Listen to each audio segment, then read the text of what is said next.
Okay, let's check the audio. 1, 2, 3.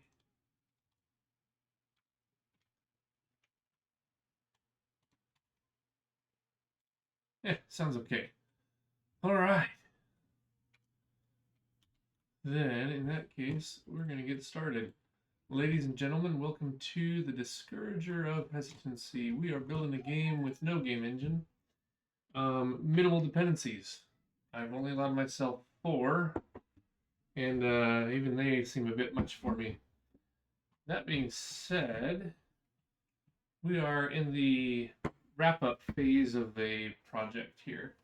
I always say we got the 90% done, now all we have to do is finish the other 90%, which is kind of how these projects tend to go.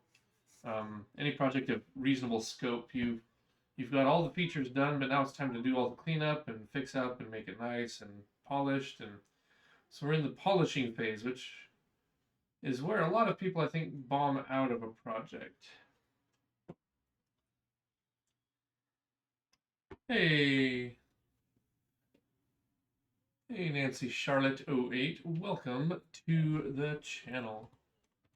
Check your Twitter, buddy. Please hit me follow back. Cool. Welcome aboard. I'll check my Twitter when I'm done streaming. And yeah, sounds good. Thanks for the follow. Thanks for the chats. Always good. So yeah. Building a game engine with no game. Building a game with no game engine. So we pretty deliberately have scoped this initial game to be very, very simple while we build up pieces. The next game will be a bit more involved. At which point the third game will probably be something more fully developed. The first 2 games are definitely going to be homage of old games that I played in my youth. So that's sort of the long-term road plan. In the meantime, though, we've got to get this thing polished. And that's what we're doing. Hey, JTL, welcome aboard. How's it going?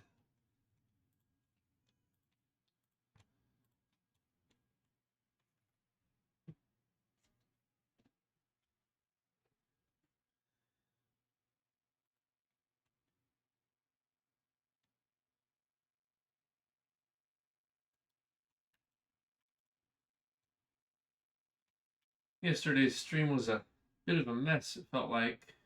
Nice day to be indoors. I don't know, I went on a run. It was nice and warm with all the cloud cover we've got here. It was actually warm enough to run in without any problems. A little wet on the shoes, but it stopped raining by the time I got out the door, so it was actually a pretty nice run.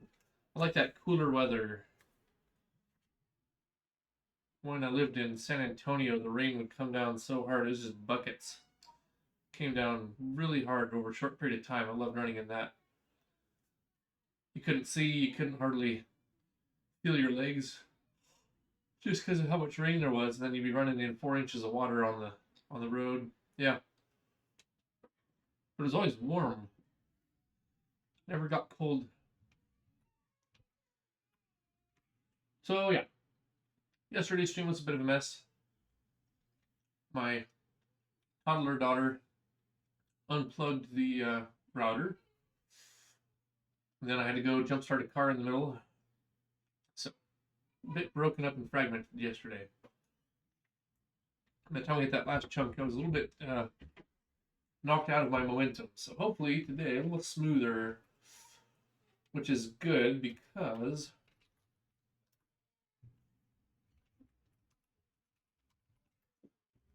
I've got to do today is fix and polish the replay.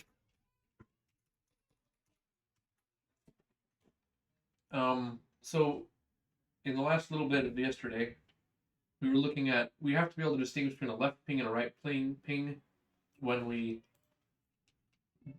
are in replay, right? Because if you left click on a thing or right click on a thing, it does different things in 2 cases. One is if you double left click on a word, or if you right click on a word, it accepts all the gray letters, or it rejects all the gray letters. The other one is switching notebooks. If you right click, it copies the current notebook into the new notebook. And if you left click, it just opens the new notebook. So we made the image for it. We've got all that wired in, not a problem. But when we hit replay, it just doesn't work right anymore. So we've got to look into that. There's some. Was the right day to miss then? I was in Seattle. Yeah. How was it in Seattle? I hear they're doing some cleanup work in some of the more downtown areas and like out at Pike's Place and that kind of area. When I was there, it was all complete dump. I was never scared of downtown, but it wasn't nice and clean and neat. That's for sure. There and back, picked up the car. Oh, Bellevue. Oh, no, Bellevue's beautiful. I like Bellevue. There was this great Mediterranean restaurant, had excellent shawarma. There's a pretty good Mexican restaurant. That was pretty decent. Yeah, Bellevue was clean. Downtown a couple months ago. Was it? Oh, that's good. Good. Maybe I was just there during the dark years. Oh, well, good, good. Yeah, I didn't have a time to look at our other product thing yesterday with I was had a city council meeting. Oh, just around the convention center. Yeah, yeah. So yesterday I had a city council meeting last night, so I didn't have time to work on anything else. But in fact, I didn't even have time to upload yesterday's videos. But tonight, I have nothing activities, so I'll probably get some work done on those private projects today. Well, yeah. Yep. We'll get to it. Oh, all right. So this is my plan. Step 1, fix replay so it just works.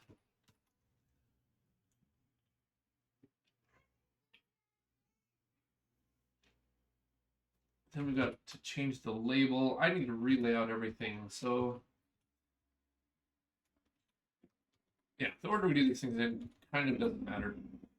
But replay is broken. So that's what we're going to start working on.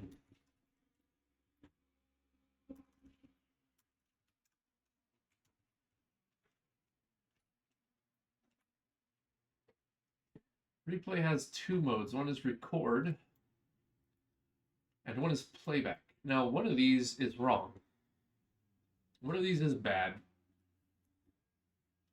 Maybe both, but we have got to figure out what it is. So in replay,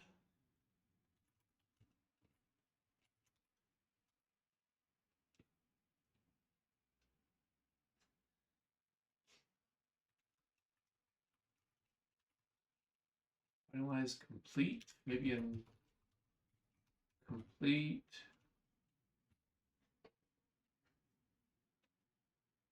Oh, that's where we store the actual file name for the program to find later. I know we had a bunch of stuff in validate. Error checking, blah, blah, blah.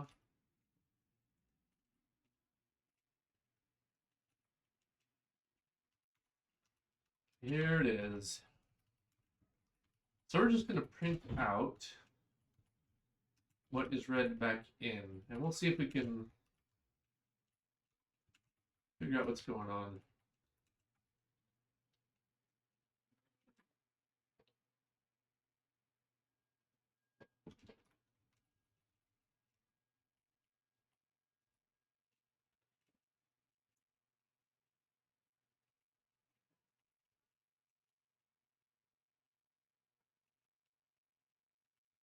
Um,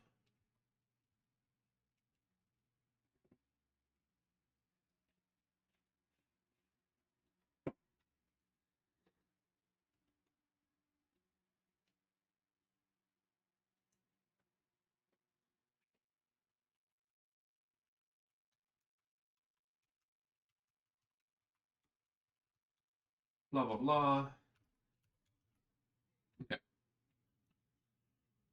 So that should print out the things we're interested in.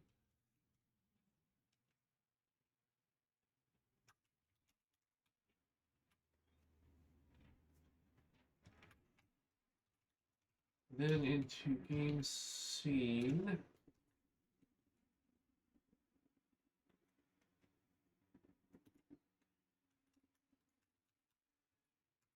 So here's where we add events.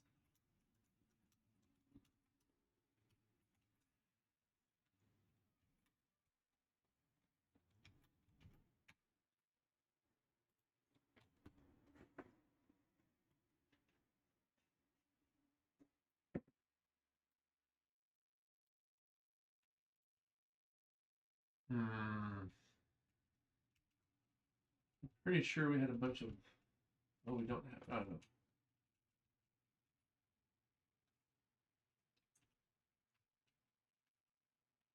We don't have any logging in here.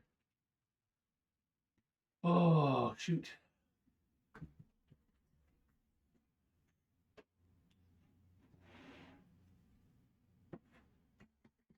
Hmm.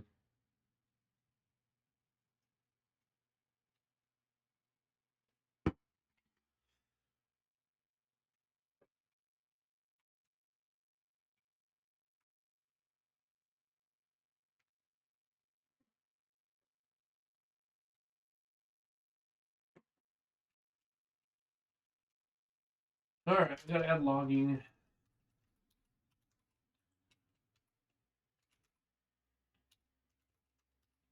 So everywhere where the replay adds stuff.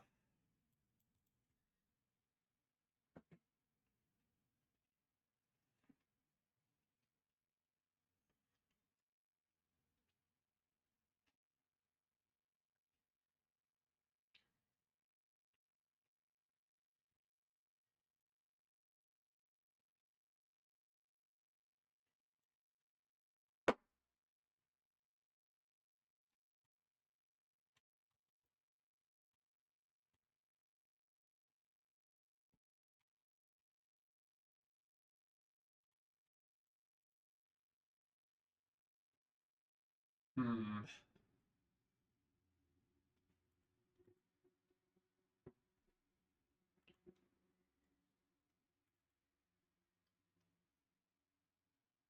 Opcode elapsed.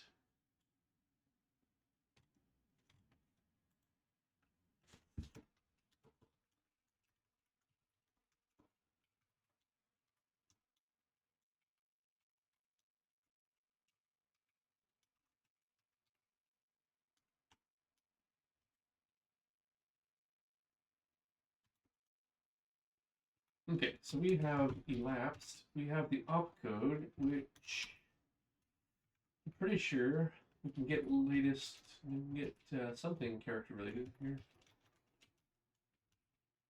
Opcode meaning that was it. Replay op. What the get opcode meaning? No, just opcode meaning. I don't know why I'm not consistent on that. Using the word get before things or not. I don't know why I'm not consistent. Probably because I don't have a strong philosophy around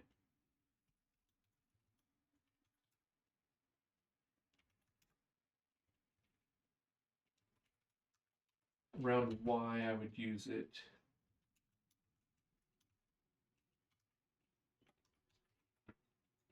Okay, so that's entering a letter.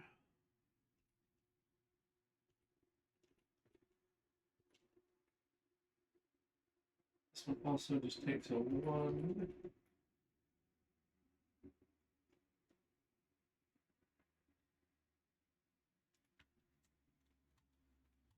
This one, a update unmarked characters in guess is reject.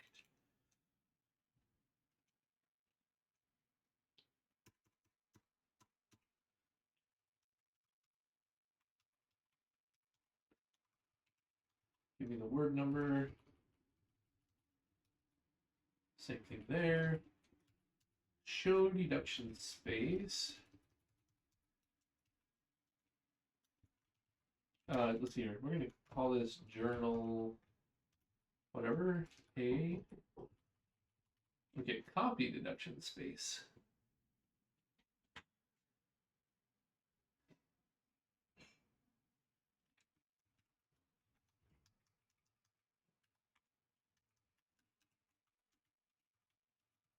And then the other thing we need is m underscore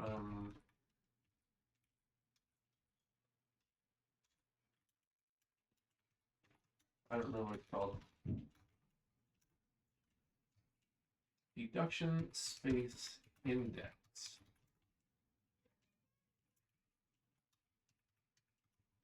So we're going to copy. We might as well.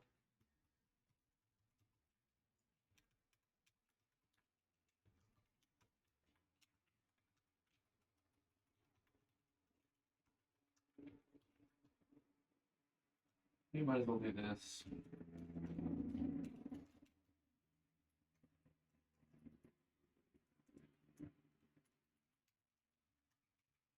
Mark deduced letter number A,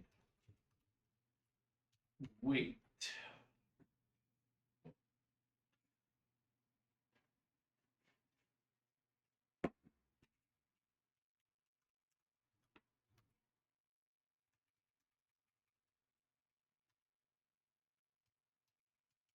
Milliseconds.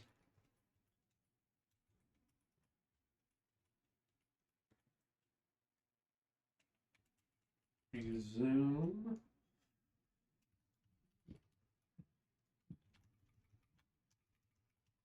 Has no arguments.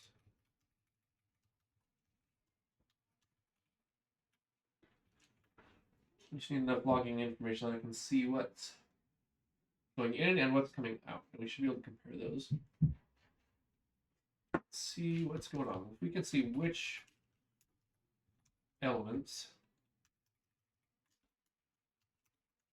are broken, that would help greatly.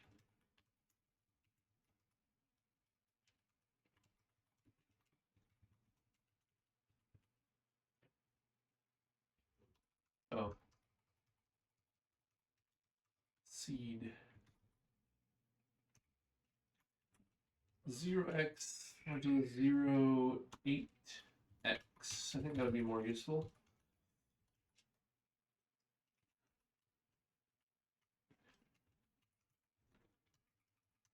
Select word.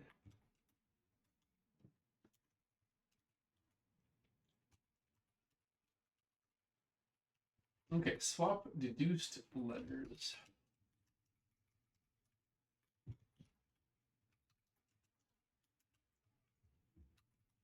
That's just an A and B. Easy. Delete letter has no parameters.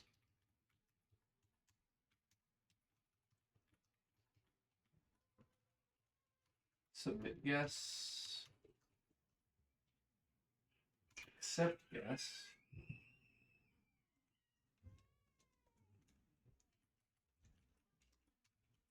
Clear guess.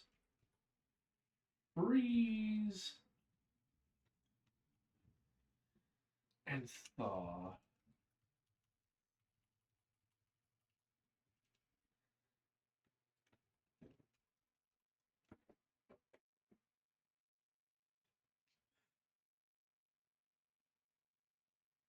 Wait a minute.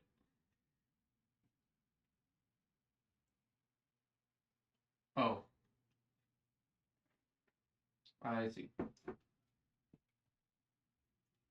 Thaw says we're done with the freeze. Therefore, put in a wait and a resume command.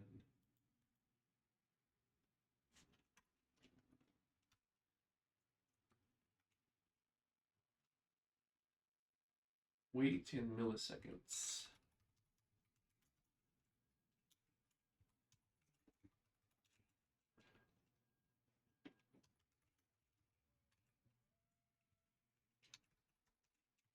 and then we resume.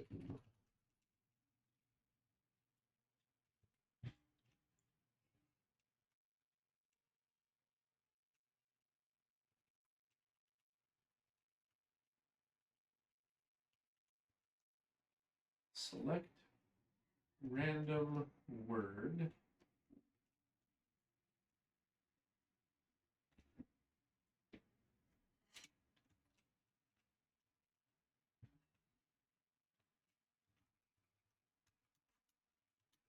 Might as well just make sure it matches, right?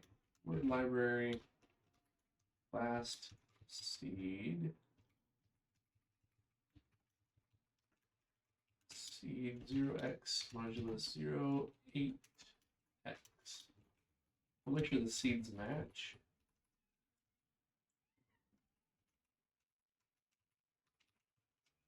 Surrender. Clear deductions and reset our preset list of characters. Ooh, okay.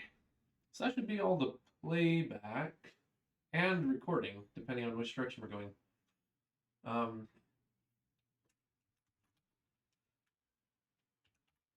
let's just see where we end up. We really shouldn't have deleted those log statements. We just put back in. We should have just commented them out in case we had to debug this again later. Note to self.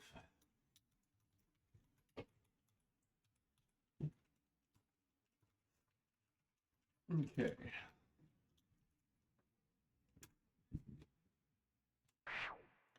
And all we want is a very simple one. We're going to do, so you can see here, we selected a random word, and that's the seed. It's going to thaw. Oh, that's a thaw.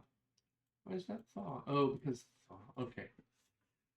All right, let's go change some.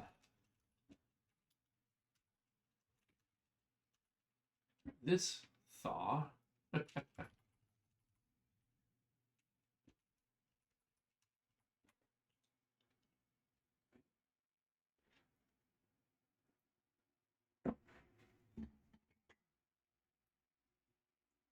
Adding 250. I don't remember why we're adding 250.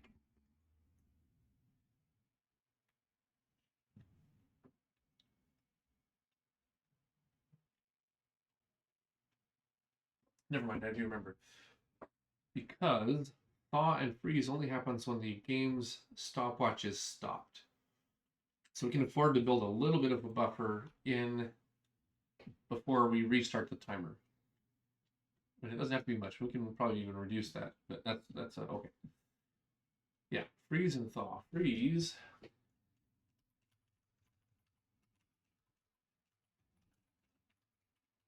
And thaw.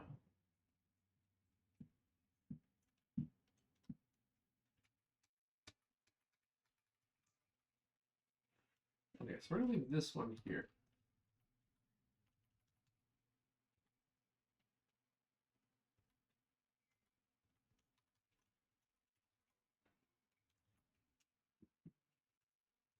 Freeze, thaw. Then we have wait, which is only handled in the playback. The playback handles wait and resume. Those never come here. Which does raise the question. When we're playing back, is that like an update? We get our parameters. Oh yeah, we should. Oh, these logs should also be running.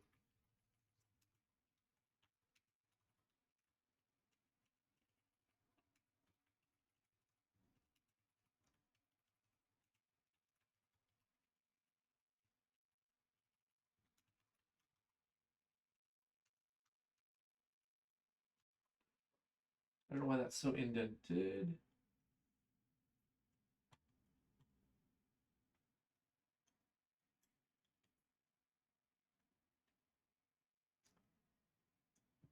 Update.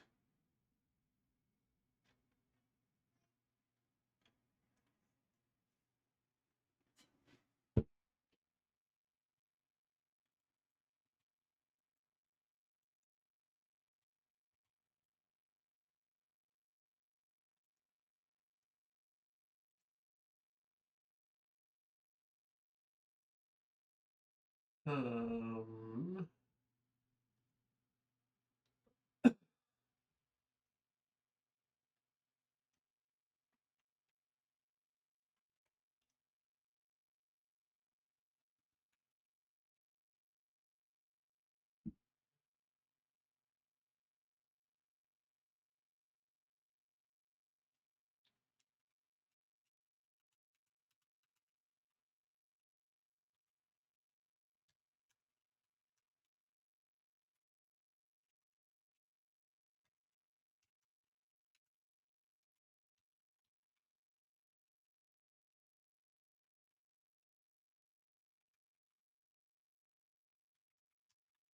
so seconds, milliseconds, replay event opcode.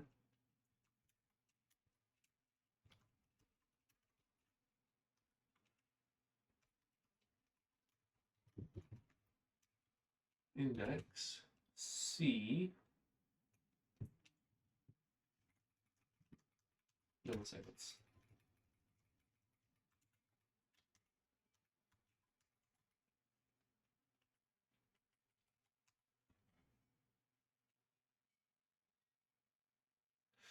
Not sure why this one has 2 entries.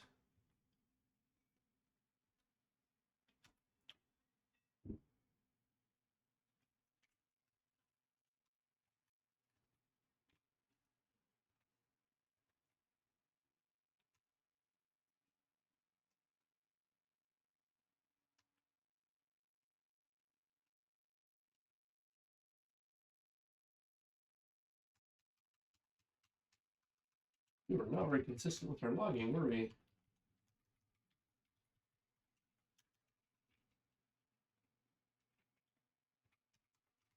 Seconds, milliseconds.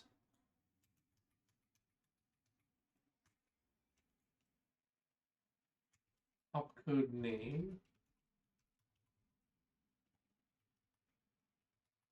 Which probably means we should replace all of these. Oops.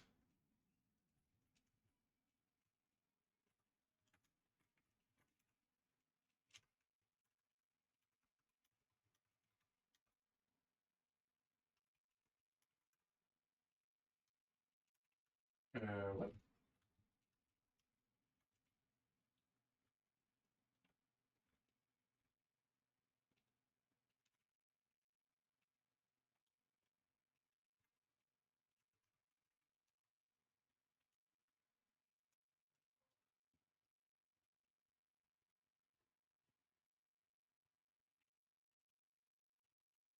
Okay.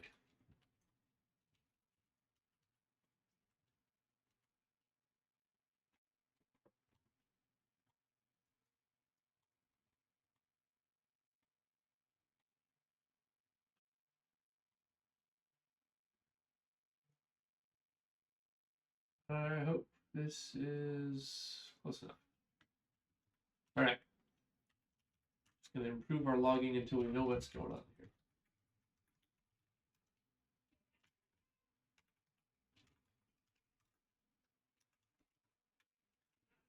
We could add like a pound define that we never have to comment to the all in and out again. It's not the worst idea.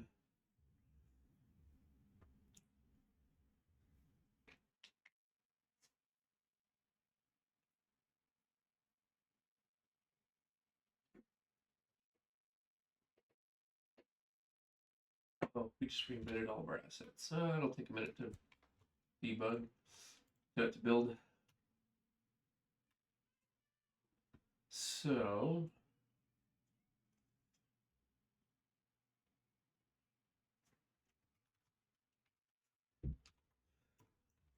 run it again.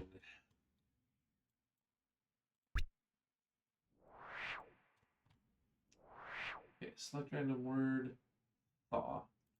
I did not see freeze start up here.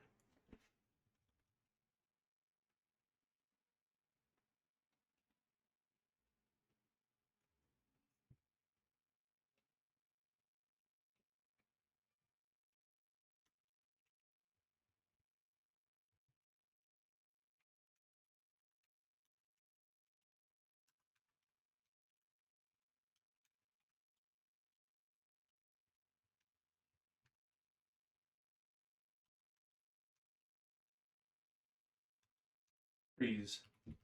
Oh, it should log something.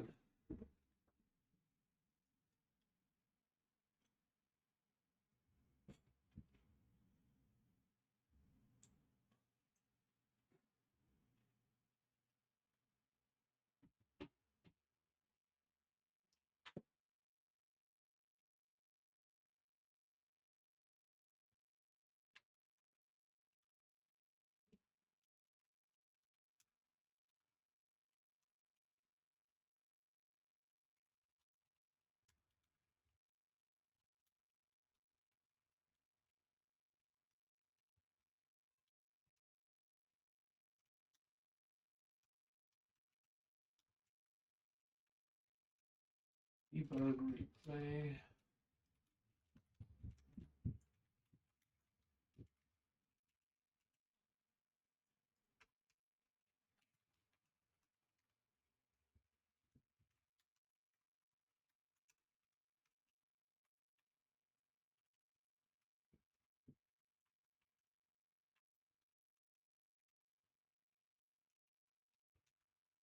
Gotta be a nice keyboard command sequence for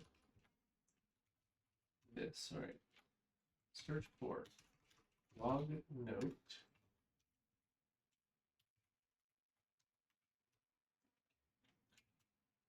Then we get this one and this one.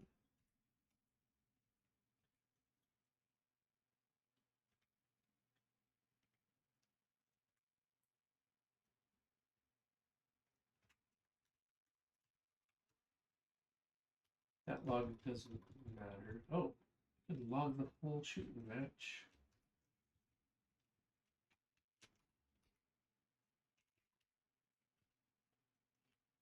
Replay log.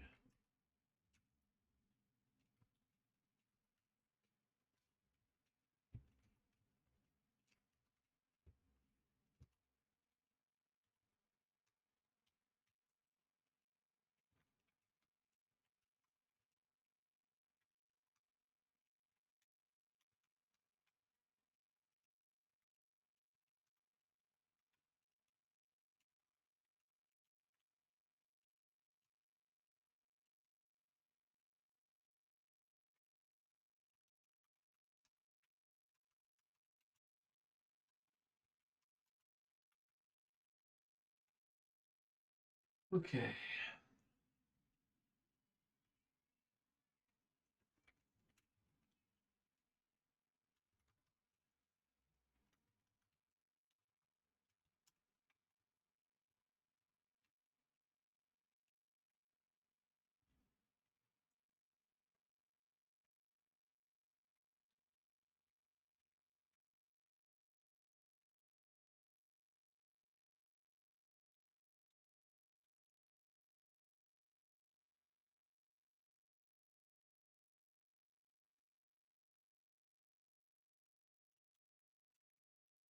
Okay.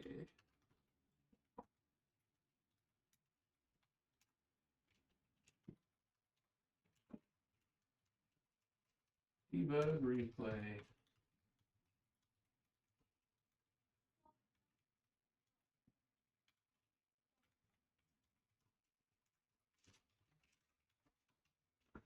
All right, we'll try that. Oh.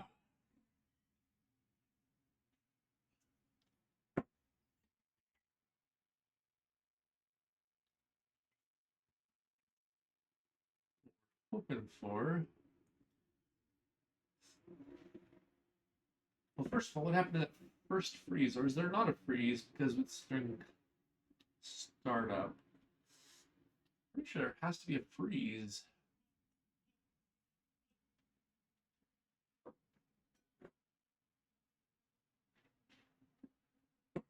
So the first thing I'm getting is a thaw.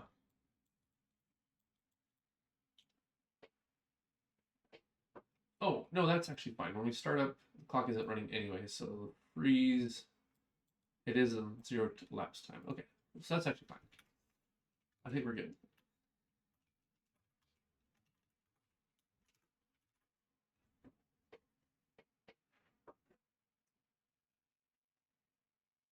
I think we start off in a frozen state by default. Okay, so we run it.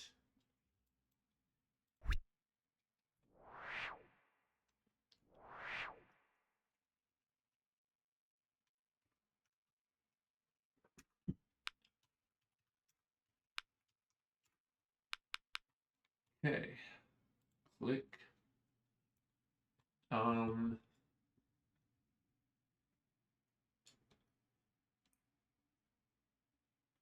Click, click.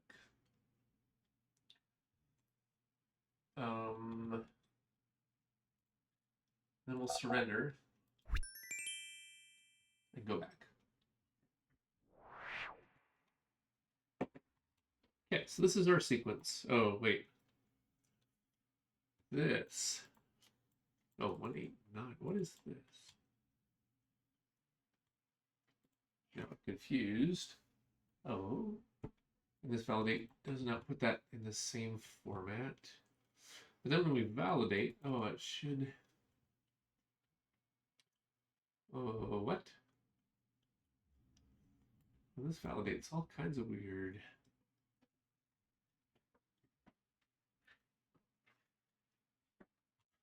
So here's what we're doing when we're running. That all seems completely correct with what I put in. Validate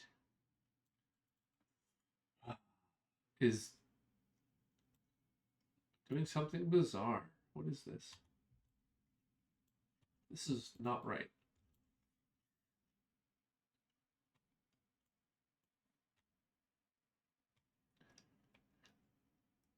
Yeah, I don't know what this is. This validate.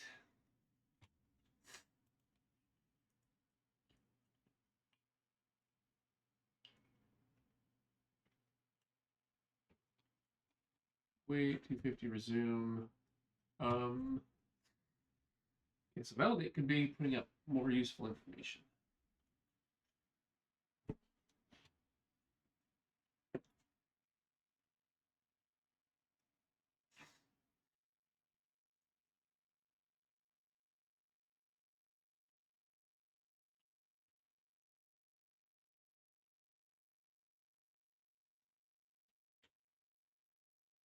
Huh.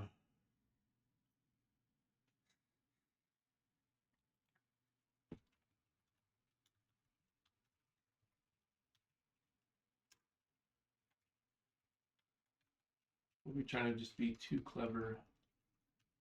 That's what usually happens. So here we are. We're validating.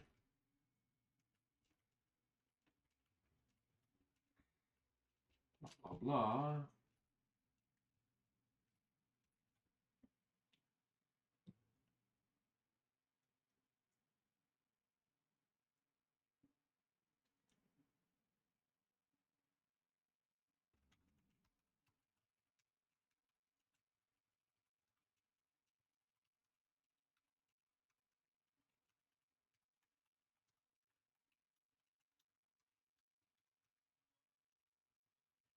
Select seated word.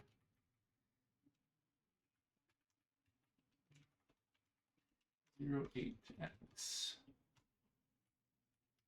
Select word, swap letters.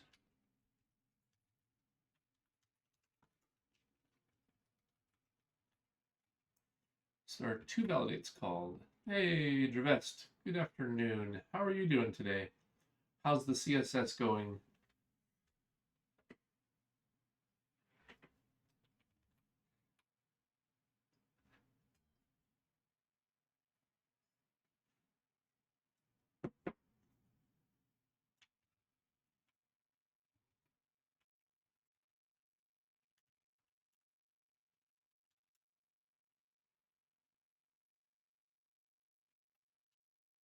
Okay, so let's close this.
Disagree with that. Print out 250 prime lunch. Delete letter.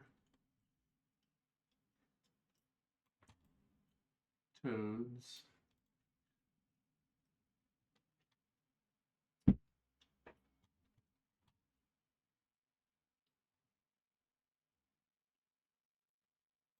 This validate, things are missing. Where did the backspace go? It did happen here. I'm not sure what these two validates are doing here. 6, 7. These are different numbers.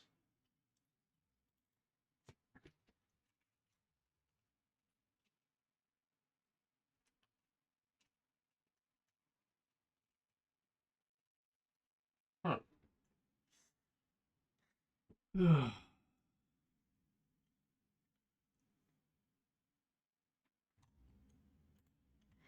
This one looks okay.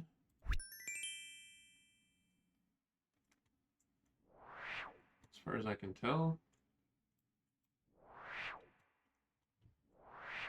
So we reloaded it. That word is not the same word. I don't think so.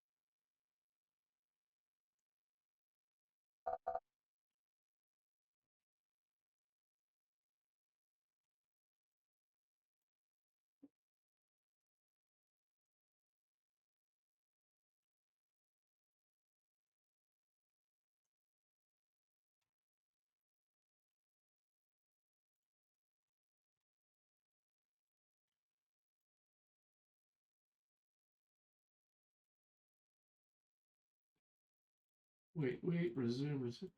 Enter letter. Who's doing this? That's an update.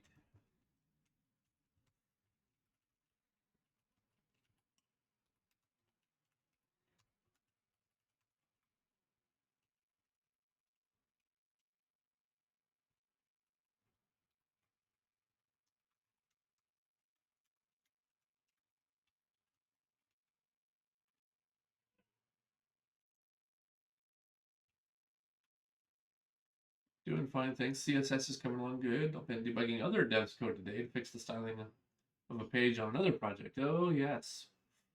Diving into other people's code. Always fun. Always fun. Especially styling. I'm just not artistic enough or graphics design and oriented enough to want to do that kind of thing.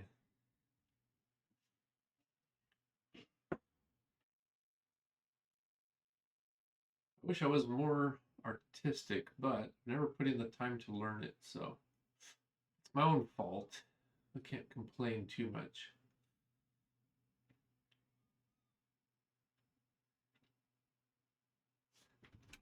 So what is the flow on this? There are two validates called at the end of a level.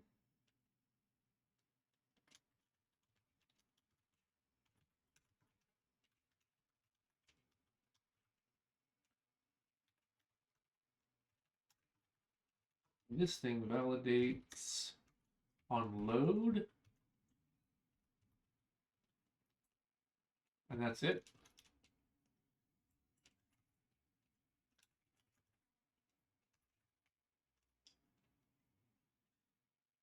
That's only if we're in playback mode.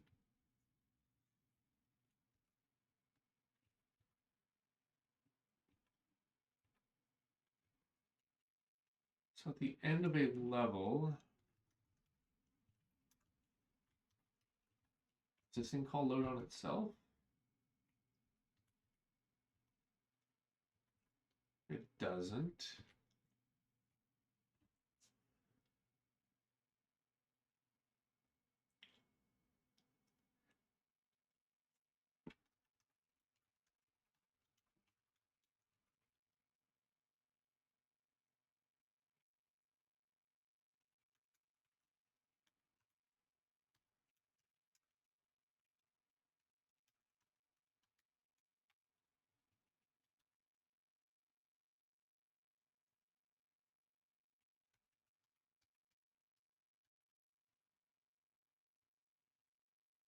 Go to high scores file, blah, blah, blah.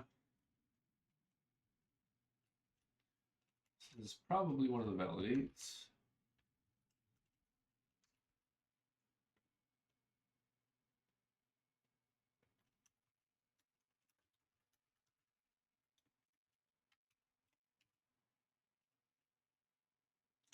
What do we call complete?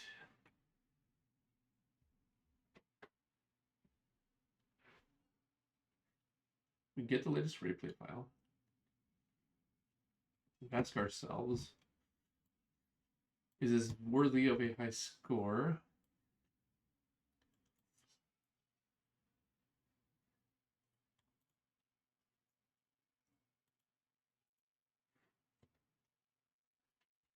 Why is validate called twice?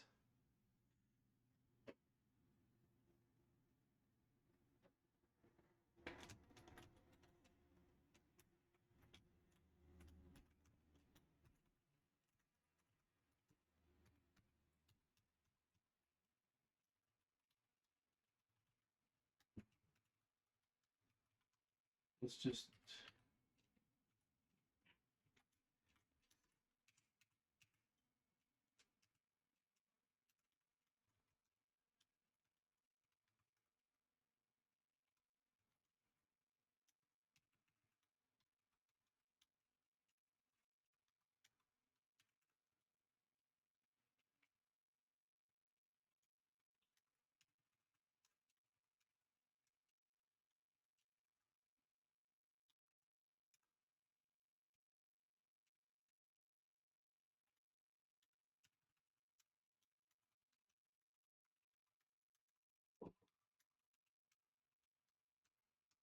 there we go. Oops.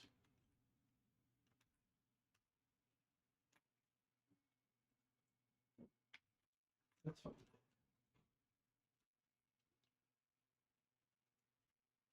I don't actually think that was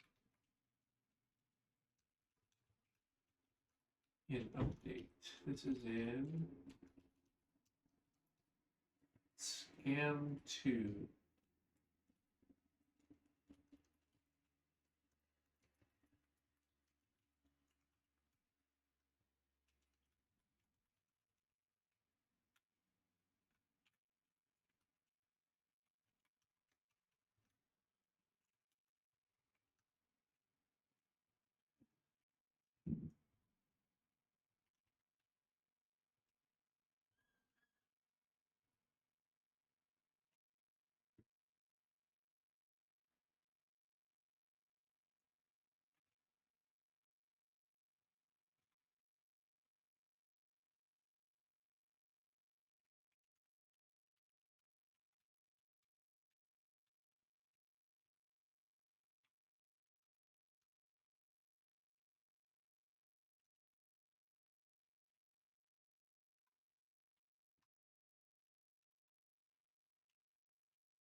Maybe we don't need an invalidate for now.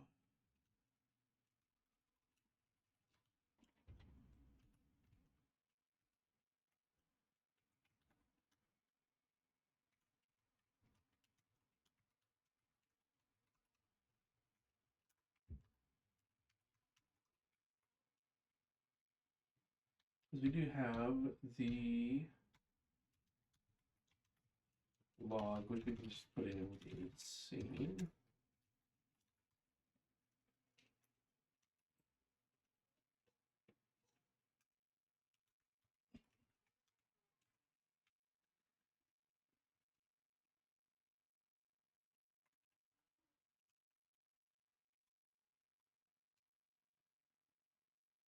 Initialize it in record mode.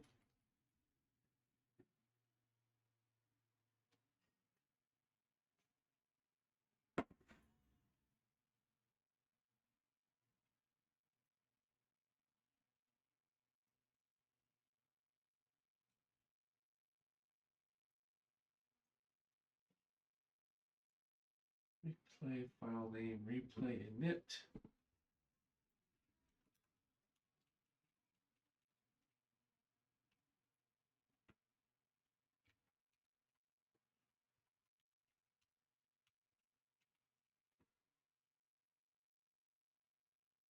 It is valid feedback.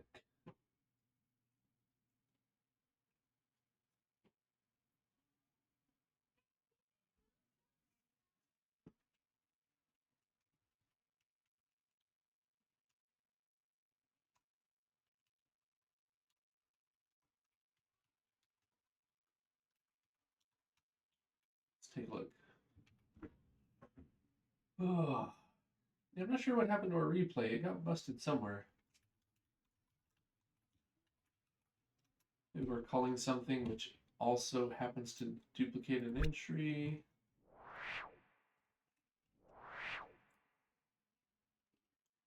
Okay.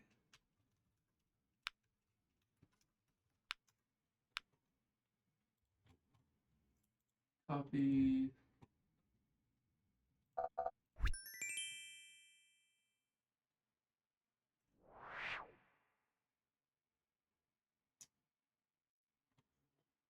Interesting.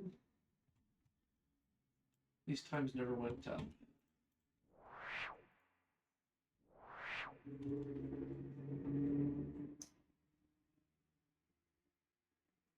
Guess we need to pass the flag for more stuff.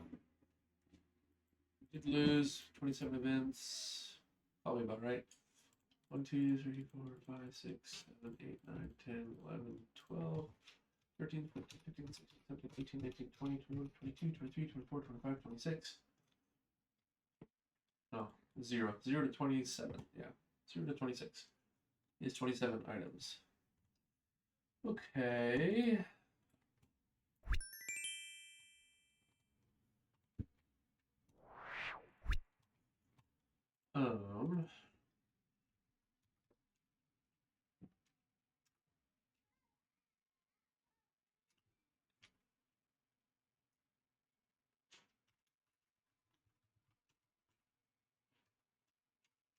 Elapsed. Oh.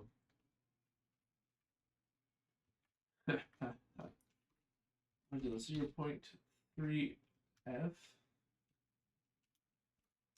and replace it with something else.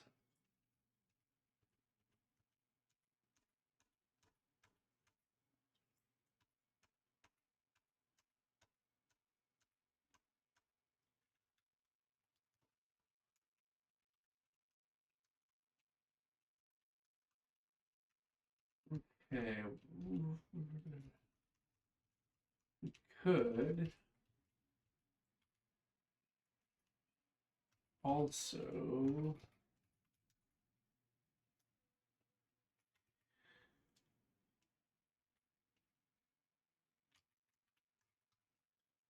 zero 5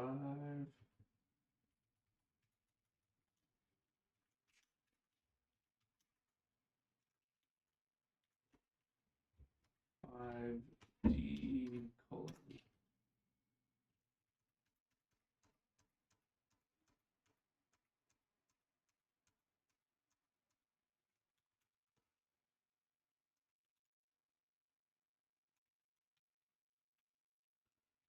All right. Replay. Yeah, so next time I'm definitely leaving this code in. for when we need to debug this. Instead of deleting it like we did. All right.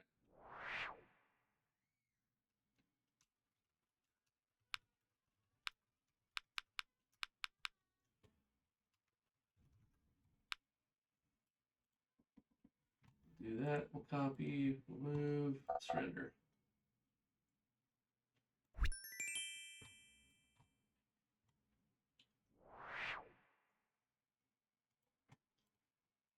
What up here, replay? Oh, forgot the most important thing.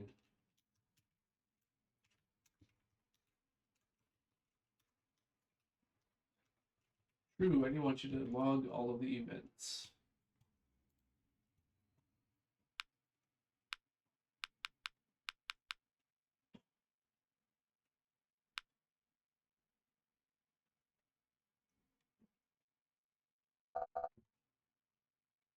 Okay.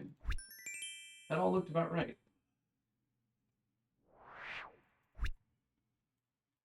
So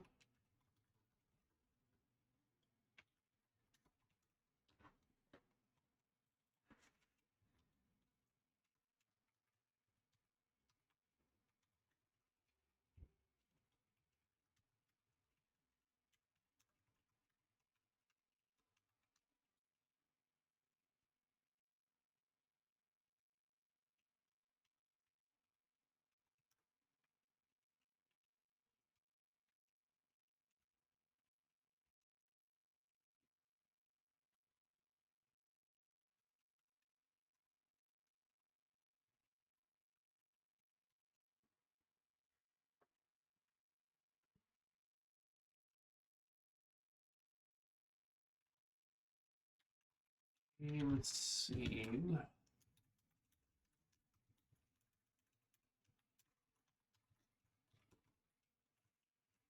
Oh.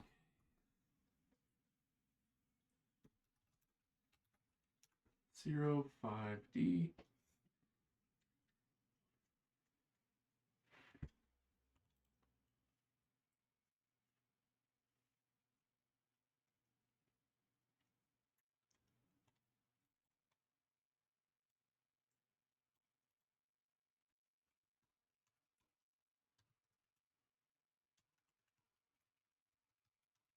Get the elapsed here. When we log, we're gonna use the float. All right. Brief restroom break.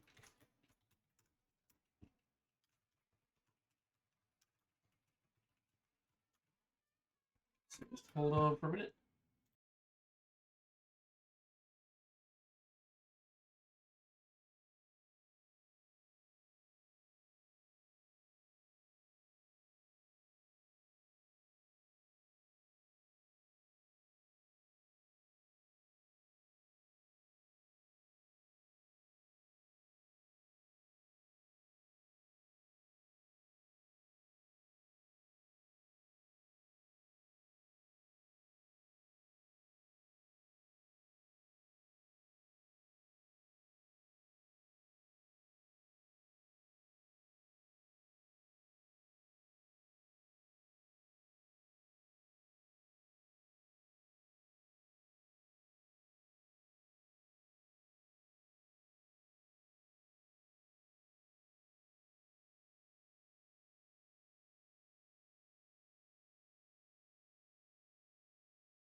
Okay.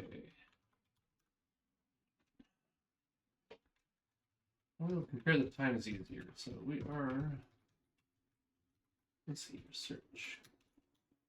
Module 05E colon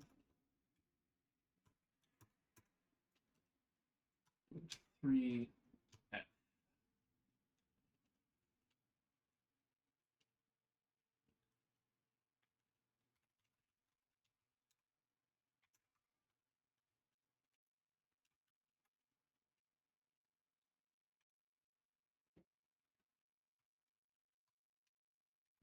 Back 3, we're going to input 4.3. So it should do this. To replay.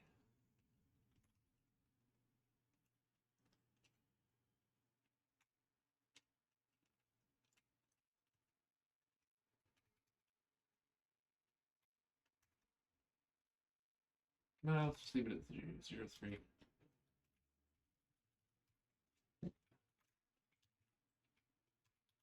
Okay. Boom. You notice those two times were very close to each other.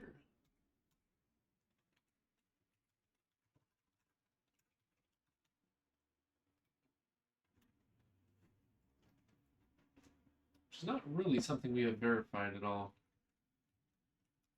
Okay, last piece.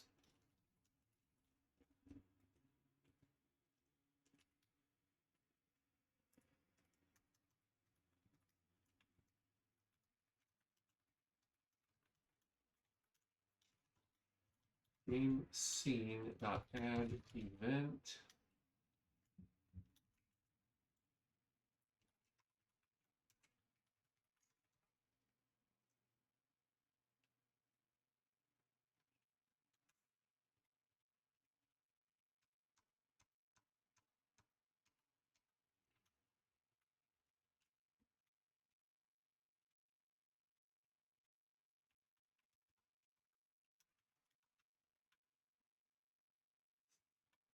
Because we will have the replay setting things, which will end up here to be done.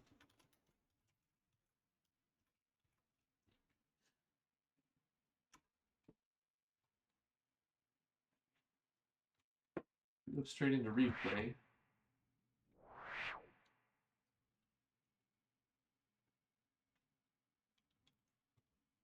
And we hit go.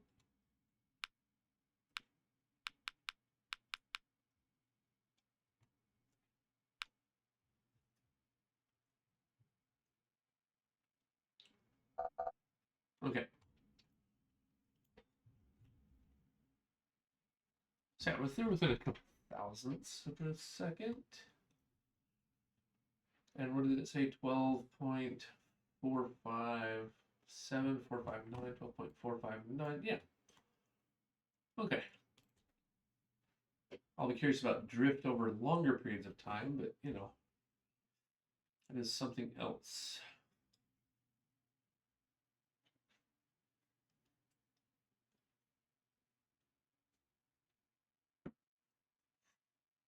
The times more or less match up.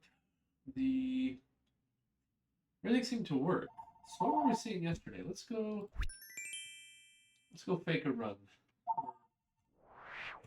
We can do an actual high score run, right? Let's just do one. We're gonna solve one. All right.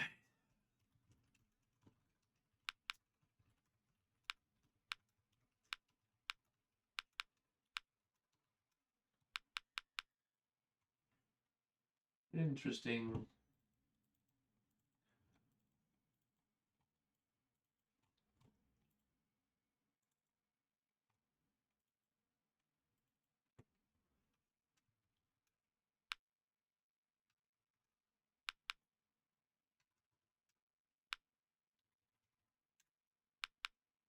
There it is. It's W or X. Whiles. Now we have to fake a normal loss, so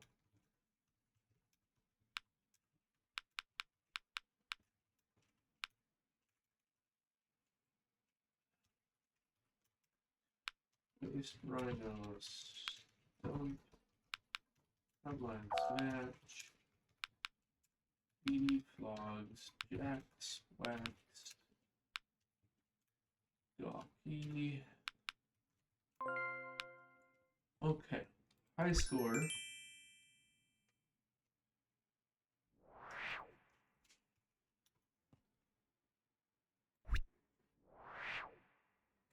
There it is.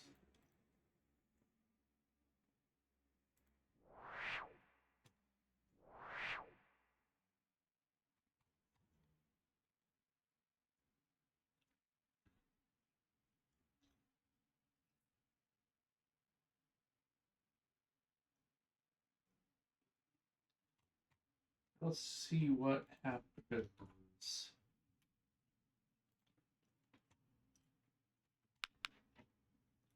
So prime lunch, toads, ultra demon chips, proud lions, proud.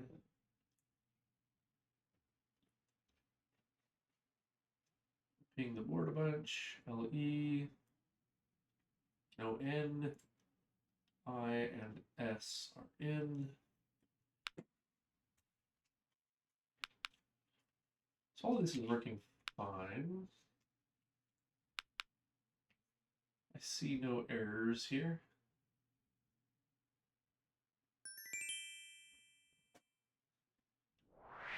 So what are those other replays having problems with then? This is working fine.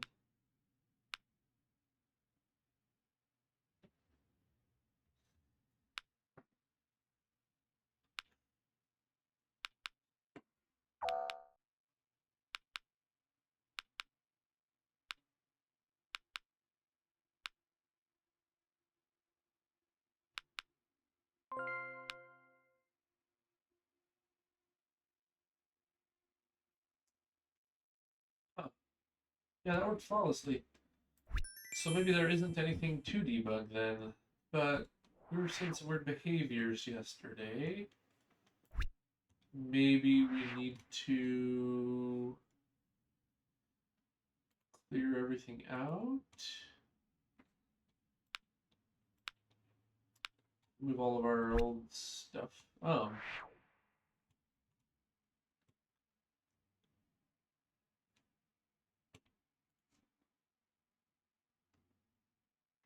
Yeah, that works flawlessly. I do want 1, 2, 3, 4, 5.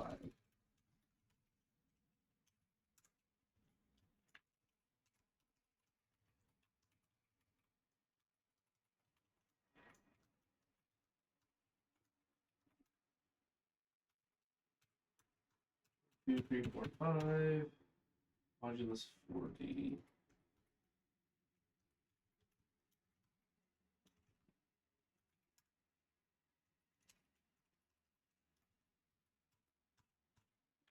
It'd be great if they lined up more or less.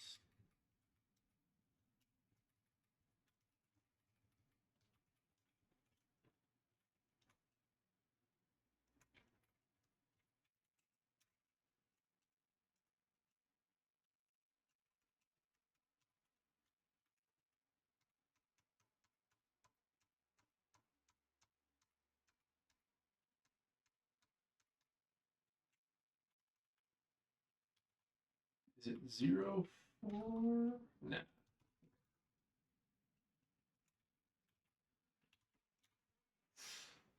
Okay.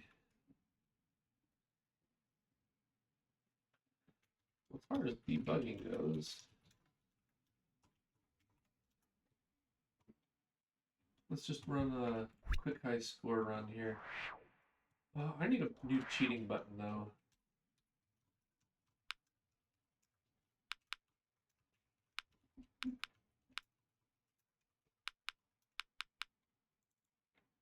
Oof.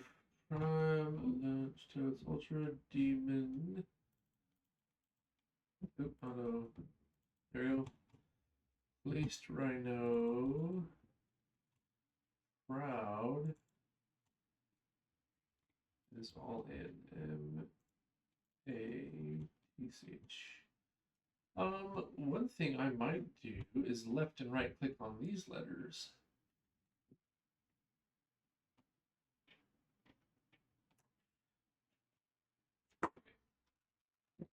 Donkey. Yeah. BD. Logs. Jacks. That's it. Oh. Yord.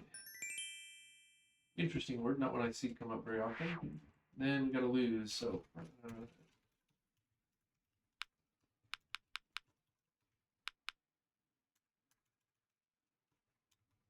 Laced Rhino, Crowd, Lines, Chips, Stump, Match, Flogs, Jacks, Waxed, Doggy, Inked.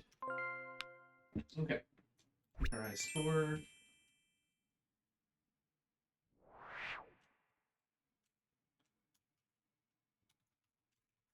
Go. Okay. So everything runs in about 91.25 seconds. This says 96, but that includes, I think.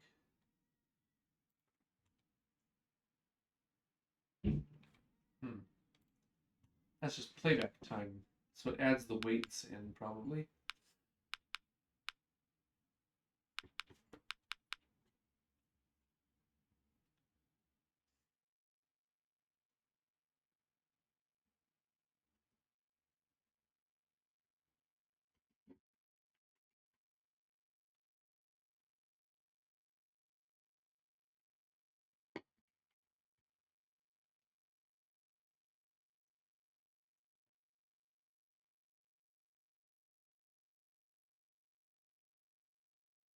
There are no sounds in this playback.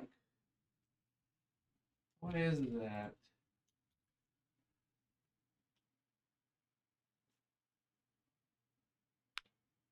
There's a sound.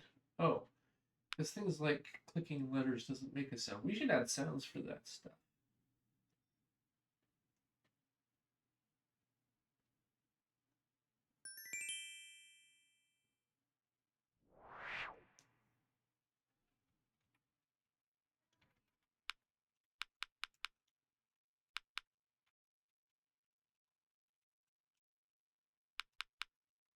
Letter clicked. Word double clicked. That silence while we play back is. So this is working perfectly. What were we seeing yesterday then? Huh. What if we reset?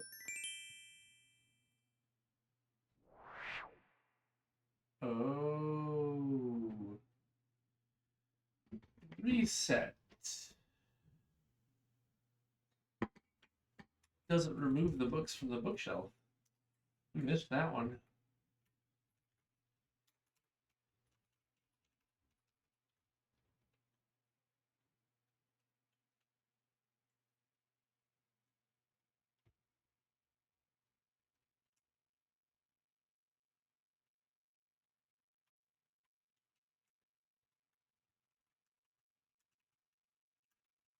Bug.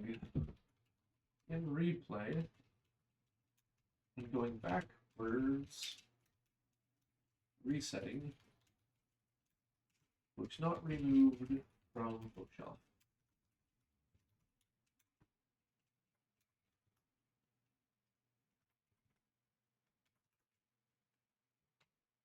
Anyways. Was it when we were running fast? Was that what was breaking it? I think so. This whole 96-second run should take less than 25 seconds to run on wall time.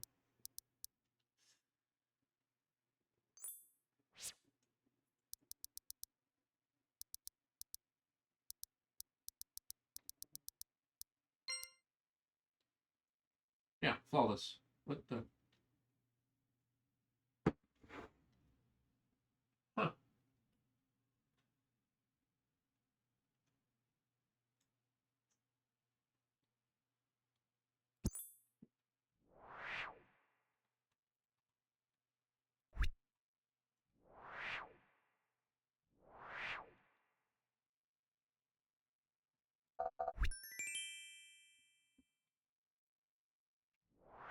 So for replay, I really want to cheat. It's looking fine.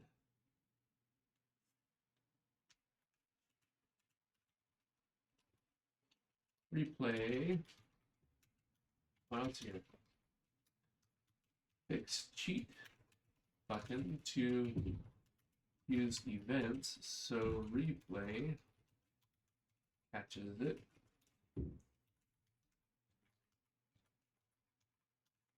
Add fill button to use in debug to add a bunch of words to the bookshelf. And -1. Two things we want to do, definitely.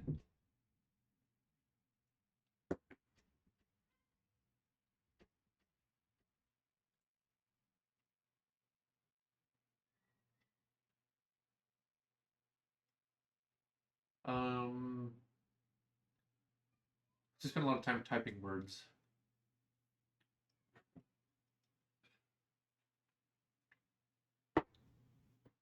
We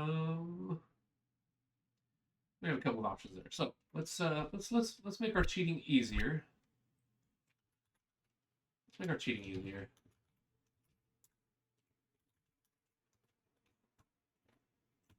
Cheat.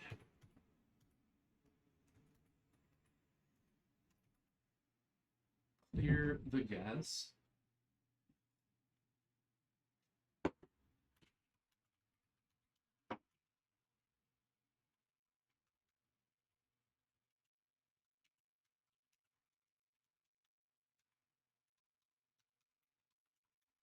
This is greater than 0. Clear the guess.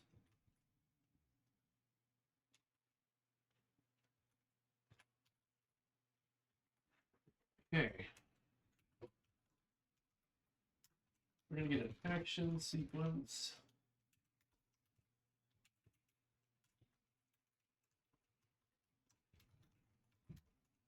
It needs 5.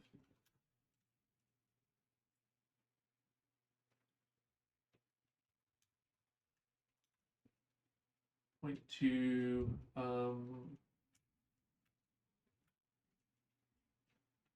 Build good cheating tools. It makes debugging everything easier. I've kept resisting adding this other button, but we're going to.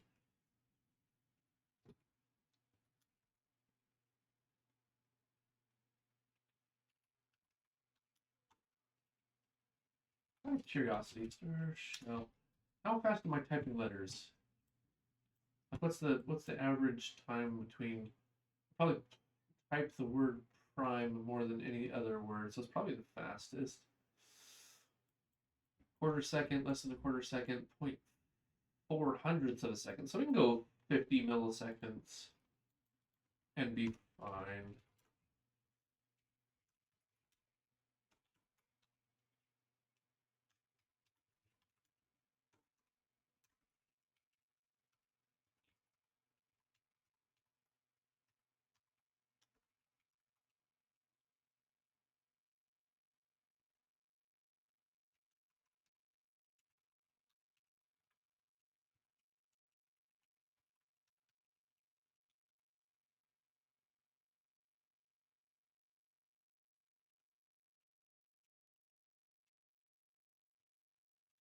Index times 2. We're going to set it to this capture and call enter letter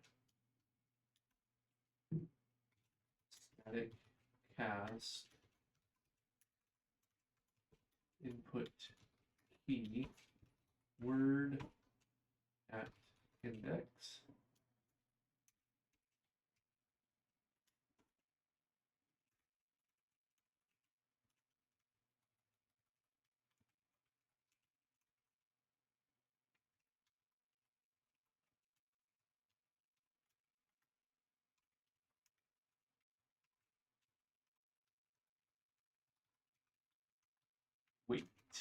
index 2 plus 1. I'm just going to wait for 50 milliseconds.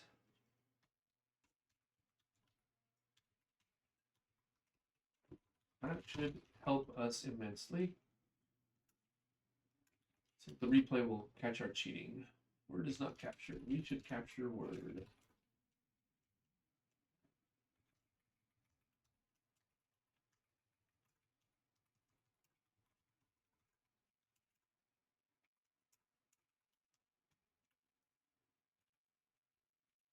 Index. Oops.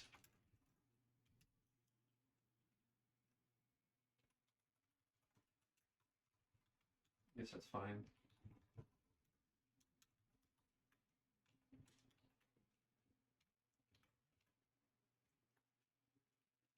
So now when we cheat, it should play back.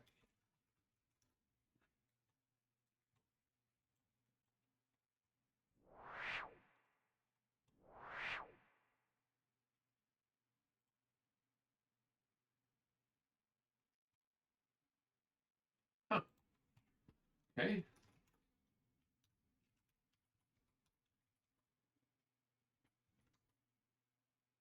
Oh. No.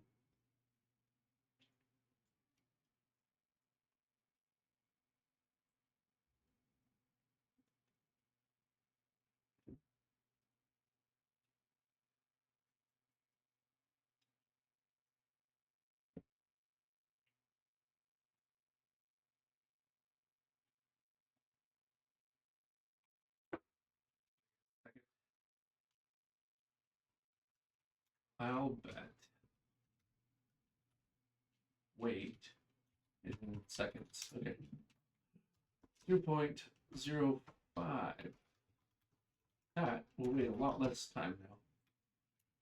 But that fixes that. It's not in milliseconds. Who does that?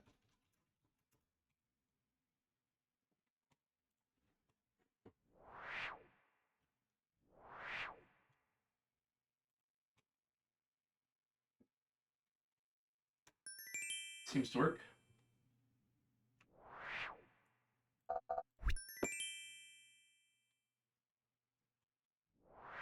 Okay. Replay.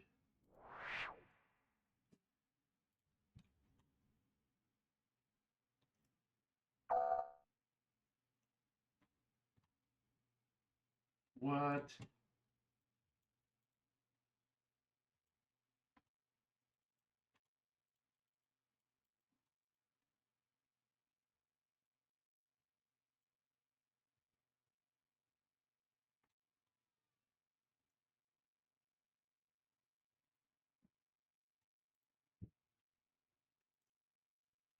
Okay, well that did not work as intended. Enter letter.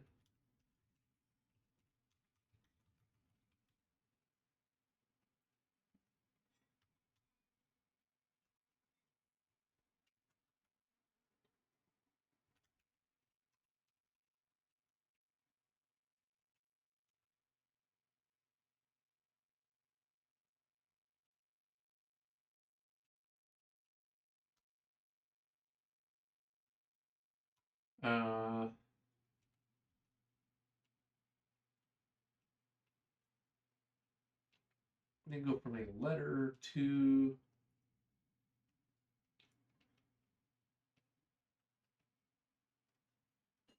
just a number in the alphabet. So it should be even simpler. It should be words of index minus a.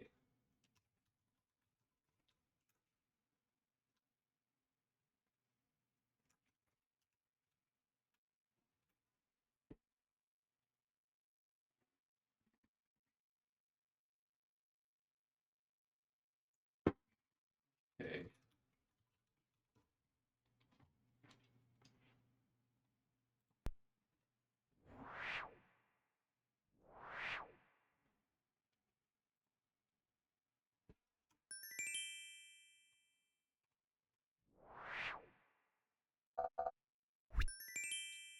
So that worked, but then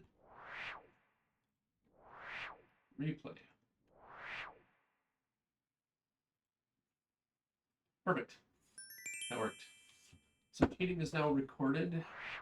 It's no longer short-circuiting the main inputs.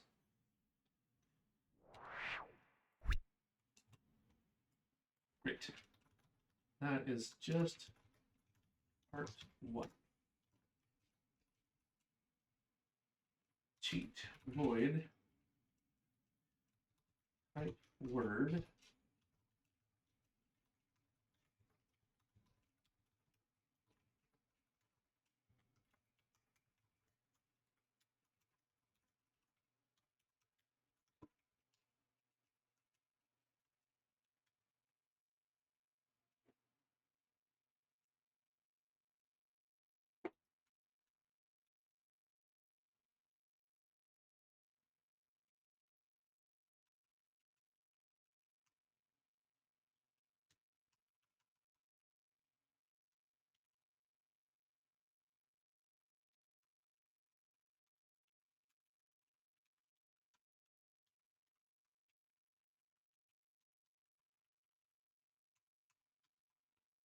Okay.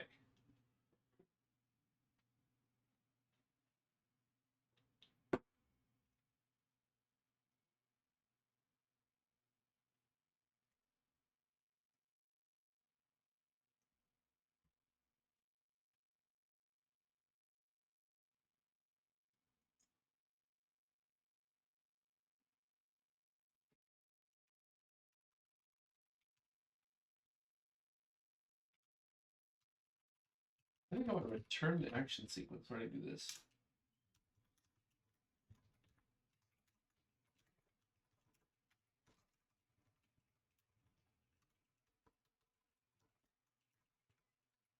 I want to suppress that. You return. Once we have type word and cheat, we can also do void fill.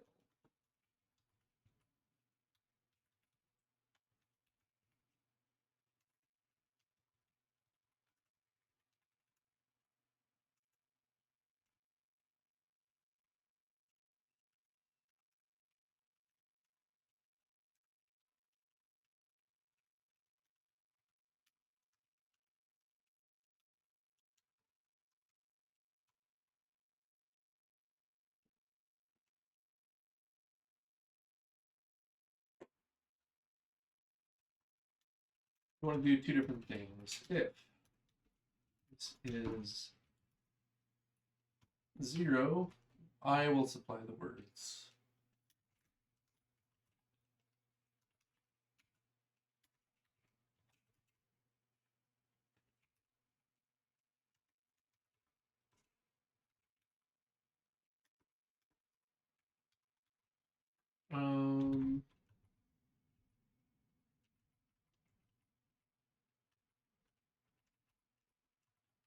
Let's count guess index.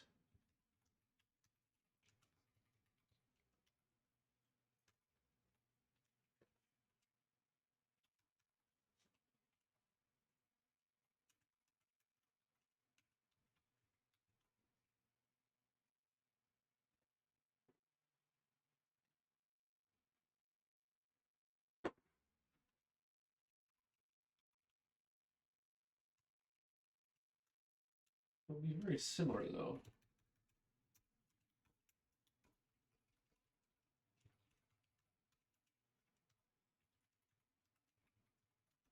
So guess count minus guess index times 2. So you want to type in a word, hit enter, and then wait for a bit.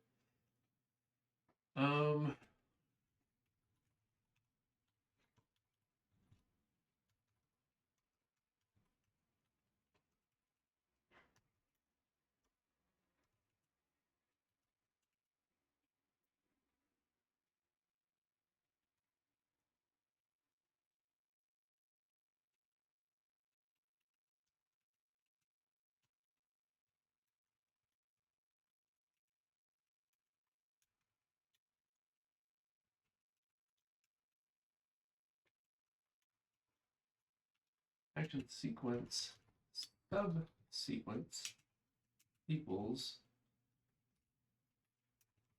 type word.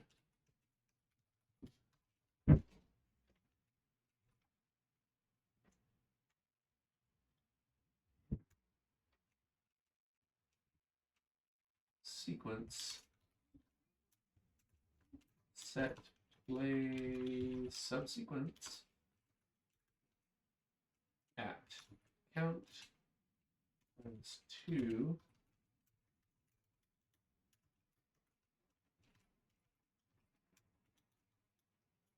then wait count times 2 plus 1 for 1/8 of a second maybe.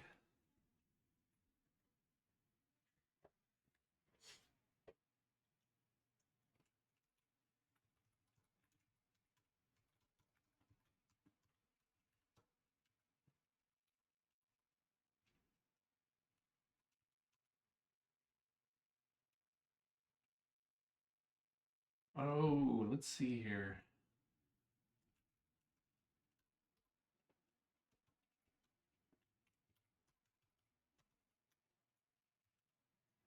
Const char star words array equals. We need 20 words that I would normally type, which is easy. It's prime. Lunch toads. Ultra. Even. Chips. Lace. Rhinos. Stump. Outlines. Match. Beady. Logs. Jacks. Wax. Gawky.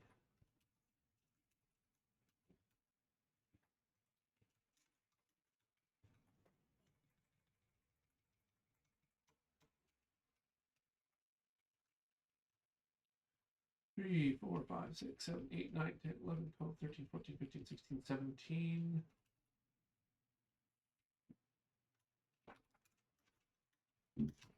Eat human earth. Is that enough? 1, 2, 3, 4, 5, 6, 7, 8, 9, 10, 11, 12, 13, 14, 15, 16, 17, 18, 19, 20.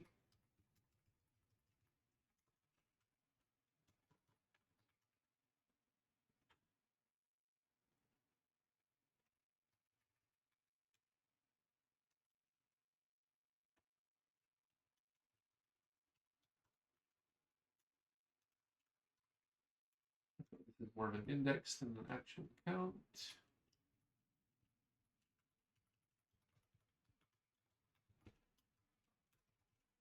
Words at index.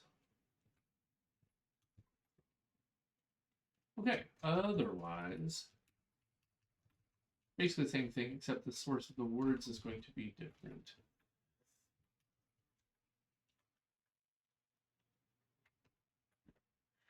And I don't want to reseed my random number generator every time. So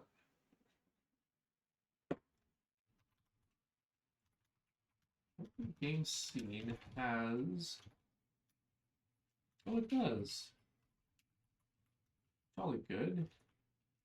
And it even is all initialized and ready for me to use. Perfect.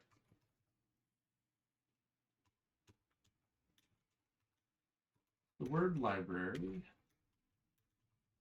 select word,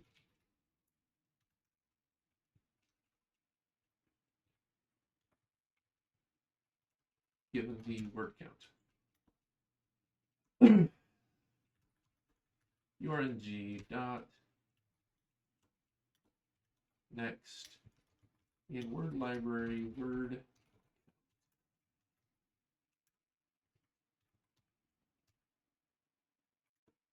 boom.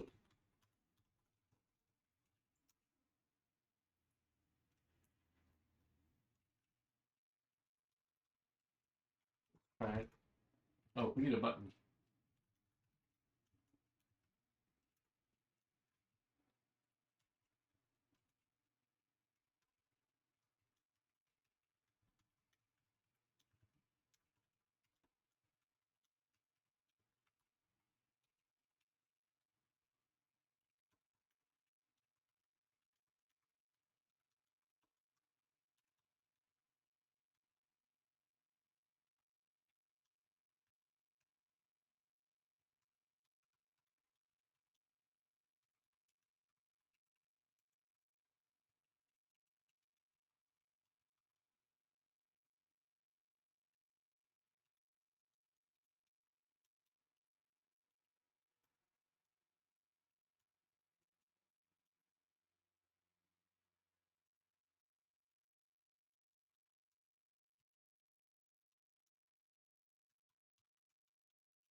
Height times 2. Let's see here.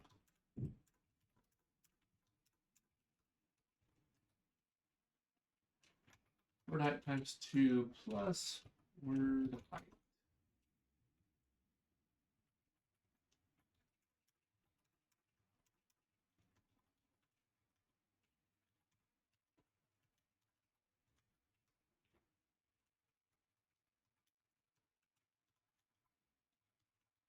Okay.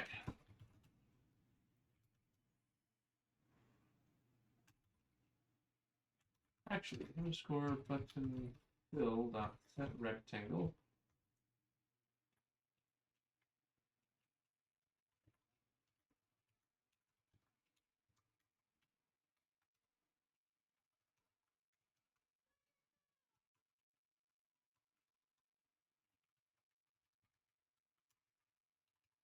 I don't want to put it above there. I want to put it next to the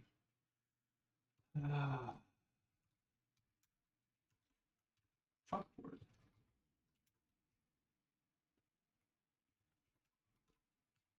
And not the right edge of the chalkboard, but the left edge.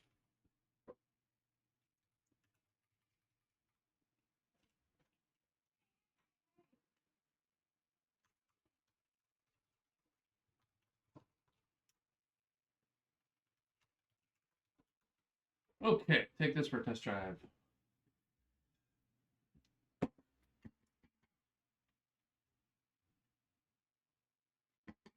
So, if we can debug faster, easier now,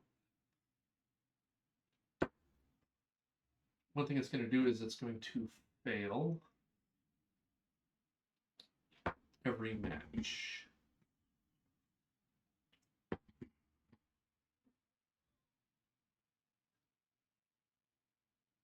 Because we didn't go to count -1.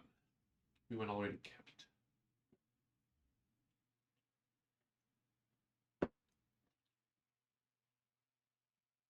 Oh, but it didn't. Oh, okay. So a couple of the other issues. Okay.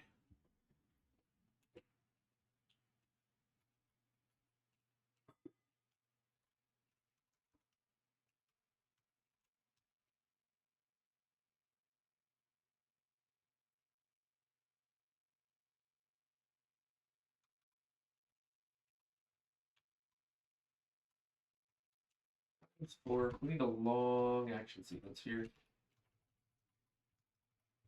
-1. We do not want to lose the game just because we're trying to fill. We just want the one last word left. So it's index times 4. Index times 4 plus 1. And immediate 4 plus 2.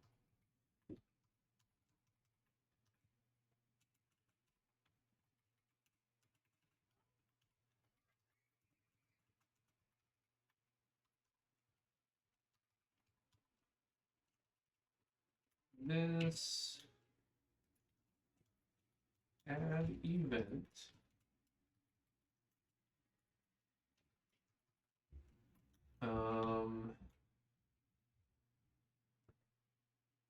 we submit the word and then we wait again.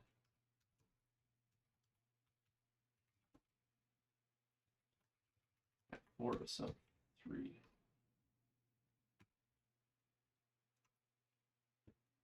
Maybe we don't need to. We already have a wait at the end of this last letter. Why don't we do this by 3s?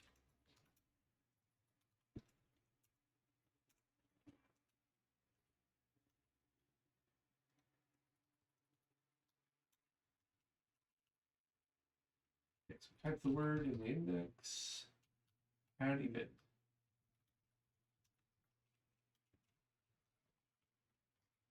Oh, there it is. That's the thing we're looking for.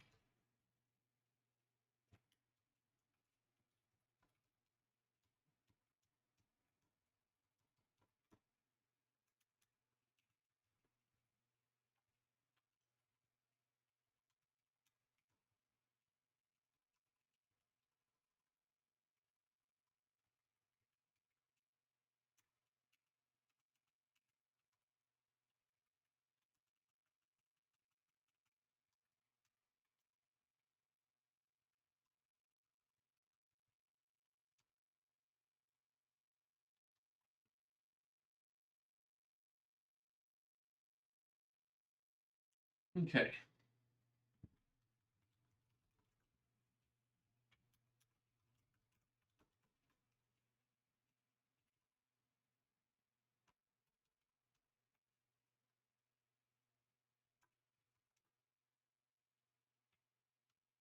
Oh. Ah.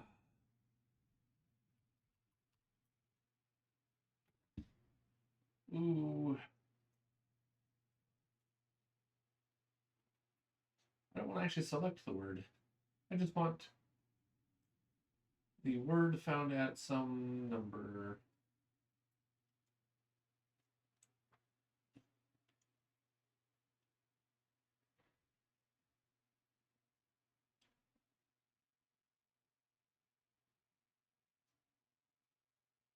We don't actually support that.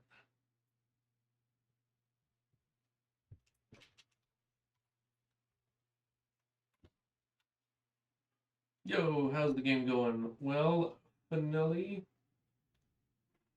It's going pretty good. We're getting some good polish in here. We're increasing our ability to cheat so we can debug things faster. We're testing the replay. It just takes me so long to type all the words. I'm running some functions to just type the words for me. But my word library doesn't allow me to look up words by index. So we're gonna have to fix that.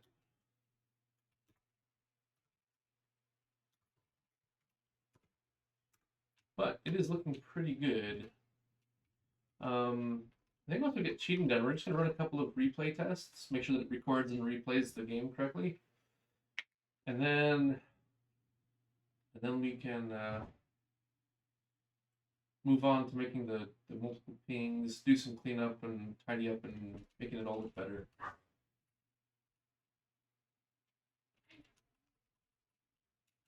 So most of what we want.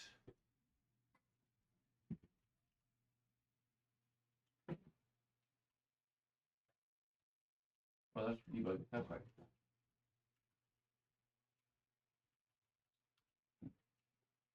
Also, we want something like this. So we write out the header.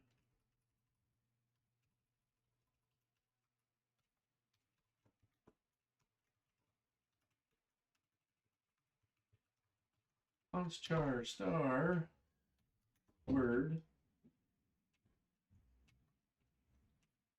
int word index.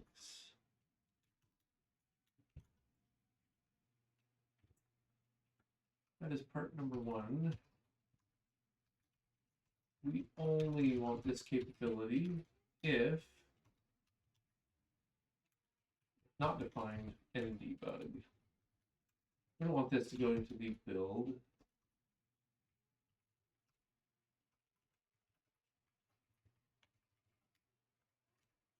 So pound and if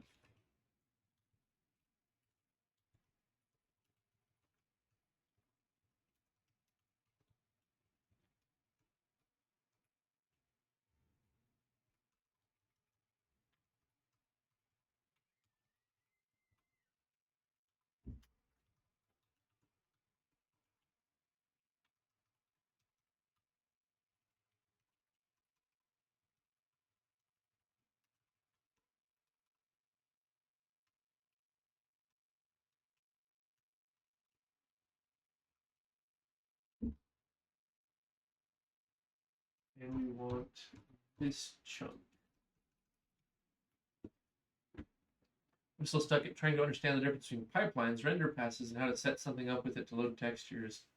Yeah, OpenGL.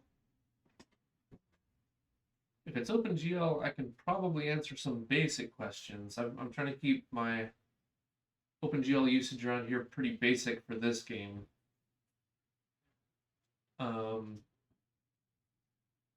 What I would say is if all you're trying to do is throw a texture up on the screen, the pipeline is pretty straightforward and fixed.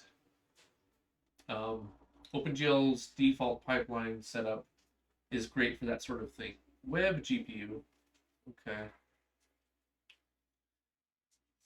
Yeah, so render passes. There's different stages in the renderer where you can insert your stuff. So for example, maybe you have a post-processing phase where you take the result of your main render, and which is rendered out to a texture, right? And then you can go through and say, tell me, modify it in these ways, add these. Well, let's see. For example, if you want to go with like old school, what is it, like Silent Hill or something? There's the further away from the camera you got, the more grayed out it became from the fog. And the way you do that is you take one render pass to render the depth. So the distance from the camera to a pixel on the screen. So every pixel on the screen is just a number from 0 to 1, which is the distance from the camera, normalized. Okay? Then you do another render pass where you actually render the scene. Then you take those two and you pass them into a post-processing. You say, apply fog, and what it does is it goes through each pixel and it says, here's the color of the pixel, and here's how far it is from the screen. And based on how far it is from the screen, we make it more gray. And that gives you that fog effect, right? And the further away things move, the less distinct they become. Similar effects for like depth blur. You'll see how distant things are, and then blur them if they're further away. Adding like bloom effects, lighting effects that go. So that's kind of what those passes are for. If you want to do like stenciled shadows or reflections, a lot of that has to do with doing things in multiple passes. The main render is also a render pass. Yep. It's just a way to draw something and use shaders on it. Yep. And each pass could potentially use different kinds of shaders, right? So for me right now, the only parts of the shader pipeline I'm using is I hand you a shader, I bind some values to it and send you the textures, etc. And then I say go. And all it does is a vertex shader. So it takes the vertices I give it, transforms those into screen space, and then a fragment shader, which takes those and each pixel inside that triangle, and it's not actually a pixel. A fragment is different from a pixel. But you can sort of think of it as a pixel for starters, right? So if I say fragment, think pixel for now. So for each pixel, each fragment inside that area, it runs another shader called the fragment shader. So you can think of it as per pixel. And that one actually chooses the color that goes on that pixel. Within that triangle that you pass to the vertex shader, each corner can be a color, or each corner can be a texture, a mapping into a texture. So it samples the texture onto that triangle. But yeah, that's my basic setup. Is literally here's the vertex shader, here's the fragment shader. Compile those as a program, and then when I want to draw something, I say bind the shader, use these values, these textures, and go. And the vertex shader runs and the fragment shader runs. That's like the most basic pipeline usage. I mean, we can even look at some of the shaders if you're interested. So for example, an easy one might be it's your color quad vertex shader. So I pass in an array of data, and it says at location 0 is a 4-element position. So that's X, Y, Z, and then the homogeneous coordinate. Then it says, and then I pass in a color, which is four floats, right, of 4 vector. And that's your red, green, blue, alpha, right? Then these are uniforms. These are values I pass in and say, when you're running this program, use these values, which I pass in. So here's the model view projection matrix. Whether or not we've been able to clipping, like we do want to bind things inside this rectangle. The viewport, and then the MVP of the clipping object. Doesn't matter. Don't worry about that. Then this vertex shader says, give me my position, multiply my model view projection matrix times the position. Here's the color that you're passing in for this color quad, or for this. Am I binding a color? Oh, so I'm saying, yeah, set the color equal to the color of the vertex. So that's one of the things that comes in on our vertex. then I do some other testing, which you don't need to worry about. But then the results of this are, here's a vertex, and we pass in triangles, so it computes fragments from those vertices. And it says, here's the color based on the position. And it will interpolate this color between the vertices. And this one says, here's the fragment, and here's all the information passed out of the vertex shader. So there's the color I set. There's the fragment coordinate. You don't need this most of the time unless you're getting crazy. Then there's this is for clipping. Don't worry about the clipping, but there's the output color. Blah, blah, blah. And here's where I set the actual output color. The whole output of the fragment shader is a color. Output vector 4 color.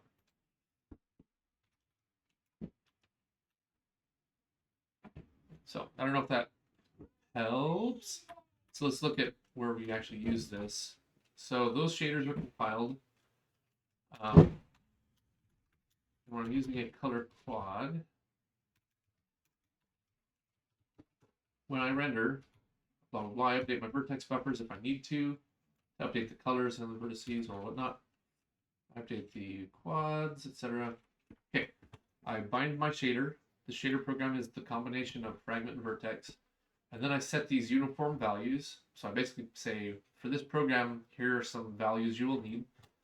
And then render draw the vertex array with the index buffer and the shader. And that's it. That's my pipeline. It's not much of a pipeline. Yeah, I haven't found a video that really breaks down in detail the OpenGL pipeline in a way that I like.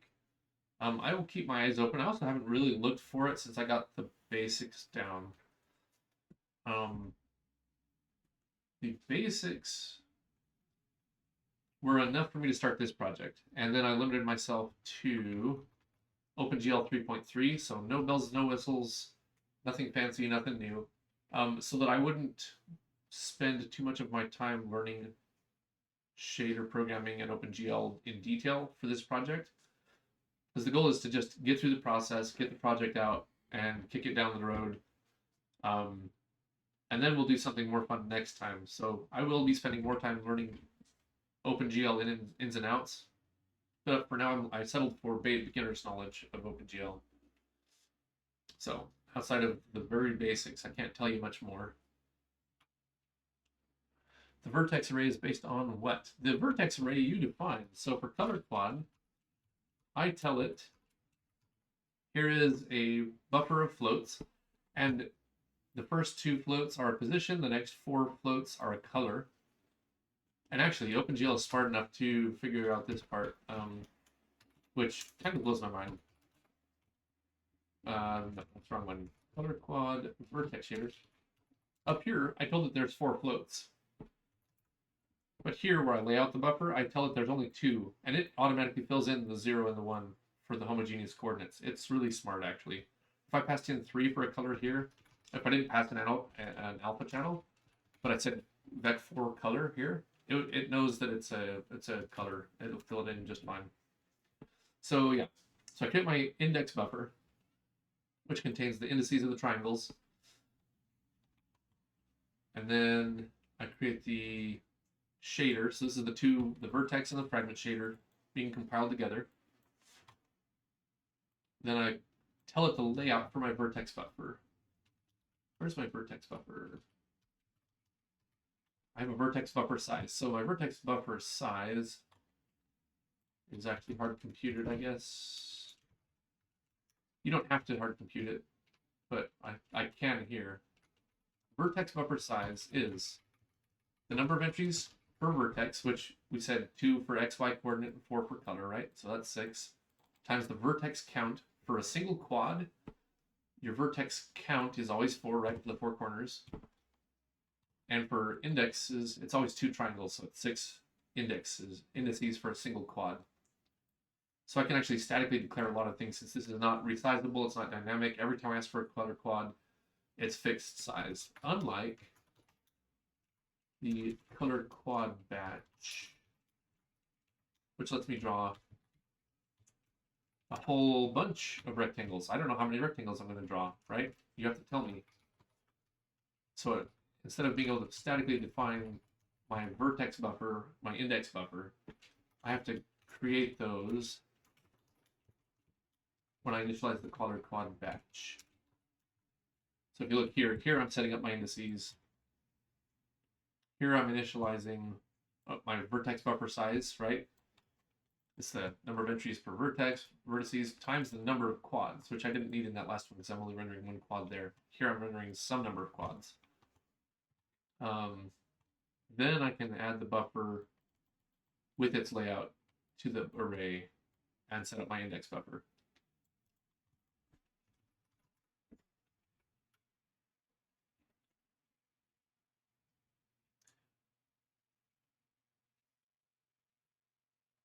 For 2D, it's simple to just use a quad. Yeah, actually, what you'll find out is that almost everybody uses either a quad or a tri, depending on their project. Like for 3D meshes, it's all just tris, just a whole bunch of it.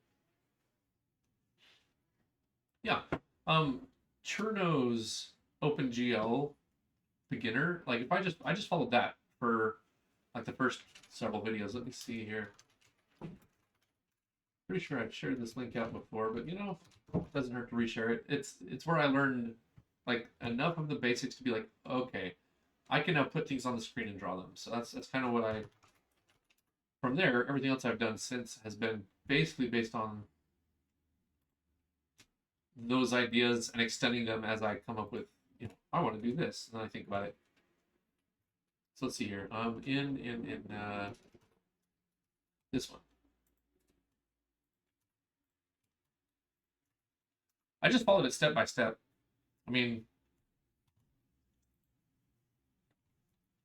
this is not bad. Even 7 years later, like this is working for me. Where did I get to? I got to textures. I rendering multiple objects, test frame. Yeah, I didn't really do the tests. Actually, yeah, almost all of it was good.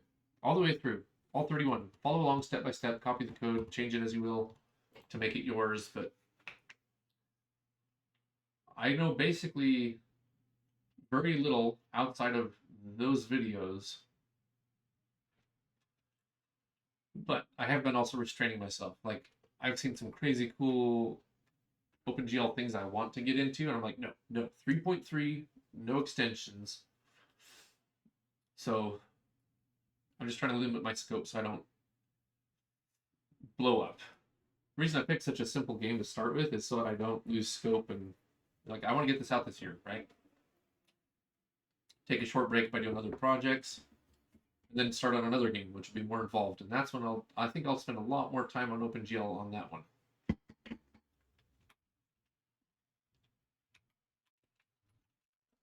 So that's kind of a, you know, a crawl, walk, run mentality. You don't start off with the most complicated, crazy thing. You just get something basic done and go through the whole process start to finish. After that, well, you know, you can get more and more crazy. Oh, word index times 4. This selected first word we need to replace.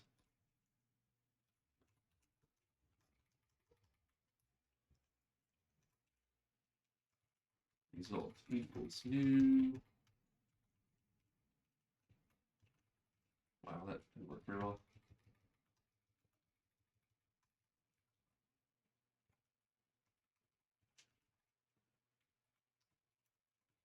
New character array of 6.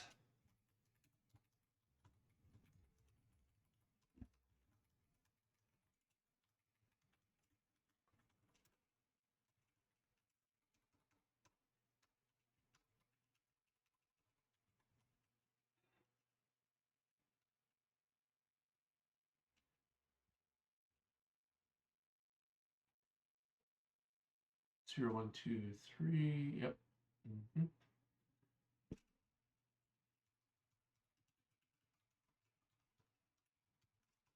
Return result. So the only piece left is this.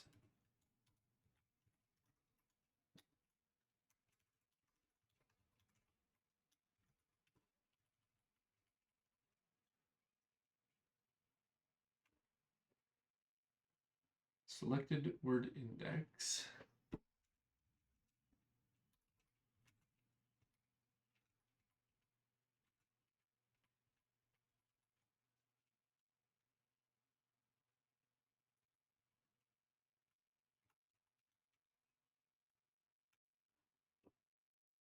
Yeah, good idea. I mean, if you look at some of the big names like Blizzard, right? When they started off, like, do you even know the first game they released? I don't think so. Most people don't. Blizzard's first game was like this little 3 dwarves running in a mines thing, wasn't it? Oh, RPM Racing, The Lost Vikings. There you go. Yeah, so RPM Racing was a Super Nintendo game, 1991. And then 1992, they cranked out The Lost Vikings, which you've probably never heard of. Most people haven't, anyways. Maybe you have. It wasn't until, gosh, 1994. Like, they had 4, 5, 6 games under their belt before they released Warcraft 1. Then Warcraft 2 is kind of where they hit their stride. But yeah, they had some very smaller, simple games to get started with. But then you look at, as a counterexample, Amazon, right? They're like, we're going to make a game studio, and we're going to spend millions of dollars, hundreds of millions of dollars on a big open world RPG, MMORPG. And where is that one? Is anybody talking about it? They tried to go straight to run without the crawl walk phases. I have a game in mind I want to make. Simple 2D game. Yep. With a simple graphics. Yep. The mechanics are a bit more, but those can be calculated without any graphics at all. Yes. If you're going to add complication to an initial game, it should be in the game system itself, not the graphics. Like, we're building up the tools and the foundation of code that we're going to use everywhere else. So I definitely approve of that.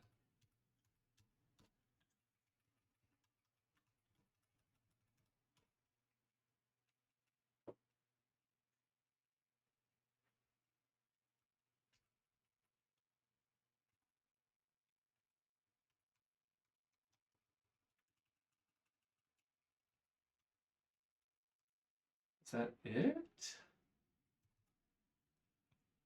All right, so we create a result, 6 letters. We snag most of the word. Actually, we don't need to snag most of the word yet. We can do that there. So let's put a blank in between sections here. All right, we initialize our result. Room for 5 letters plus an alternating character. We step through the alphabet and ask, are we inside this? If it is, then this equals index plus a letter. And then break. Then we copy the 4 characters out of the select word, and we'll terminate it, return. Oops.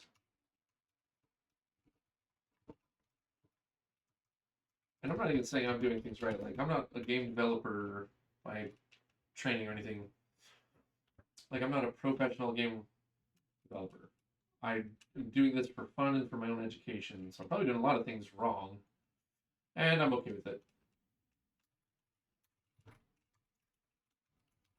I do have a lot of experience as a developer, but I'm also trying to limit myself in specific ways on these projects so that I learn what I need, what I want to learn, maybe I should say. What I need to learn, what I want to learn, something like that.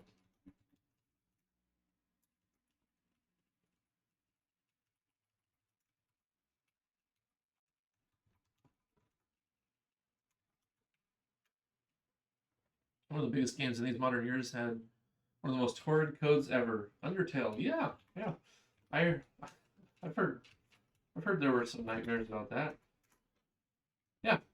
I mean, obviously, with enough practice and few practice games under your belt, your code quality and your game quality are both going to be, you're going to level up those skills to get what you need. So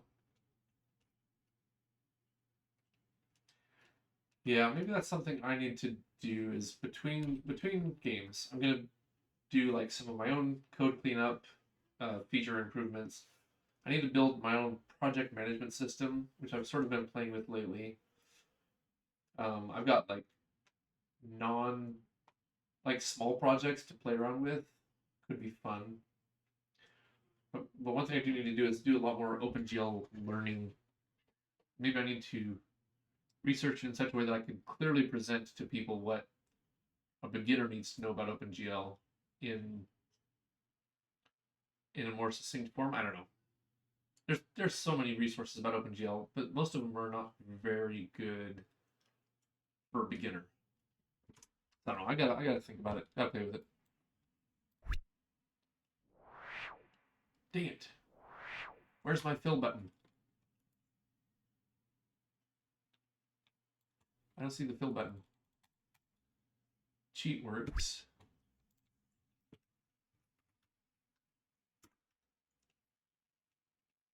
Oh, I wasn't looking at that anyways. Tool bin. I can remember what I'm doing. Embed words. So we should have a new function in here called word.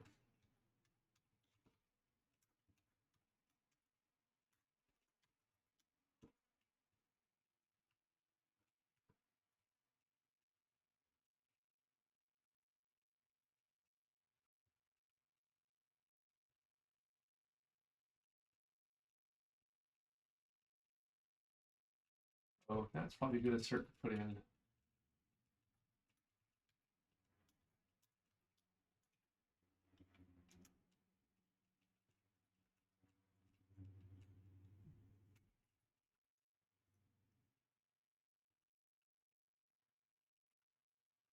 Yeah, we should steal those asserts right here.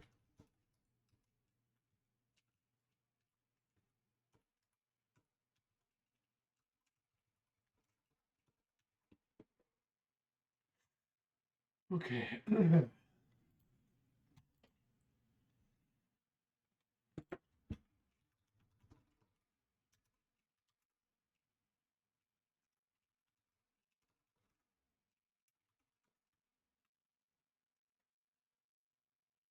Graphics programming is hard. They are a bit too abstract, so it's hard to grasp the concepts. Yes and no. I would argue that graphics programming probably has. Well, let's just say you want to do like web development, right? How much is between you and the CPU that's actually executing the actual code? Well, there's your browser. Your browser is running a virtual machine. Um, maybe your browser is written in Java and it's running on the JVM. And inside of that, it's running a JavaScript interpreter, which is built on who knows what, which is built on top of who knows what. Like there's 5, 6 levels off in between the code you actually write and what's displayed on the screen, and probably more than that even. Graphics programming, you have a GPU, and if you're using it in the very most basic sense, like all you get is here's some memory. You give me buffers of memory. You define what they mean, and then you tell me how to use them by writing custom programs. So it's a different way of thinking about things. Like everything is so parallelized, you can't think about it like a standard program. Yeah, it is hard. I'm not an expert by any means, so for sure non-trivial.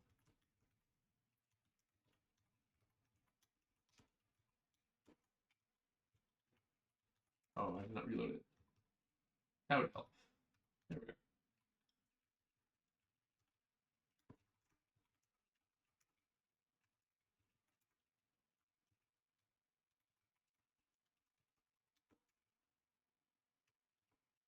Okay.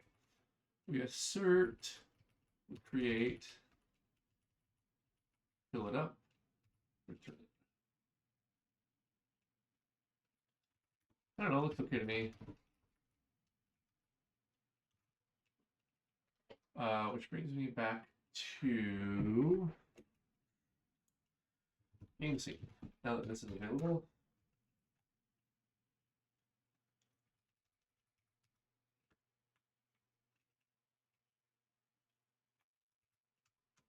there. Now that returns a value.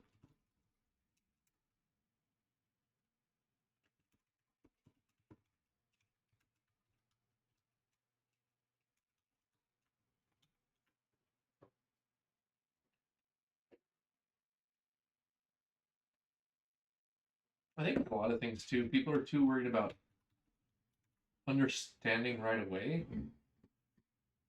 And a lot of times what you need to do is just go through the process a few times so that things work. Like, just follow the step-by-step instructions over and over again until your brain starts to notice the patterns subconsciously, right? So like trying to understand GPUs is, years of study. But if you're like, I put an input here and I get this output here, and then I play with this value over here and I get this value over here, like your brain starts noticing patterns of usage even without understanding the formal underlying structures necessarily. There's a, well, for example, like human speech, right? Um, there's only one variable for learning speech as an infant, and it's you have to hear between 250,000 words and 400,000 words before you start speaking. And actually, that's somewhat true of adults as well. Like, you can learn a language without memorizing vocabulary and language patterns. What you need is exposure to lots of language in context, and your brain starts mapping it. You just have to be in that dark area for a while until your brain starts to build its own map of it. Then you can impose grammatical structures on top of it and say, here's the rule. But there are whole rules about grammar that people use that they never even know about.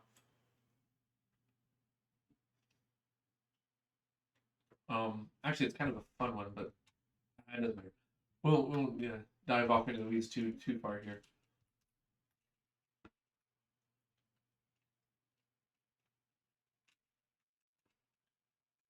That's awkward.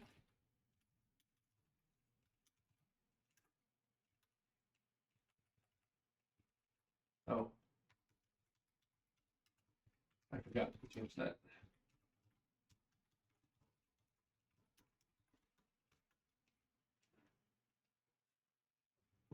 So I think, yeah, just follow the steps, follow the recipes for a while.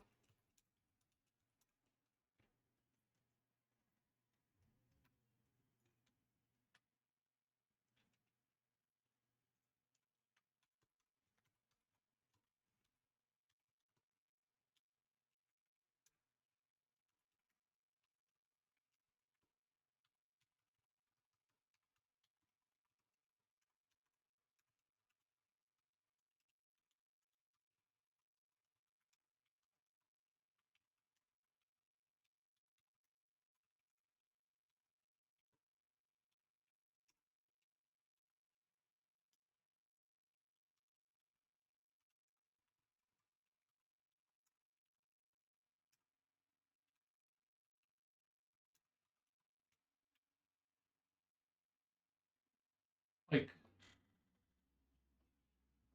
beginning music and beginning art, you just take a pencil and you scribble all over the page, right? Usually, by the time somebody goes to an actual art school, they've been drawing for years. Same with music, right? You just start hitting things on the piano, and you don't learn the musical theory until much later. Your brain likes patterns, it finds patterns, and it imitates patterns. So, blindly doing is often a great way to start.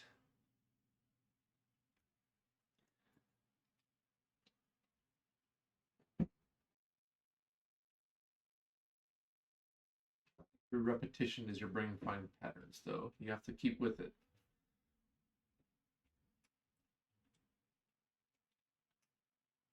Expertise is often a lot more about time at task than anything else.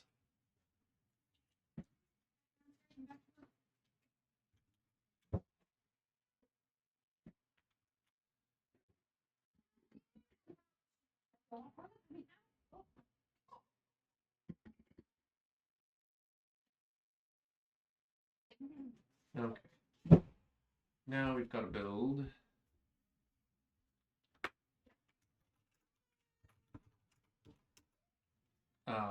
Not that one.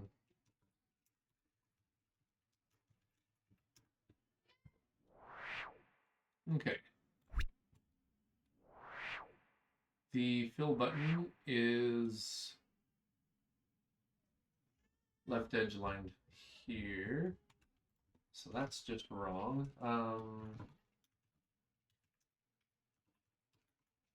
Button fill set rectangle. Proper rectangle X. Oh, that makes sense.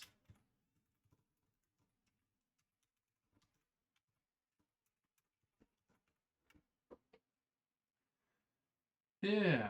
Oh, how's everybody else doing?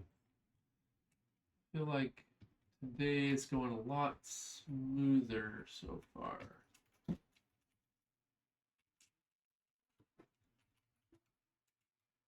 I marked this off for a reason. What was it? Okay, guess it doesn't need it. When I'm pasting in large blocks of code that I need to refactor, I'll often put like a big horizontal bar above and below, so I know when I'm straying outside that region for the refactor. Okay, fill. 1, 2, 3, go.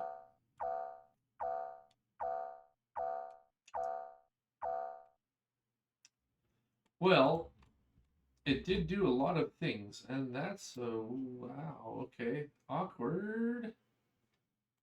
I did use a lot of subsequences. Shoot. Why is it 11?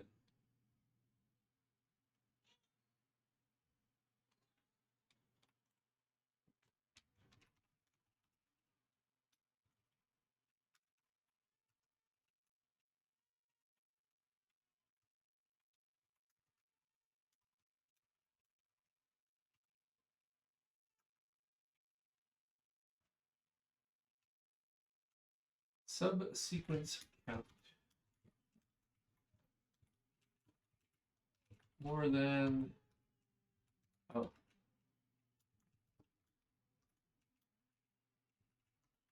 Subsequence count. That would be better. But meanwhile, what does that count? 10? I mean, tops, we got 20, so let's go. I mean, who cares kind of thing?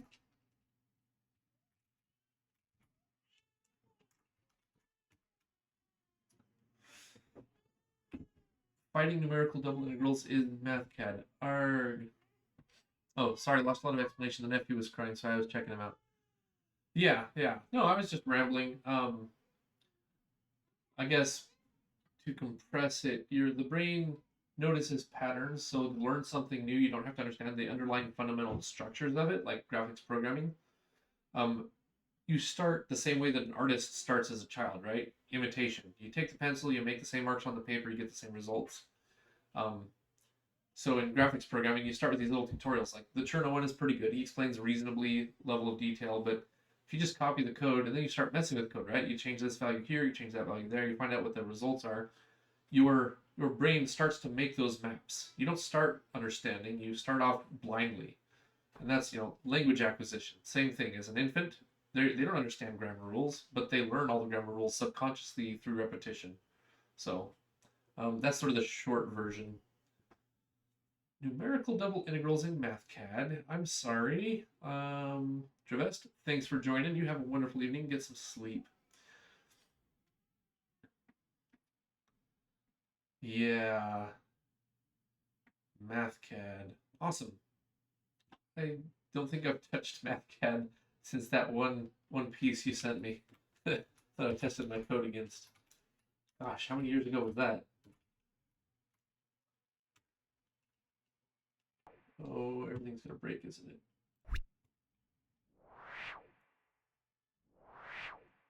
All right, here we go. 1, 2, 3, go. Oh, look at that. I'm so good. Huh. Actually, not bad. That makes debugging a lot easier. Woohoo!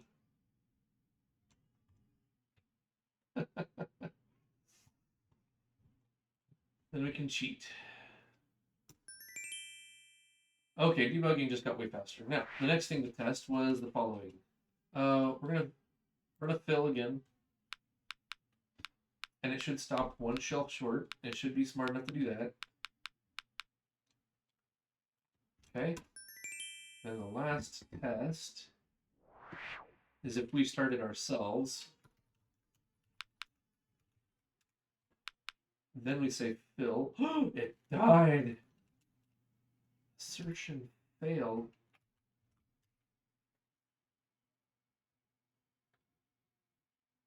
Action sequence.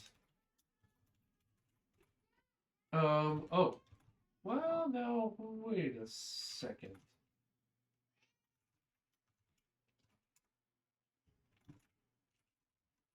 When we're filling,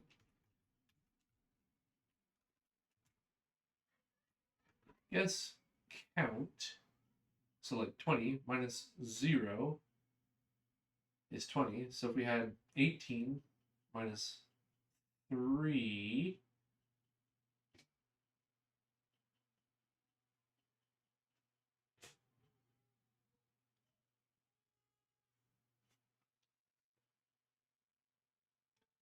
minus 3 is 15. Type a word.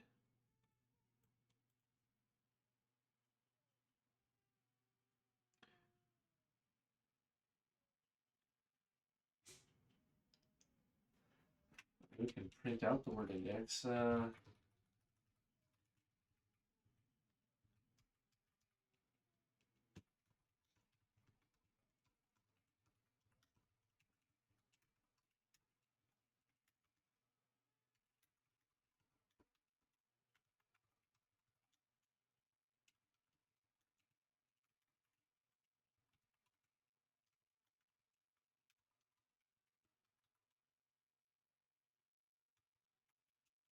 Okay.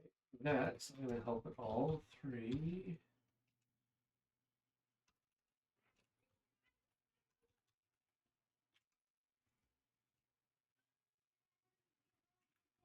Okay. Star equals. Oh, let's just call it word.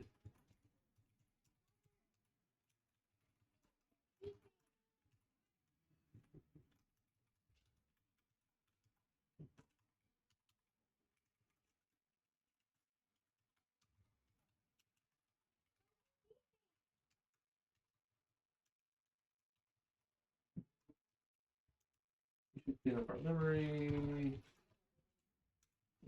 Let's just see what that outputs. Just an insight to make sure I understand the order of things a bit. Load textures, create a representation of XYZ of the world.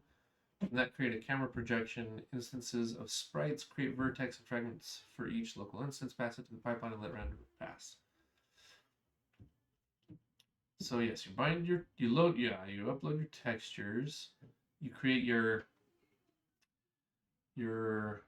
vertex buffer, which needs a vertex buffer layout, and associate that with an index buffer, which says to make a triangle, here are the vertices that you would point to. Then you create your camera projection. To start with, you don't need one. Like some of the earliest Cherno videos don't even use a camera projection at all. But yes, eventually you will want a camera projection because as you move the camera, that should affect the world. Also, well, for 2D it's orthographic, which is pretty straightforward. Why don't I just dig up a camera here real quick? Screen camera. In my case, this camera is deliberately stupid. It doesn't move. It doesn't do anything. I set the viewport. So basically, what area of the screen am I rendering to? The view projection matrix. Here, it's literally what are the left, right, bottom, and top points. So basically your top left corner, your bottom right corner, or so your left, right, yeah, left, right, bottom, and top, and then your depth of field. So basically anything out past this on the z-axis is going to get clipped.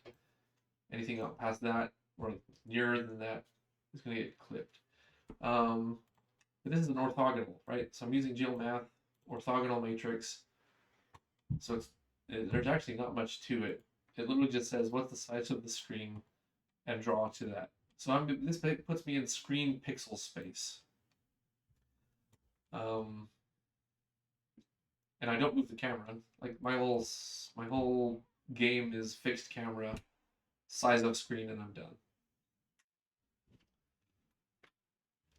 But yeah. Yeah, you basically have it. All you're doing really, deep down inside, is you're copying buffers of memory, buffers of data into memory, handing it to the GPU and saying go. As long as you supply all the right data, OpenGL supplies you with the pipeline. Camera is useful for high resolution zoom. Yeah, zoom. Different, yeah. So for me, I do have to update this when, so let's see, where is it? So in my settings, I can change the screen resolution, which you probably can't see in OBS because it's all, here we go. Here we go. So this is if I have it set to a big size, but yeah, because of the way I set up the camera, it recomputes everything and sizes it down for this screen at whatever size I put it at. So yeah, having a camera is useful, but when you first start, you're like, just hey, put a triangle on the screen. You don't need a camera for that. And if you can find a project that has like this, a fixed camera, it just renders to the screen, nothing else. I now know enough that I could, do viewport stuff and put like a UI area over here, and I could do some fancier things, but I'm choosing to limit myself for now. The stupidest thing that works.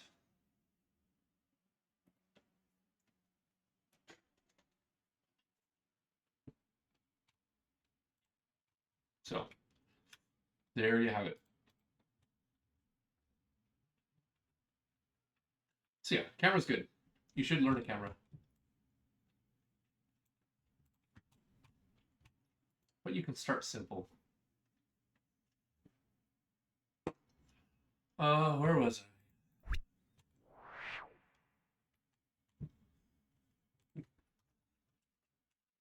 What was I doing?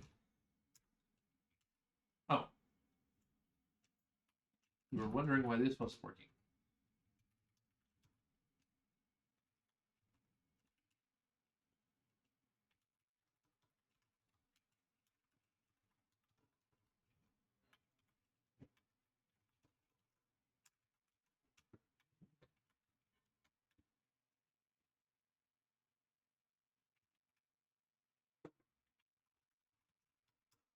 Okay.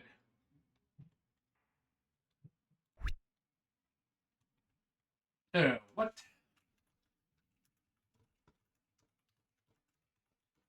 I should not be crashing.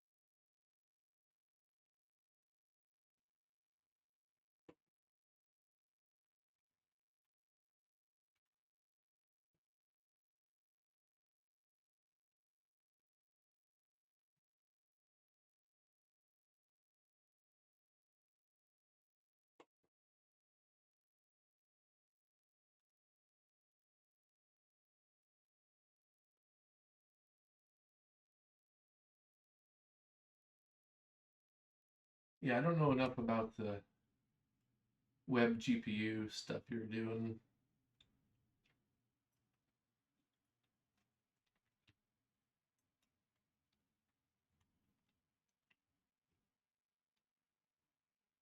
Web GPU. Yeah, I've never used it. want to spend at least 2 games doing OpenGL. I may switch to Vulkan, but who knows?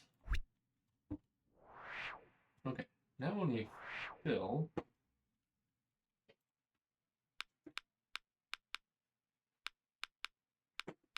oh, that's so cool.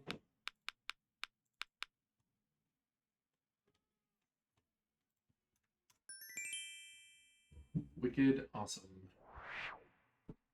Okay, then we fill, and it won't fill up all of them. It gives us room to cheat if we want to.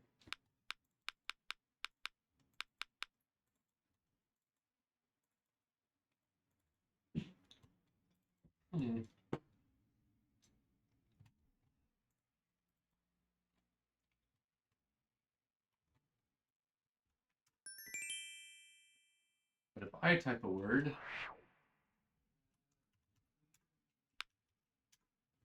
I hit fill, it dies. Oh, interesting.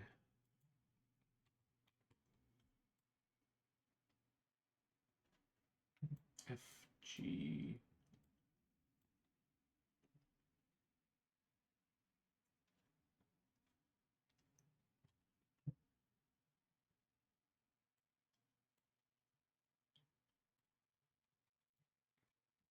All right, so what's word 1237?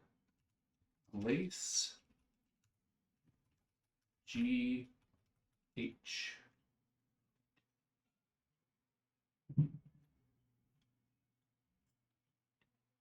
GH, so it's -1.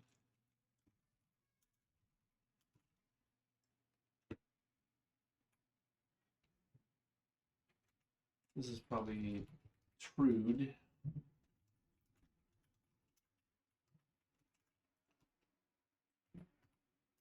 Yep. Okay. So when we copied it over, we weren't being careful. Embed words.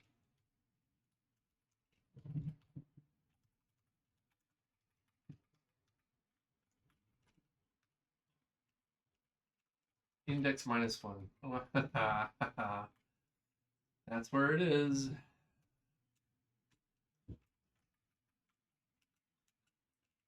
Index -1.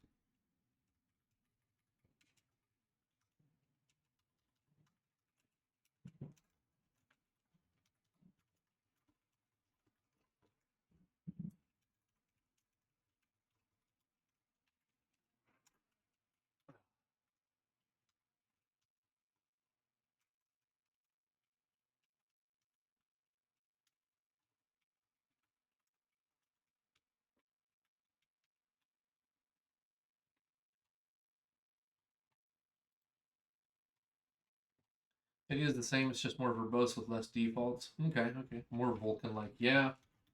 I started working my way through a Vulkan tutorial and I was like, you know what? Let's simplify. Let's just start with OpenGL.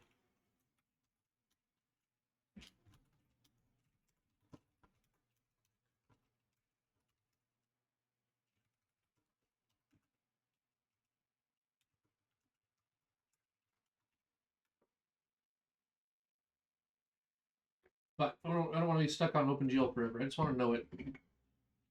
Having a fixed pipeline saves you a lot of headaches on startup. But if you want the power, you definitely want to go Vulkan for the absolute control that gives you over the whole system. But right now, I don't know enough about the system to want control of parts of it.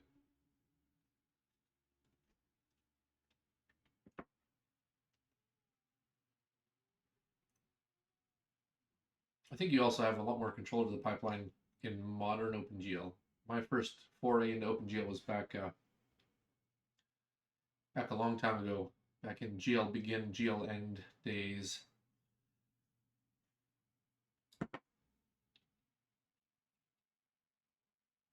So a lot of my knowledge was outdated.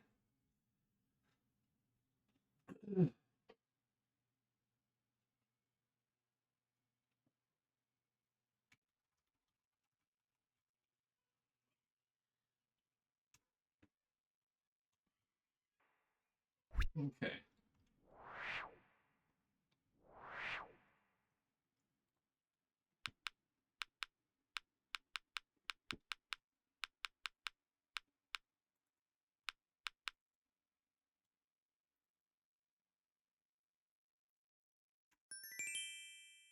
Sleuth. Just making sure that none of the functionality we have so far is broken.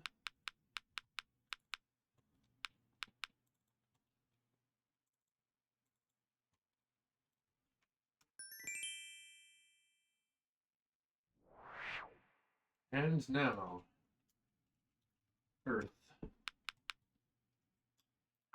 Hill. Oh. Okay.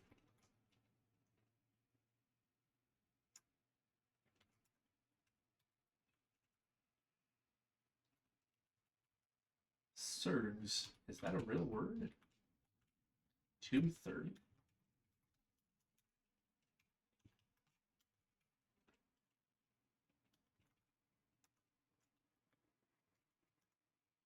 Birds. Oh, got it. Okay. Hold.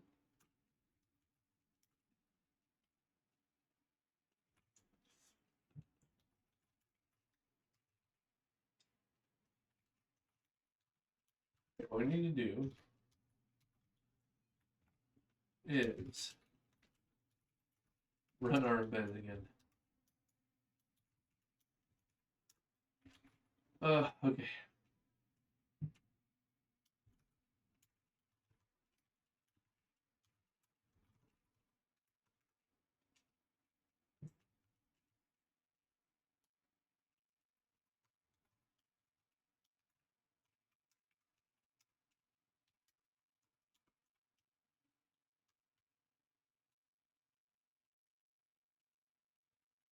Result.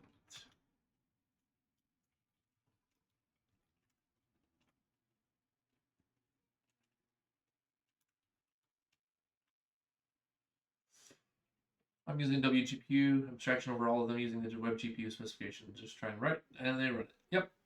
Yep. That's the way to get started.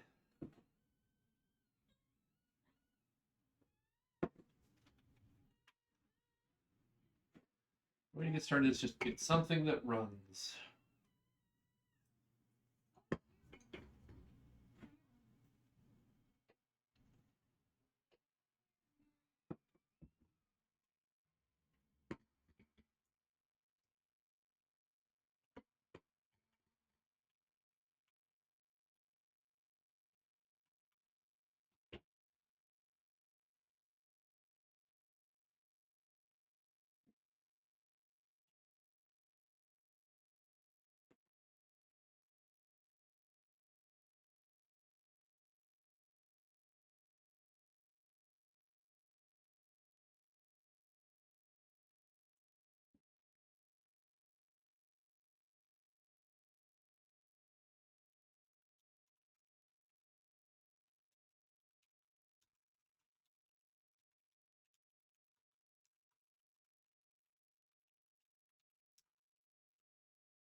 Oh, see, what is that?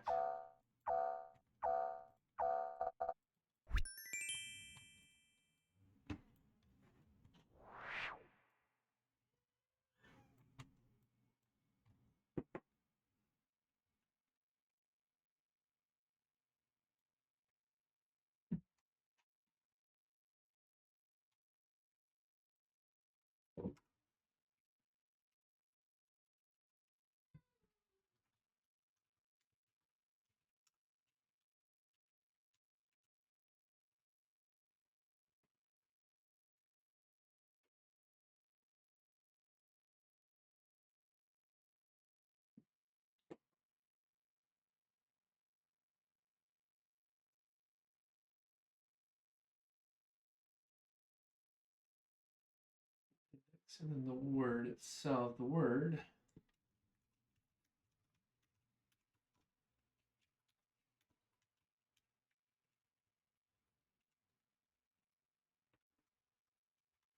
Type the word.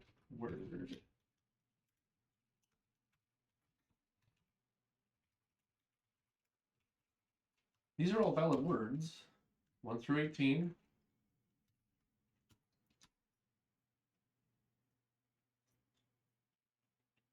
So then what the heck is this? SHAC. I can't figure out how to deal with the last letter.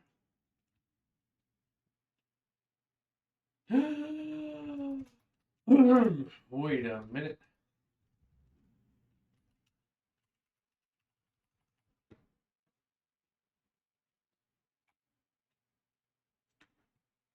Okay.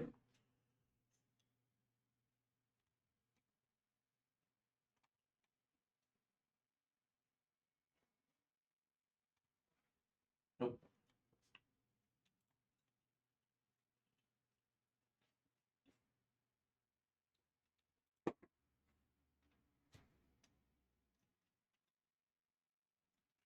Oh, okay. C0, C1, C2, C3, C4. We can't capture the word because when we get around to this element, the word no longer is in memory. We've deleted it.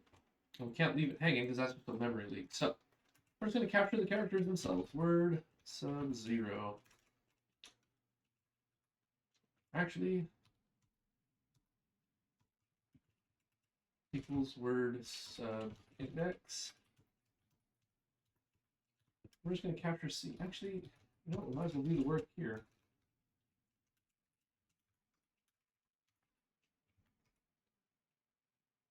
No, let's not. Let's just capture the character.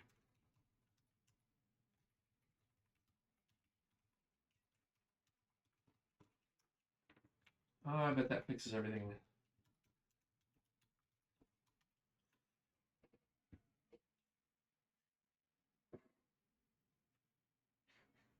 Yeah, no, there's lots of tools out there. Raylib, SDL, that are built on top of OpenGL or Vulkan, but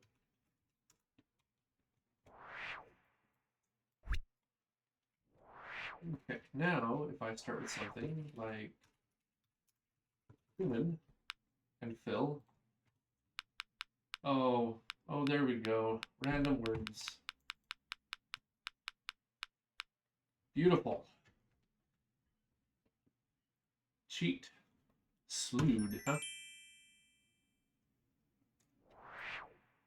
Okay, so we're gonna do is we are going to create a high score. 1, 2, 3. Not a high score. Well, we can create a high score. We're gonna watch the replay. Let's see how that goes.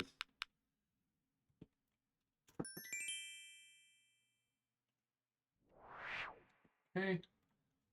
Fill.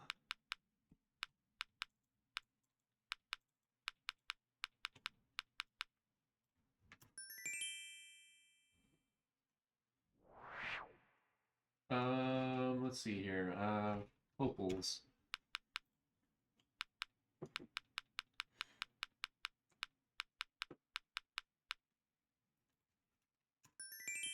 Okay. And we fill.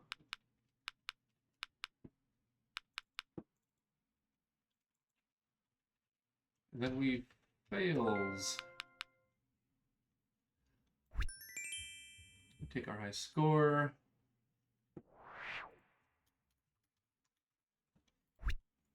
Let's see how the playback goes.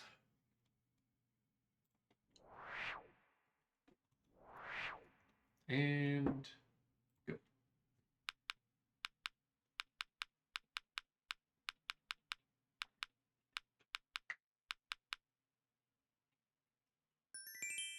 I actually legitimately wonder. Ooh, that's fast. Wow.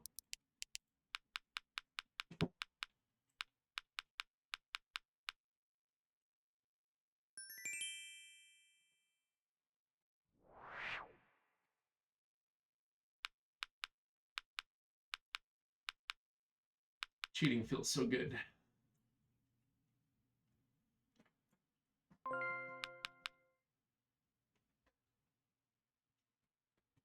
That's it. I mean, replay seems to be working, so I don't know what our problem was.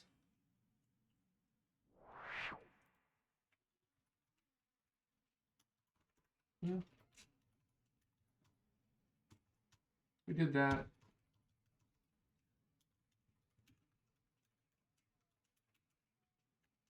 Of logging to replay and its playback.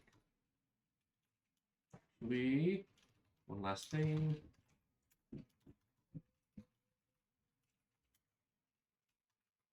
If and def no debug.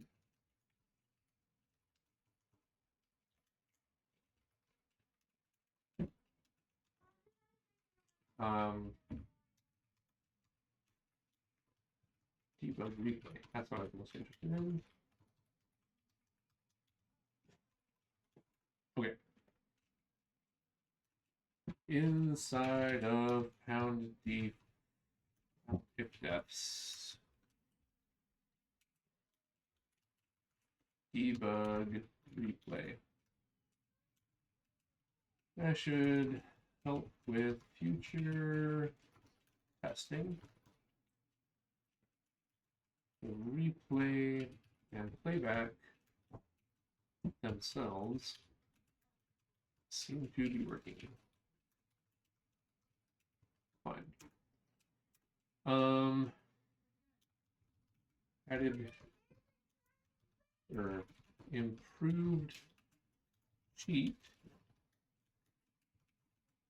so the playback notices.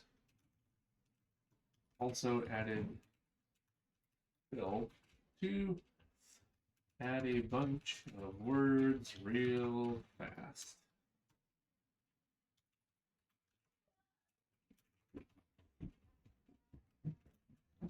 For easier testing. Replay seems to work. All right, let's save our here. Bonk.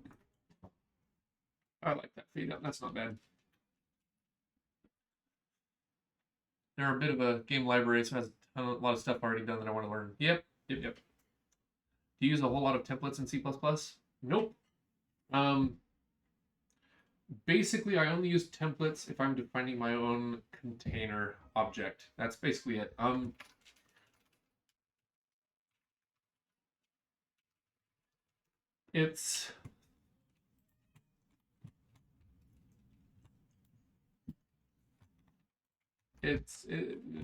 Yeah, nope, I don't use them a lot. Only when I make custom containers. Here's a article written that I think is pretty good. The Grug Brain Developer. Basically, you can do a lot of very interesting things in templating, but like keeping it simple is way more important. So yeah, nope, I don't usually use templates. But the Grug Brain Developer, very good read. It'll make you question every time you do things, whether or not you're doing it the right way. Like, am I trying to be too clever? I'm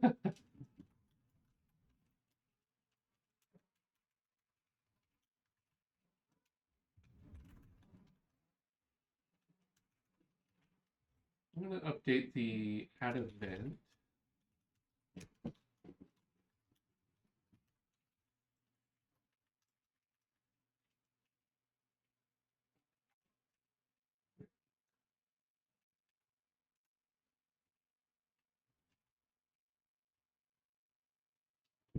Huh. That's off by 2. Oh, I see. It needs to be 1, 2, 6, 7, 8.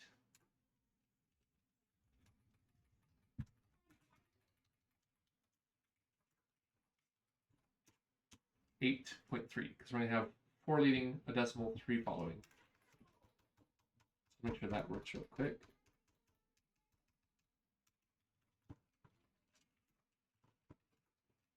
That's it, they just lined up. Yeah, there's a lot of template abuse. It's actually just kind of a problem with C++ in general. There's so much syntax that nobody wants to learn it all, so everybody learns a different subset of the syntax for C++. And so you can't always read out other people's code. Like, this person uses these features, this person uses those features. And how are you ever going to know all of it so you can read everybody's code? You could spend all day trying to keep up and read and... Oh, that's much better. Now the outputs look good on the command line.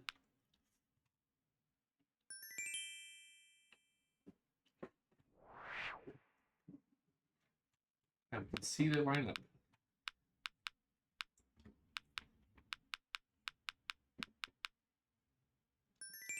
Oh, no. So some of these places where I'm selecting a word right in the middle, like this is within teeniest fraction of a second between events here. 887 to 938, we snuck it in there. Cool. Yeah, I'm gonna say this is probably working. This is readable. I can debug with this.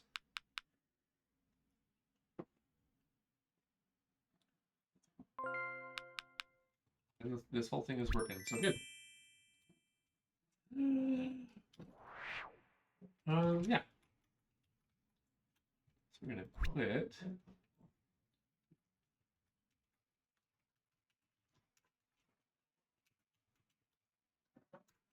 Add everything. Get restore staged tools UVs.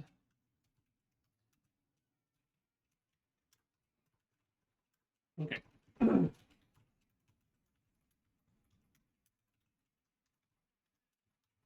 Added better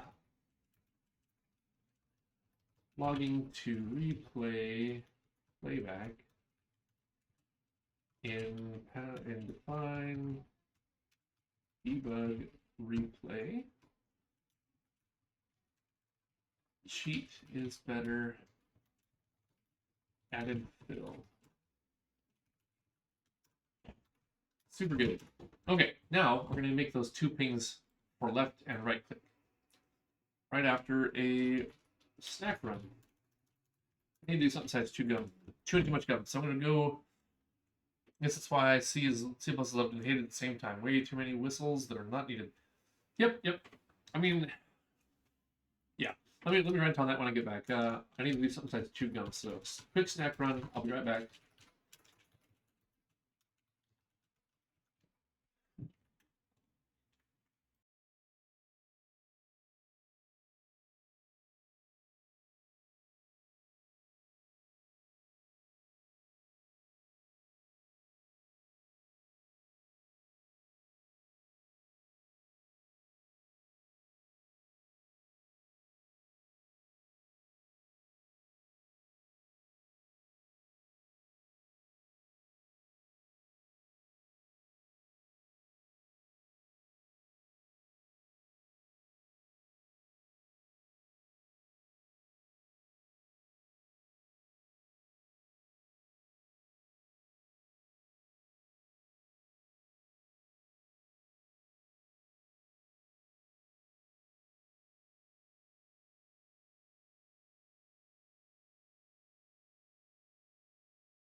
Okay.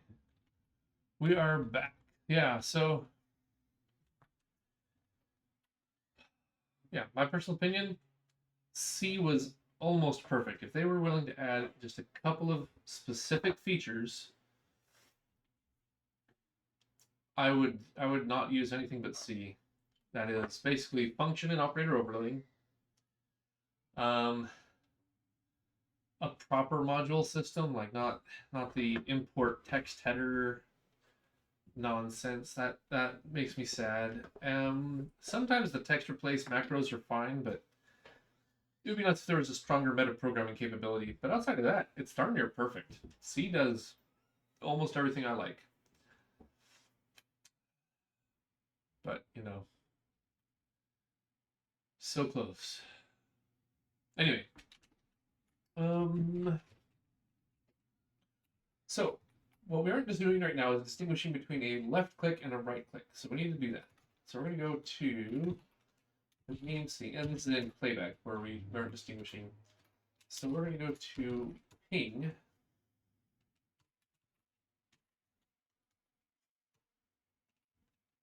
Ping a target.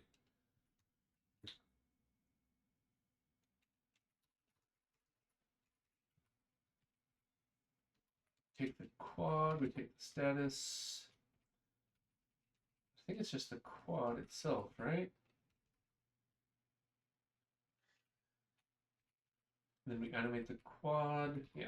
So we take this quad, make a couple changes. GameScene.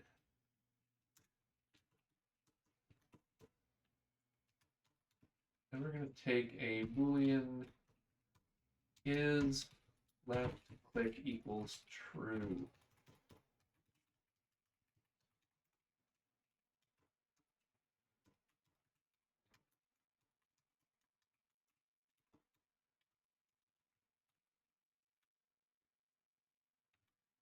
Yeah, so C++ is turning into what I think Perl's problem was. Perl is what I call a write-only language. You write, you find all these clever little things, and you can do a lot of work in a very compact amount of code. But then hand it to someone else and say, "Hey, yeah, here's this function I wrote. Go do something with it." And they're like, "I don't know what this function does." They can't read it. They're using different subsets of features of Perl because nobody can memorize them all, right? And then it can come back and bite you in Perl so bad. Like I'd be like, all right, how do I do this? How do I do that? And I'd find a couple pieces and I'd put them together and I'd make it all work. And I'd come back a week later. I'm like, I have no idea how that works. I don't have any idea. Like I can't even read my own code anymore. Perl is kind of like that. And I think C++ is kind of turning that. You're like, what's a feature that lets me, iterate over these things at template time and blah blah blah. And then you go back later and you're like, I don't remember. I can't read this. Not just other people's code. Like it's yeah. So oh.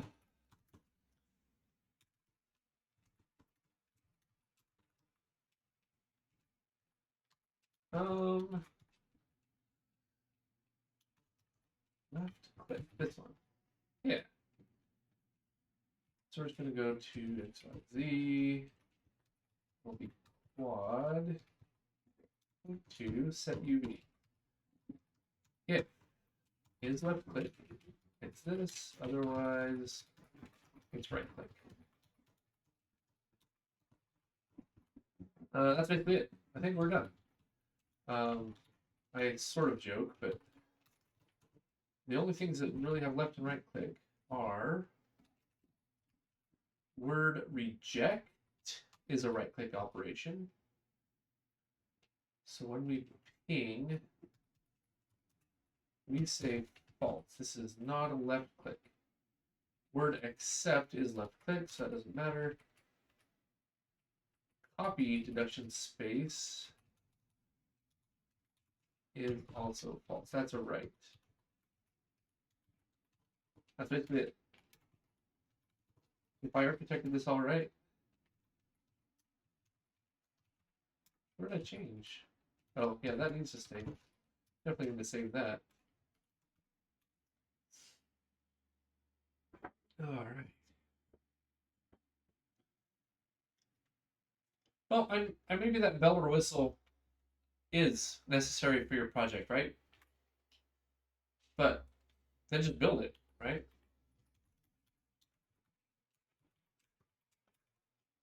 If you had a proper metaprogramming system,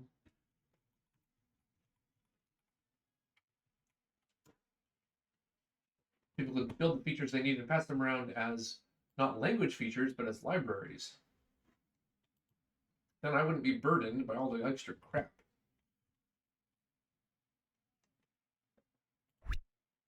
All right, let's play a level out without cheating. And just click on a bunch of things as we go. So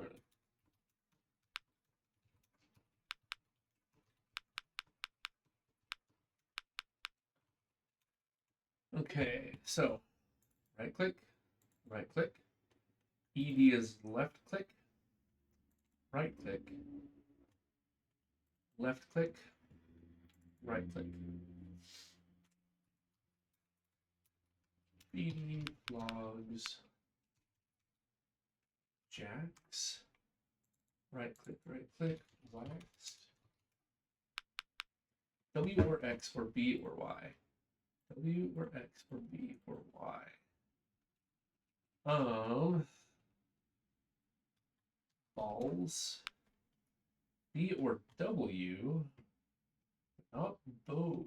Interesting. Let's just get the Y figured out here. B is in, W is out, X is in. Boxed. We should copy left and enter. Okay, now we lose on purpose.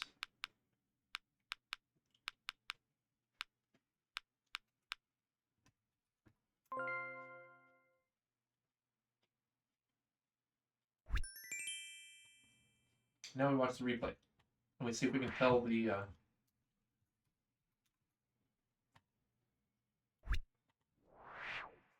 see if we can see the difference between the left and the right clicks.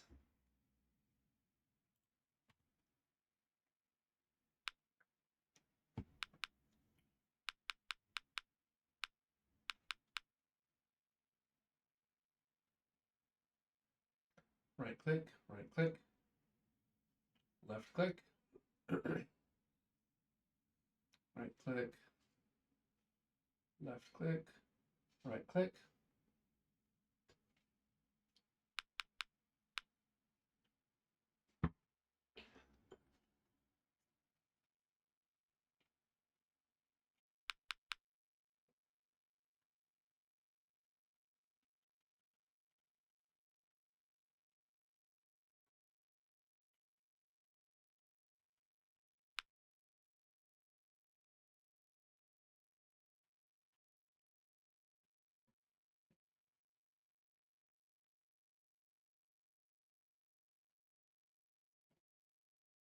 And then we're looking over here for the blue, orange, or something like that. Blue, orange, orange. Then we're done. Yep. Okay, so those pings are reasonable, I think. Okay. I'm calling that done. Orange and blue works okay. Let's undo that.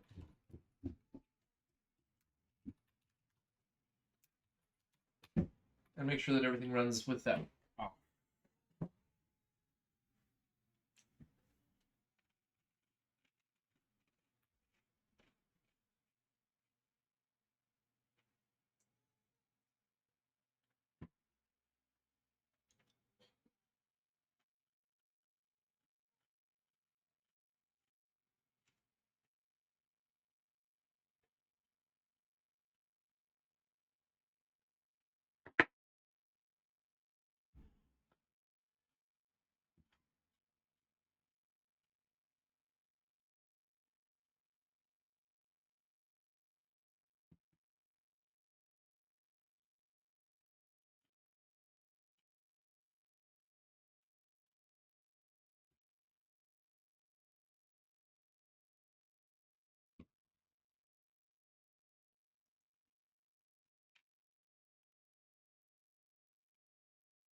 Yeah, nothing's coming through on the console, so that did seem to work pretty well.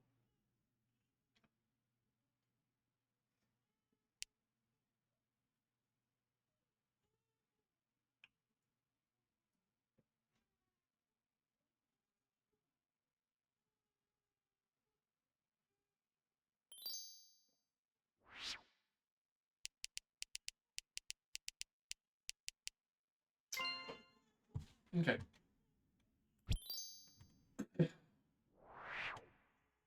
And when we play, nothing should come out as well.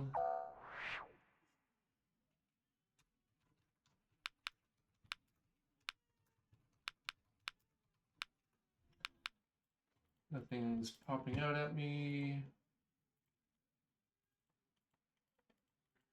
Yeah, so the console logging has been disabled with a single flag. Perfect. All right. Got the two pink colors.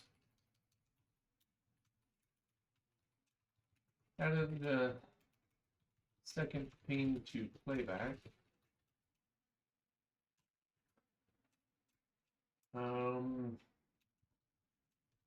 Disabled debug replay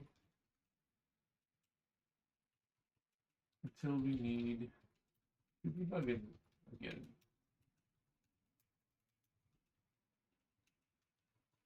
Okay. All right. Polish. We need to make these controls better. They're not great.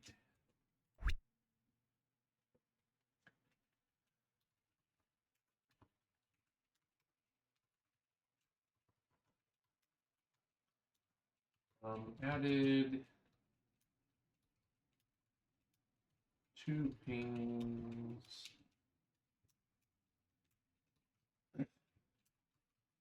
Logic for left ping and right ping.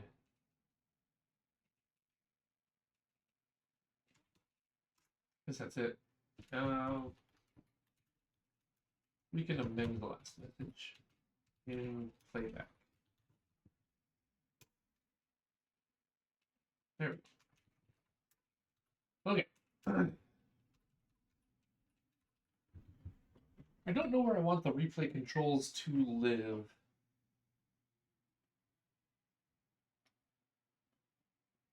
And they definitely aren't laid out in a great way. So if we go look back at the scene.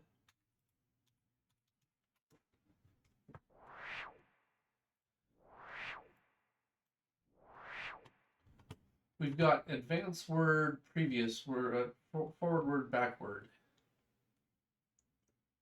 We've got play, pause.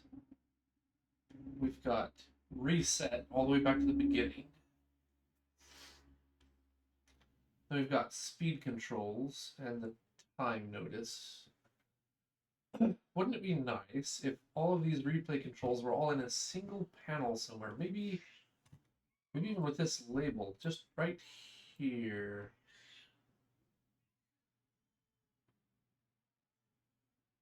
Is that what we want to do? Break it all out into a separate object altogether?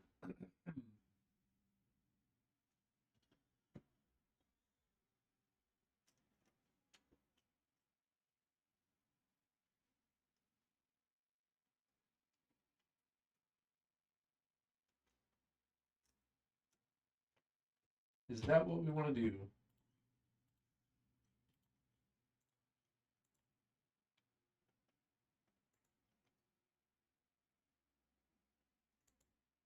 Those are not supposed to be active while we're playing. Oops.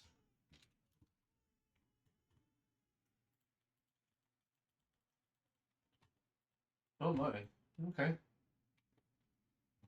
That should be hidden. Shouldn't do that.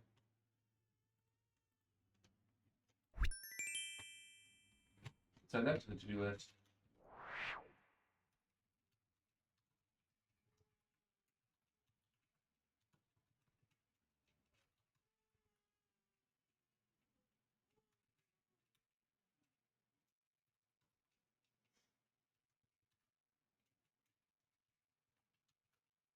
Oops. Okay.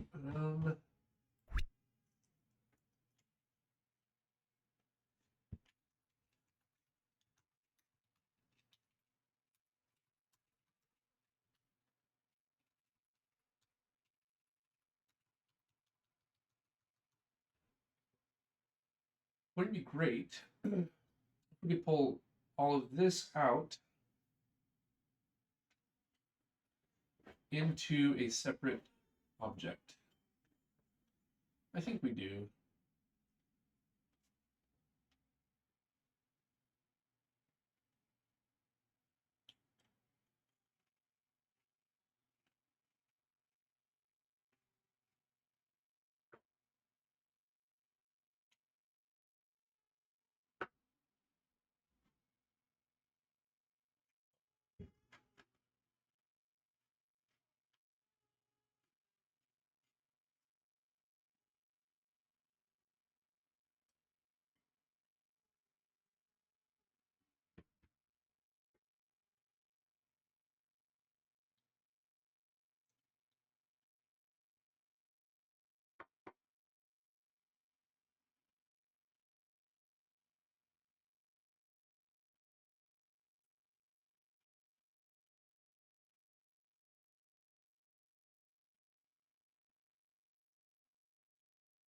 I think we do.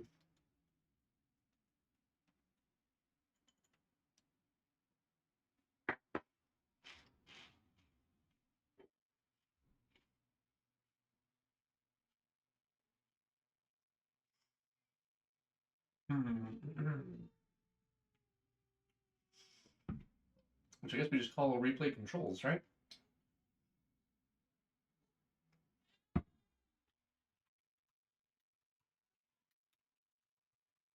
Or playback controls.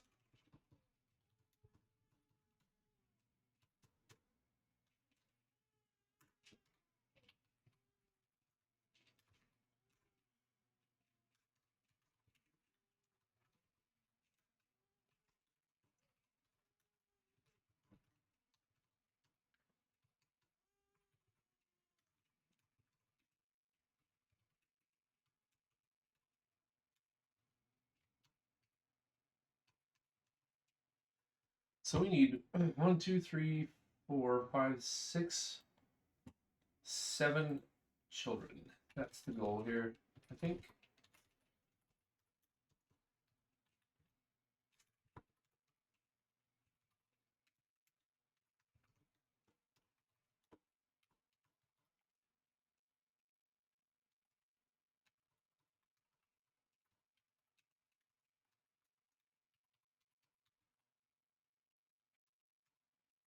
One, two, three, four, 5, 6, 7 children is what we will need. And one of these needs to be a color quad. Let's get a text and a button in here.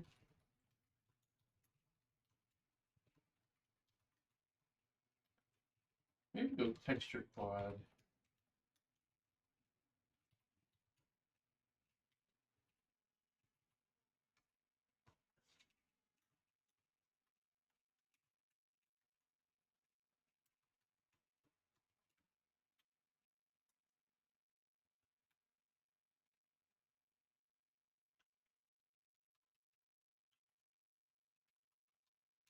Okay.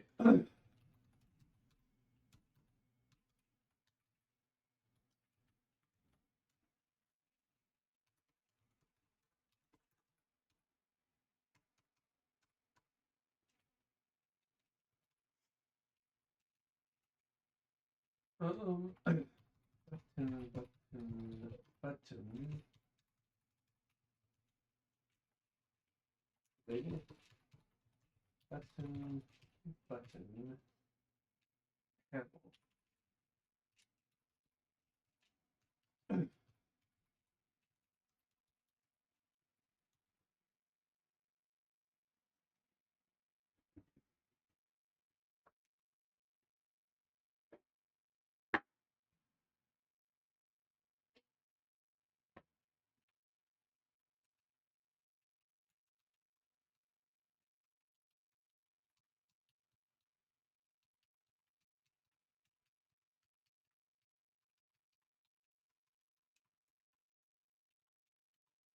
Channel. The label.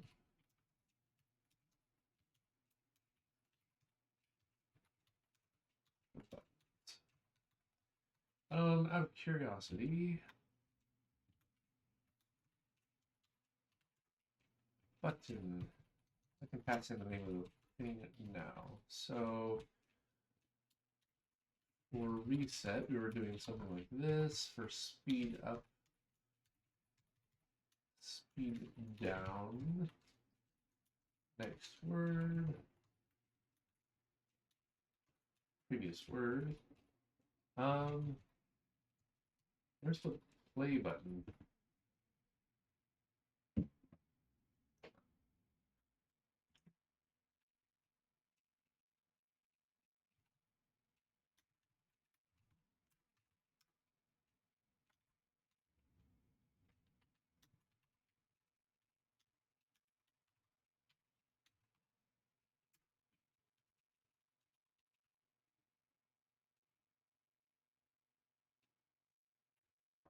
Oh my gosh, here it is. Right here.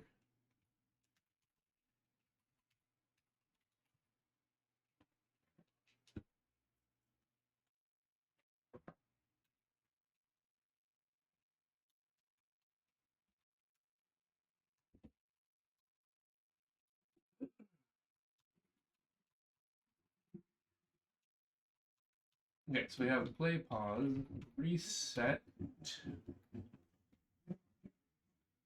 speed up, slow down. Next word, previous word.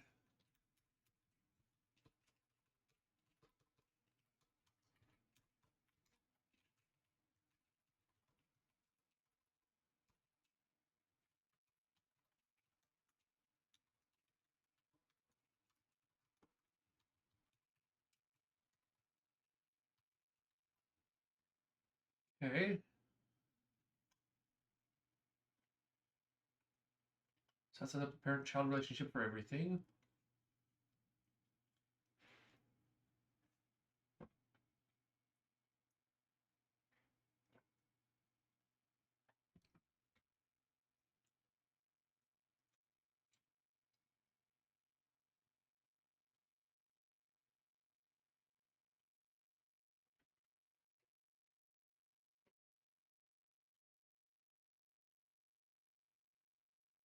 I don't think any of these need an update function. I think it's just render.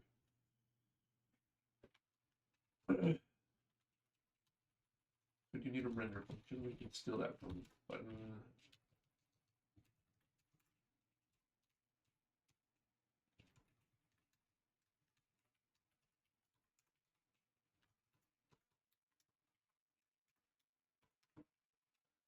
And then we're just going to say, each of you things, render yourself.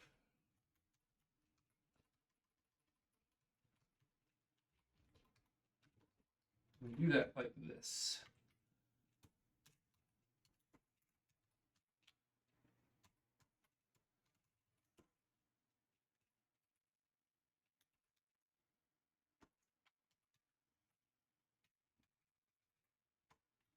Done.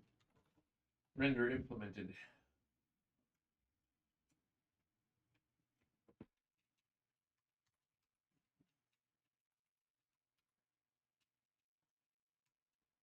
We need a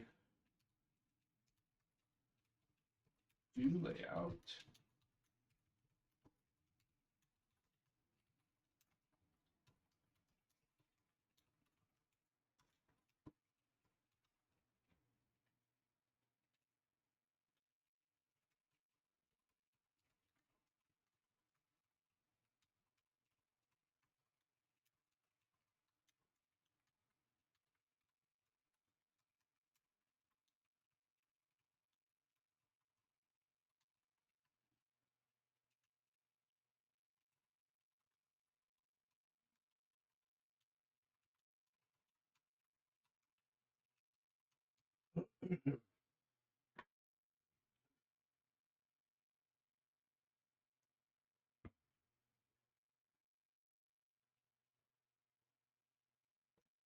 Hidden elements is used for like, actually this label, I think text. It doesn't matter.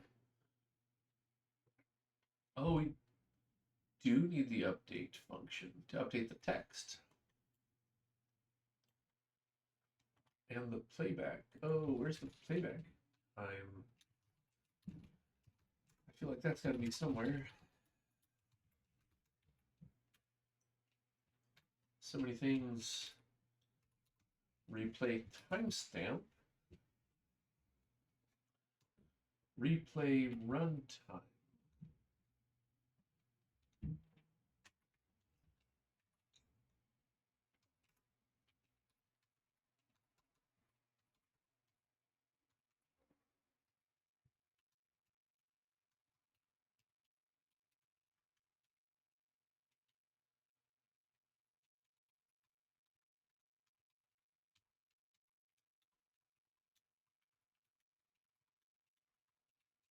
Okay, so we need 1, 2, 3, 4, 5, 6, 7, 8, 9, 10.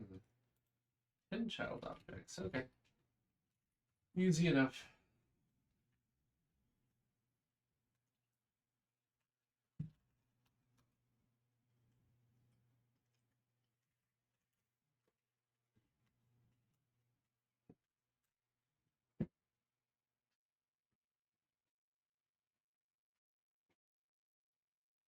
We do have a decent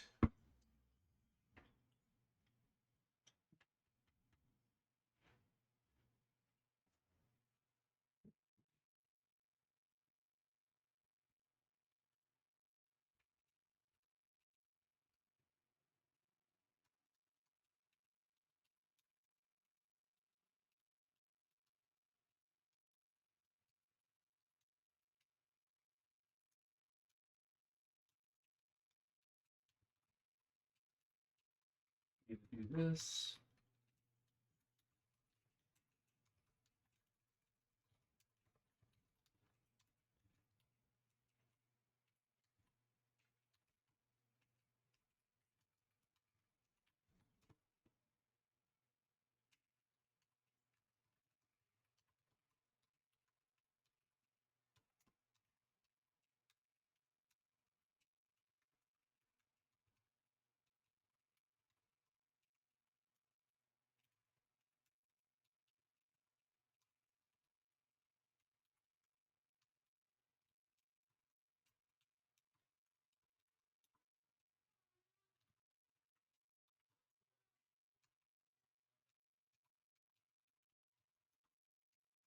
Insert.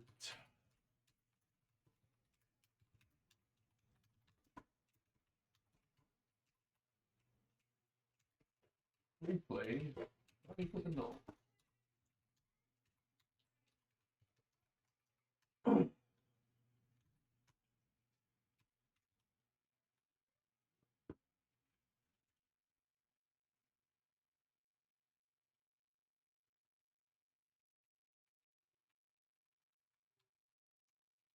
Insert underscore replay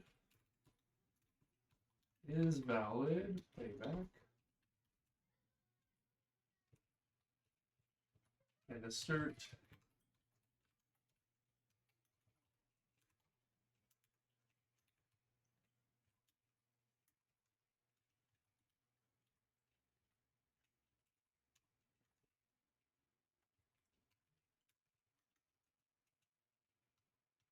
the GameScene.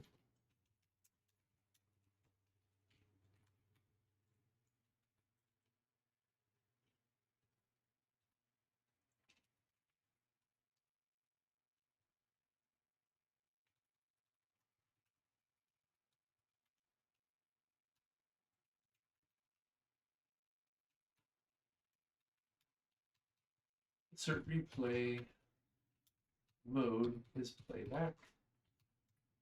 So we should never pass in a null replay. We should never pass in a playback replay that's not in playback mode.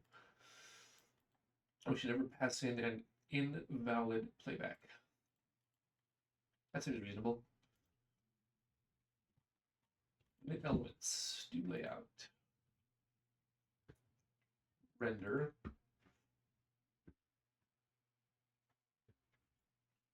I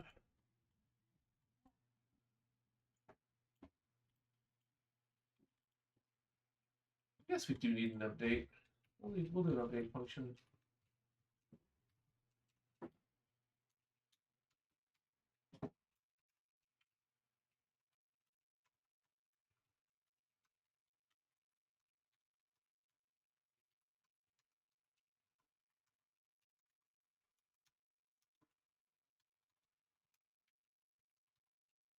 is basically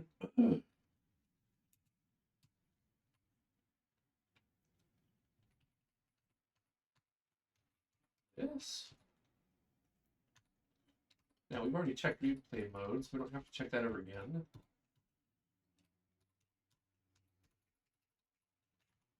If the replay is running, we get our elapsed time and our total time.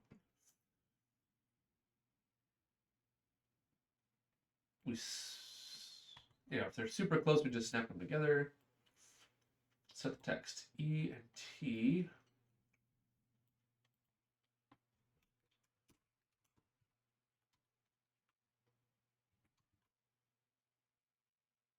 Then we update the replay. Stir comp. I guess we need C string in here.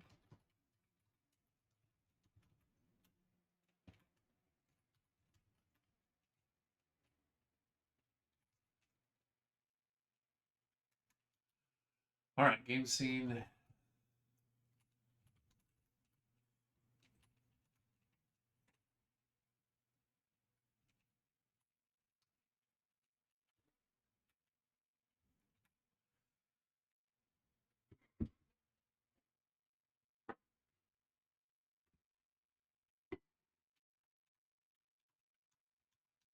Initialize game elements.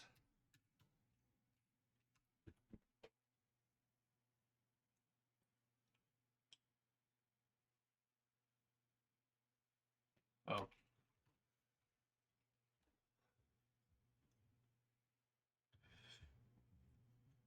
So all of these are going to go away eventually. That will be nice. That stays. This all can go away eventually.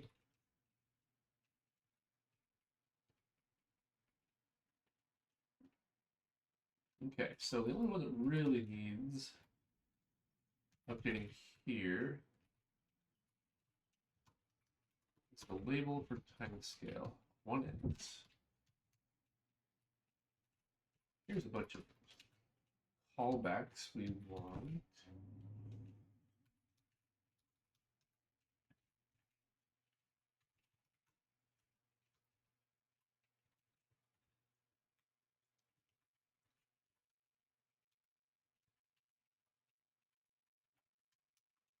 Label timescale set alignment. We are going to ignore the pings.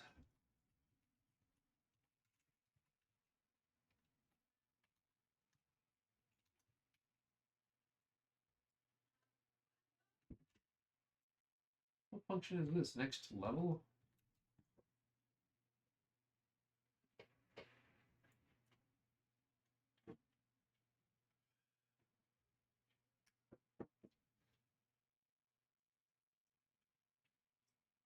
I don't think we need to.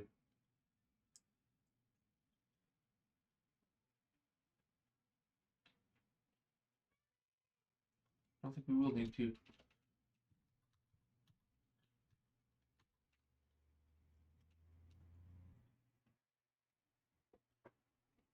If we are in sprint or practice, and if the replay is not running in playback mode,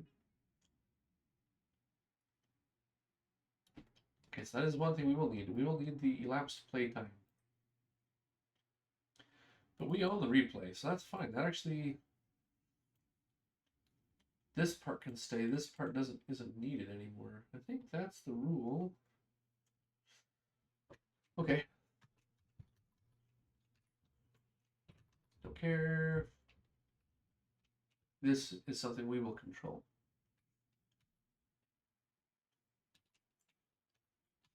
Replay inputs blocked.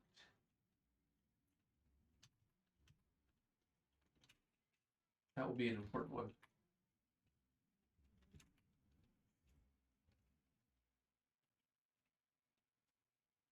Mode.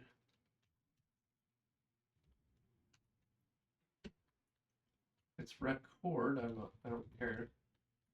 I don't want that stuff in here. Record, fine.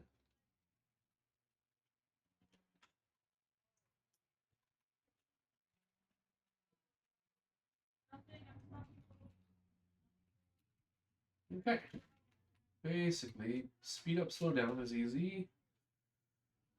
Oh, playback reset.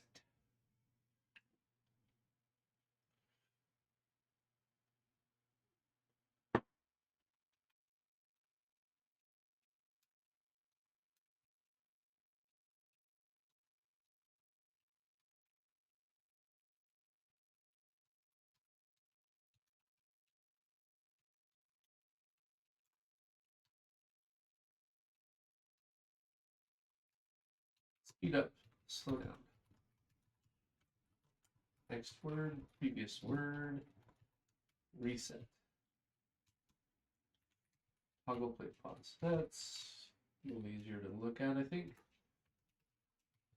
Time. Okay, here's the part we need to clean up.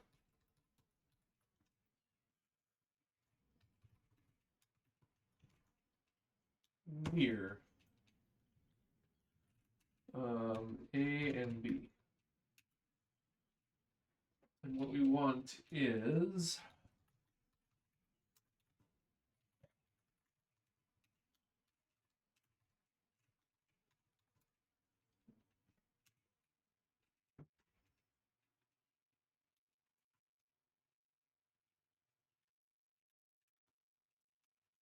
A minus B,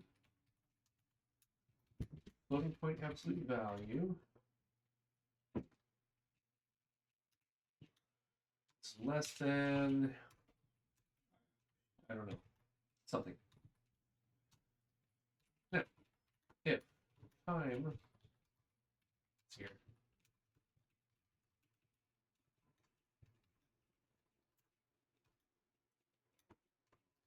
If scale is near 0.25,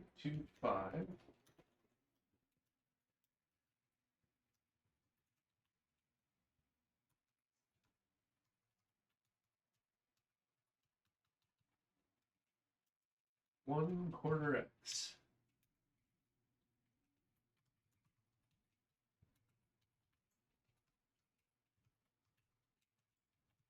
It's near 0.5, then it's half X.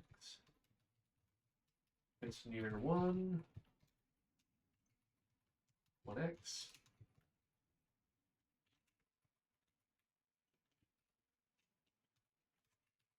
2, and 4. We're treating them as discrete values, which is fine. Else,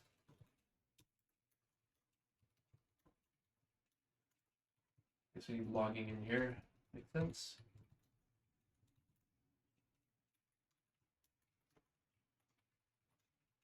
Why this folly?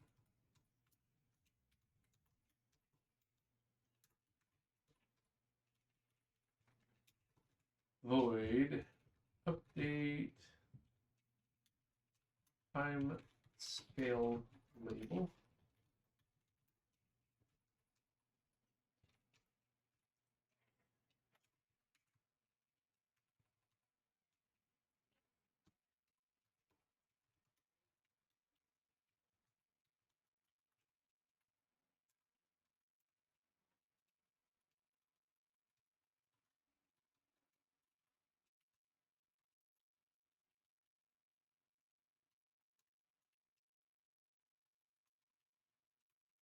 Playback controls dot update.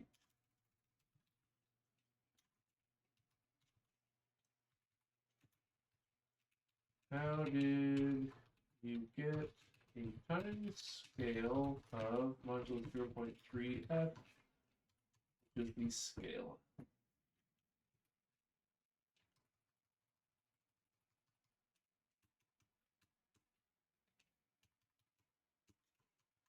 Invalid time scale.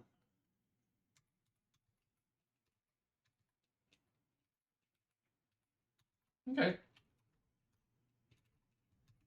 Something like that.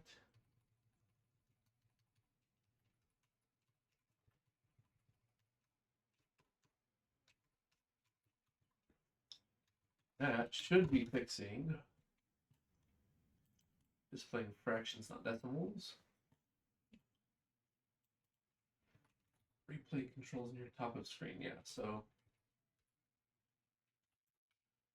blah blah blah.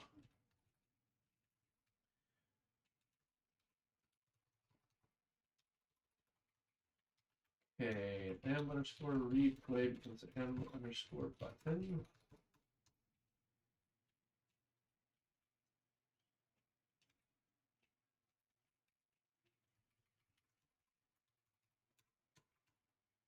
Speed up, slow down, set, next, previous.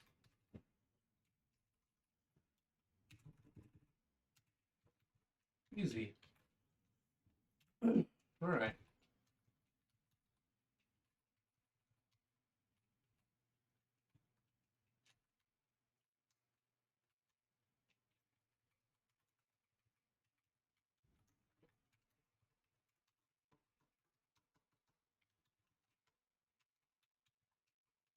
Okay.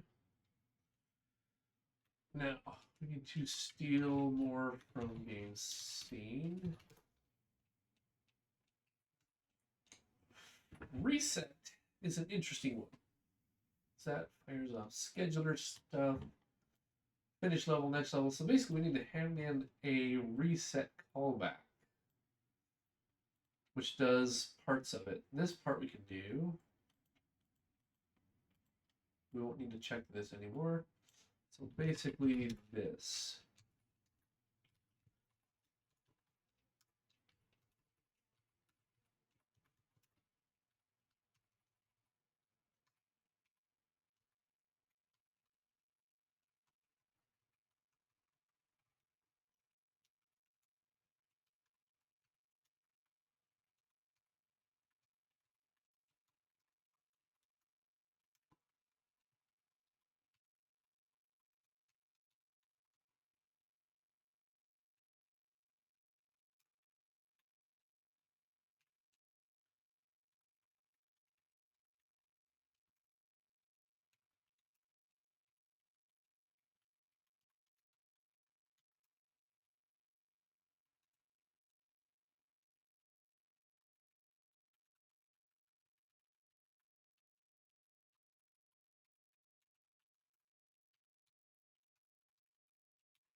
Um,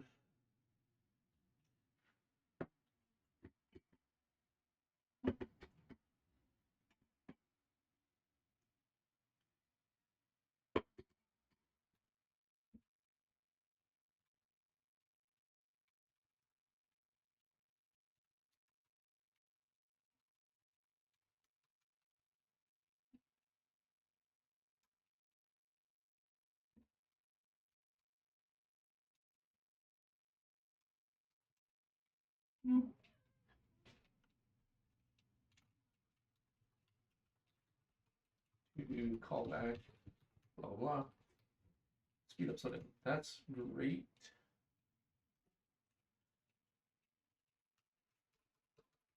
Okay, toggle play and pause.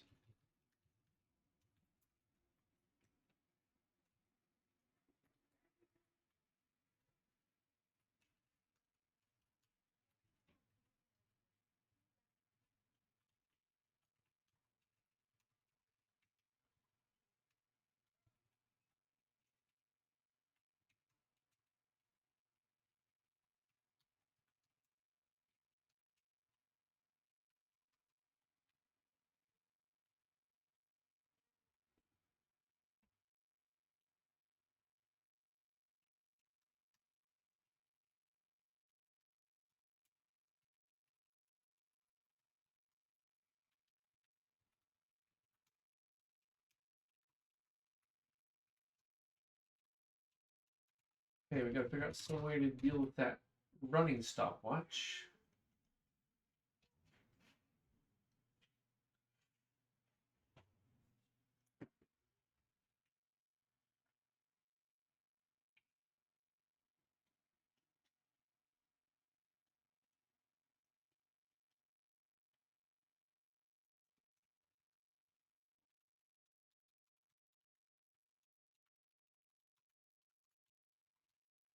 We can do it with the callback as well if we need to.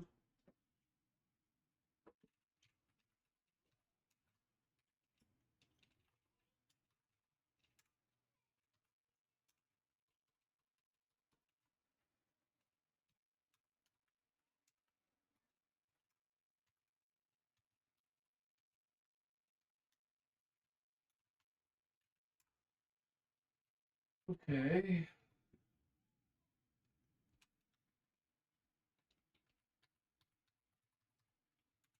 Next word.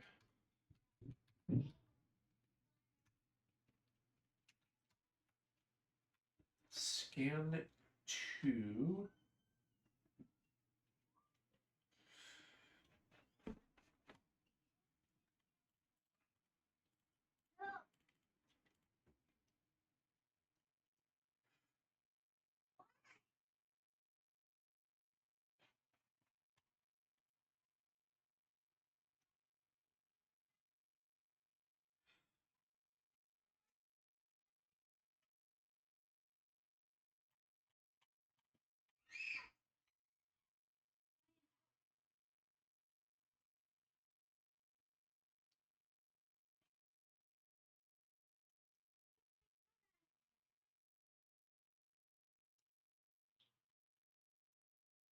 Nice level on end.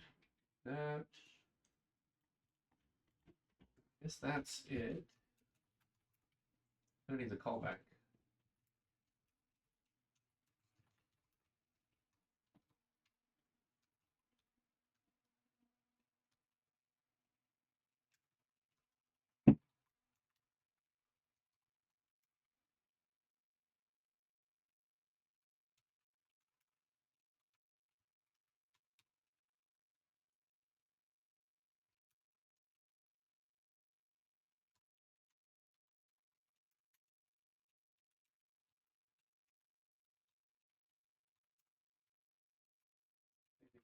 Basically.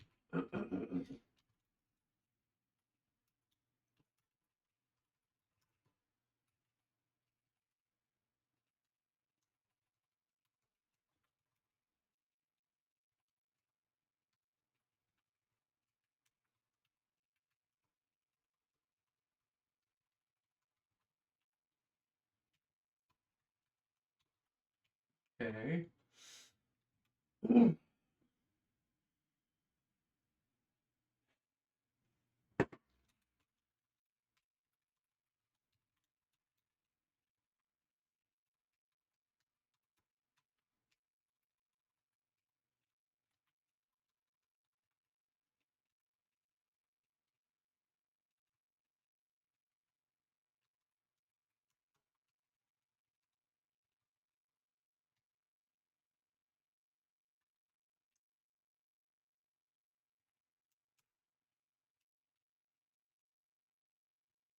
Did that.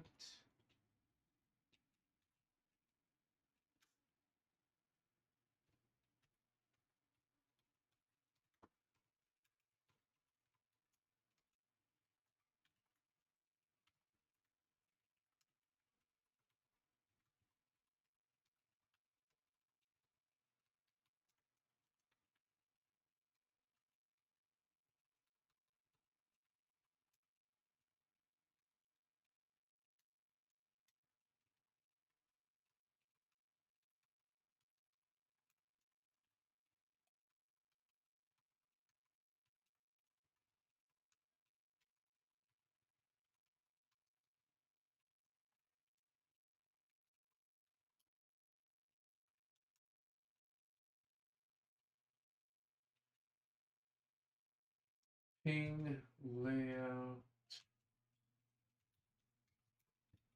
Okay. That should capture a lot of the playback control functionality.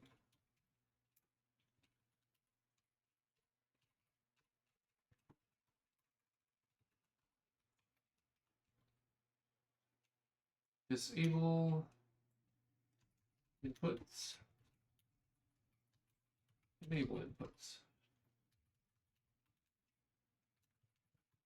Sure.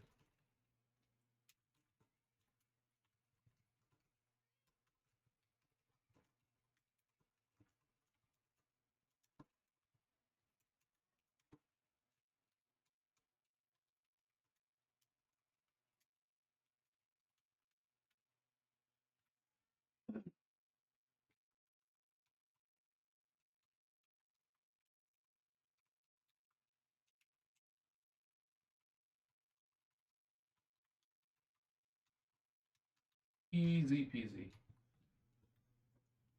That's controlled by the game state, right? If we're in the middle of an animation, we don't want people clicking the playback controls. Certain animations, I should say, like transitioning between levels.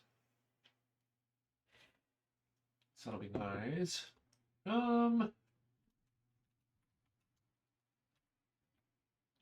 So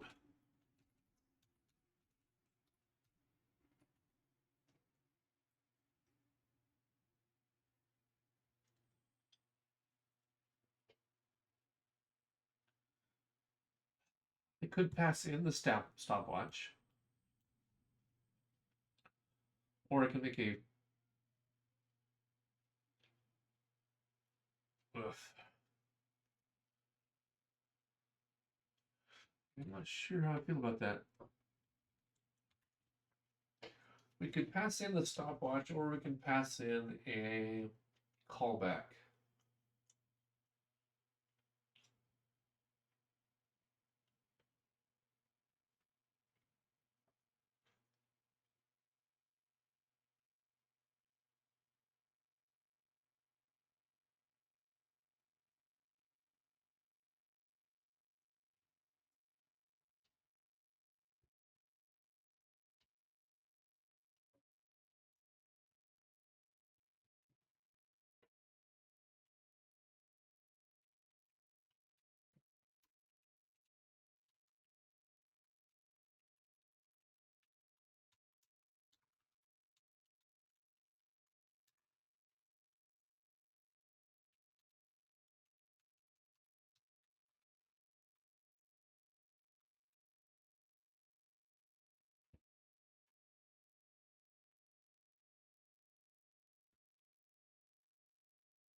A lot of this functionality is here.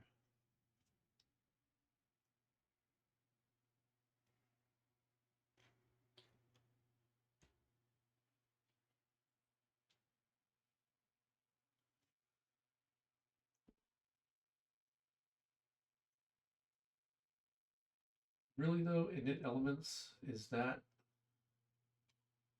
sparse?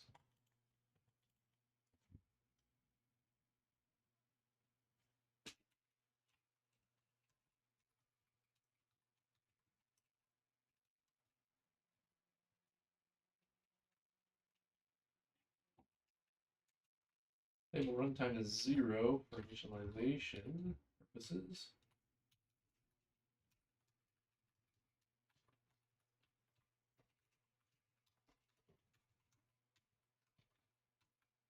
No.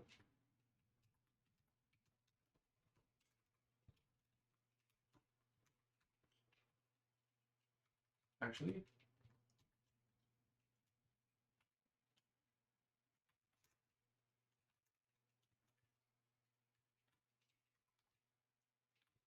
it's exactly this.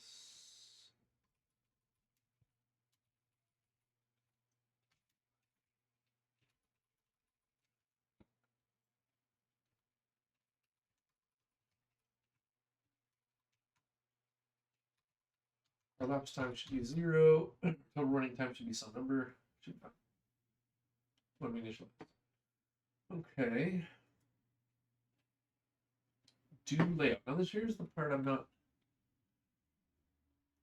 super clear on.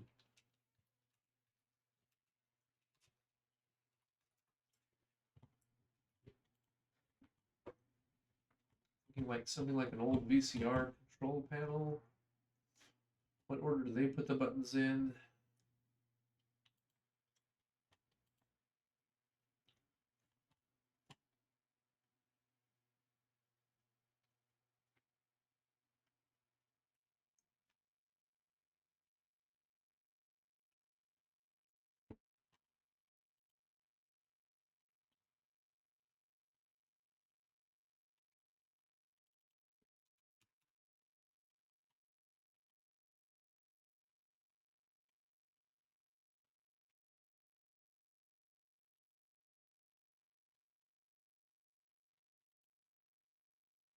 Hmm.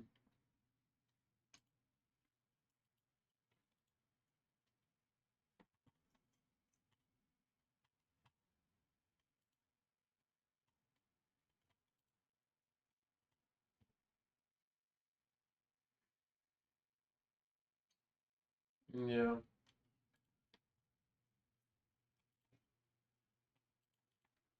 Not sure how I feel about that. We could also put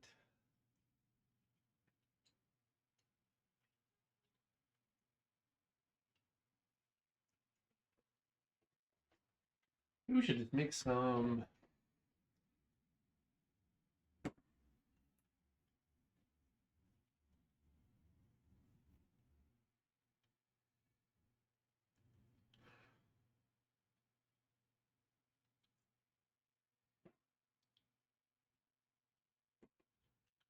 'Maybe we make ourselves a panel graphic just to throw up on the screen and see what that looks like.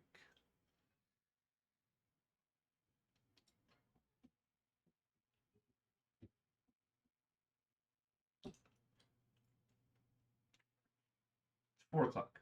So time for some graphics instead of programming. Because what I'm thinking is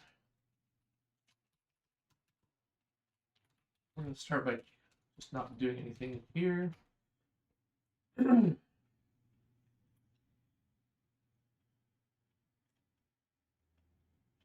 Yet.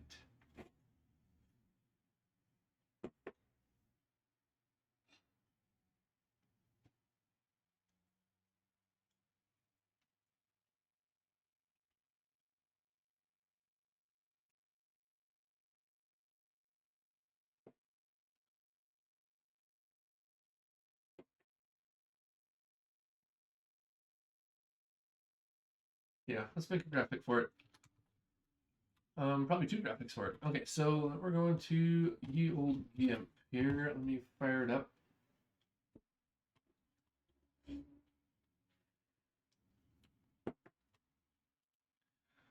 going to open something, maybe like layout scene elements 1. Yeah, there should be enough room there. Oh, mathematically though, good question. How much room do we actually have in the scene? So let's pop up the scene real quick.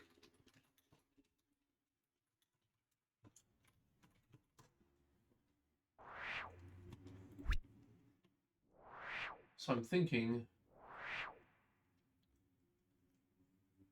let's go back. Let's change our game mode to sprint or golf or practice.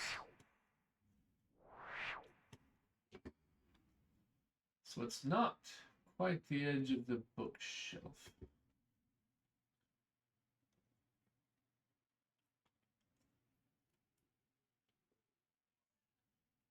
And put this panel here. And out a few hundred. Oh gosh. So one thing we need to know is the top of the bookshelf is where?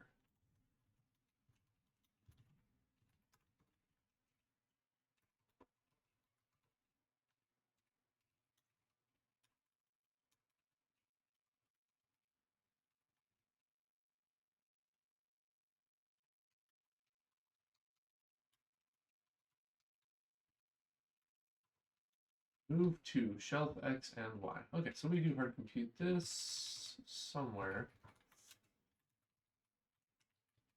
Why is it not anywhere near here?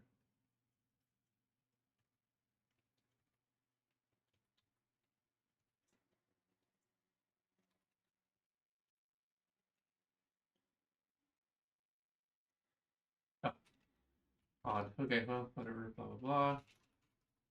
Shelf X is margin. Shelf Y down plus a vertical offset. Oh, good heavens. And we need one more margin.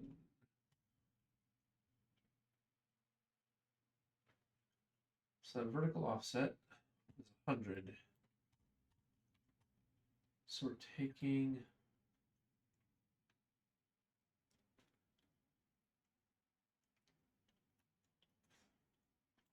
what is this Y? Okay, I know what margin needs to be. That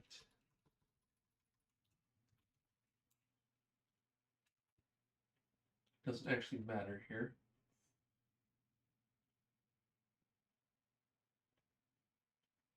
Just log shelf Y.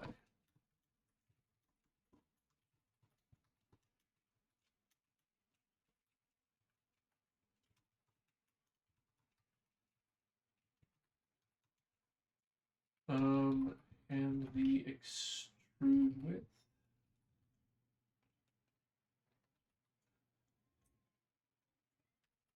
Actually, that's not entirely true. We don't want these scaled versions of these, do we?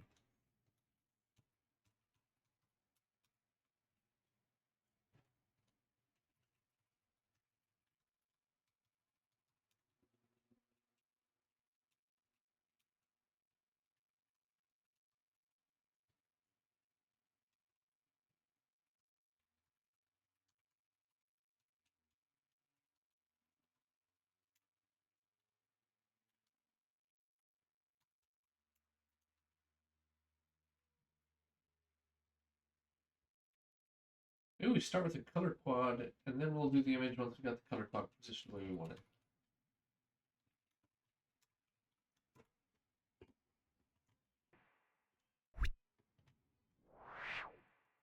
Shelf Y, shelf extrude.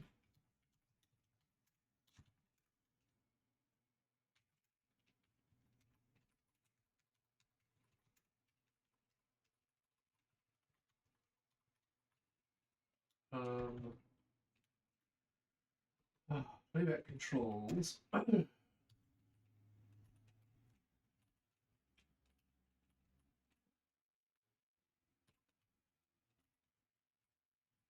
Update, toggle, reset, do layout. Let's want margin. That's going to be a number we probably want.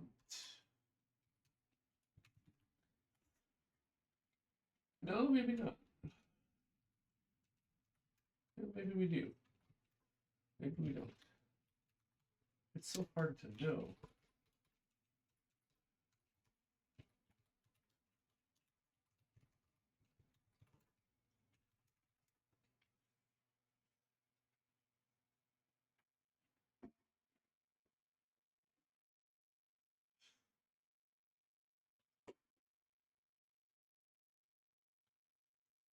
I think the margin is about 20. So shelf starts at Y, 3754. And we're coming down a margin, which is 20, and we're coming up a margin, which is 20. Seems reasonable. And that would be 2.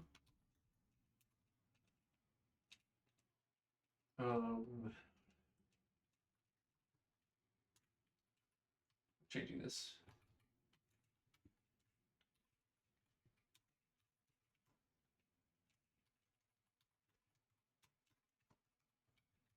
Quad.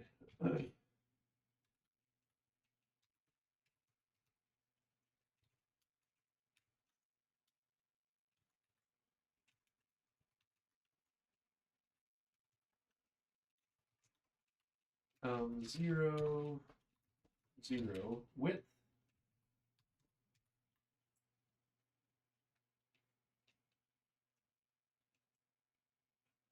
Width is going to be somewhat arbitrary. The Y, however, is 300 minus 40.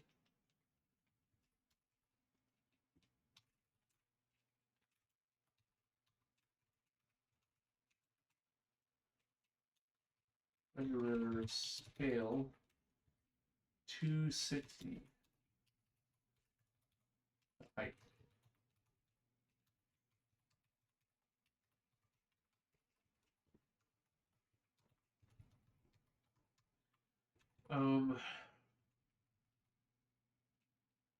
What's the bookshelf width? Shelf width is 930. We're going to subtract at least 150 from it. 930 minus 150. No, it's more like 175 maybe.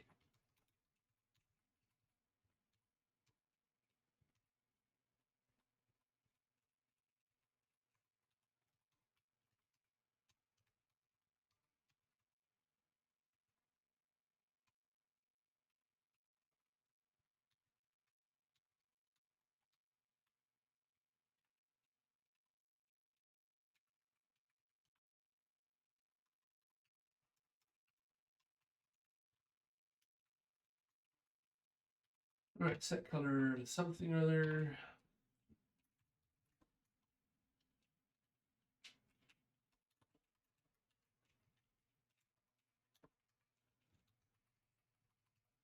Set rectangle, set color. None of these have been properly initialized for like text size or colors or anything. We're not going to render them right away, so this is all we need to get started. Do the layout.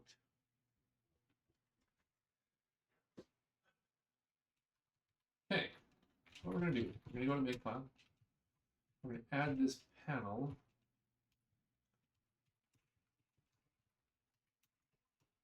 Playback controls.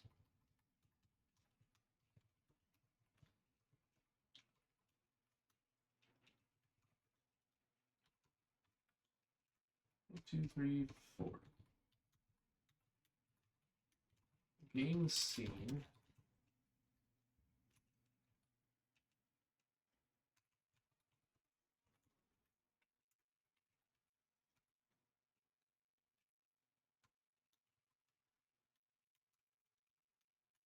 Playback controls.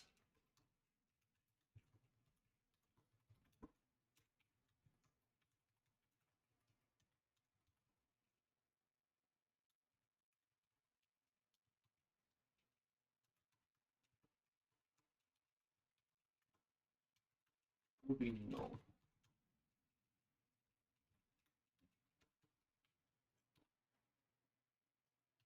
We're in playback mode though.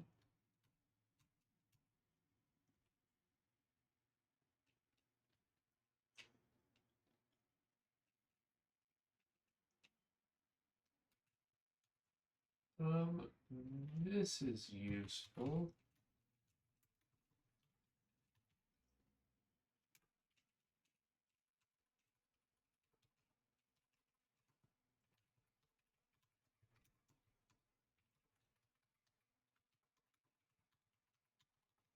Okay.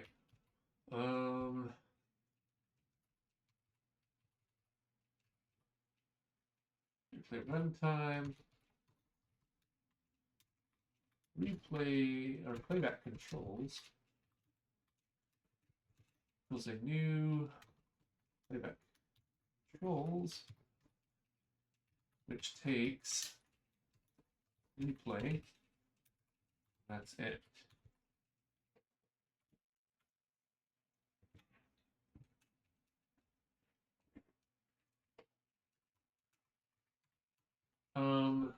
For init, we don't care. We do need this in the destructor.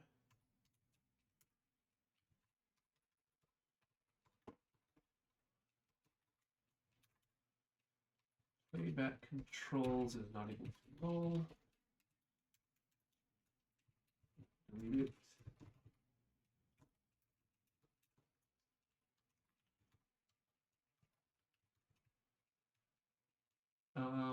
Init, then render. We can render it. We can render on top of everything else for now. Sure. Replay, playback controls.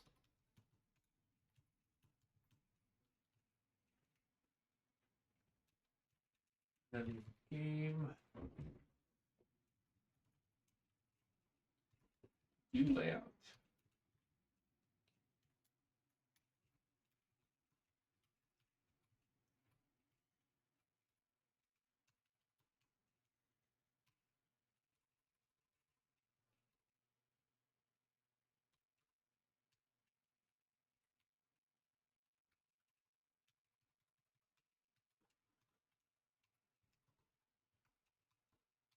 If m_ playback controls is not equal to null. Enter. Good heavens, okay. m_ control, playback controls, move to margin plus shelf, extrude width, and margin. We can get more involved later. On update.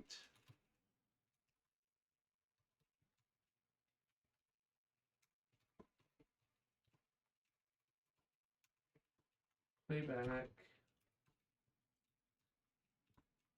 Controls. I need to control.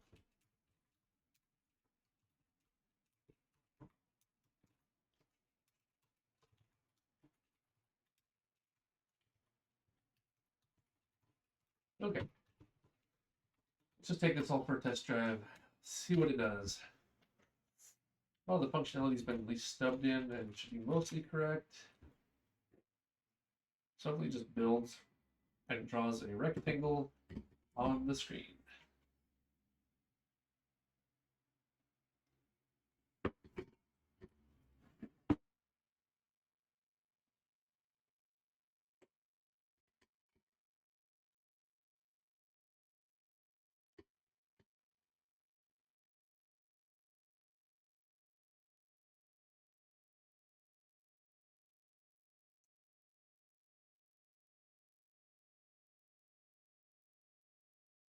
Those are not good though. Usually when I do a big copy paste of large functionalities like that and rename a bunch of stuff, it usually crashes in the build because there are things I didn't rename, etc., etc. But we've got it mostly plumbed in, so this shouldn't be too bad. See how far we can get in 2 hours. Hour and 45 minutes. Oh, didn't dereference. That's just sad.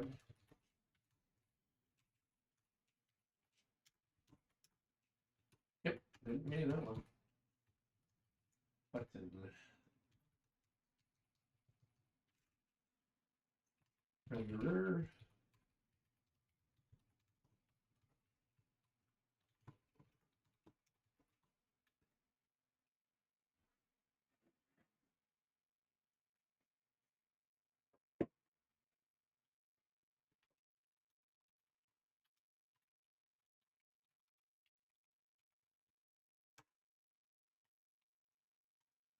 Okay, so we just go play. Nothing should happen. Oh, I'm like, what?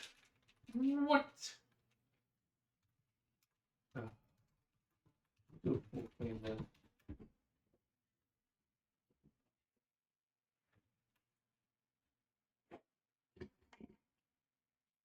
I thought we were past the need for cleaning and deep, but I guess we needed to, maybe.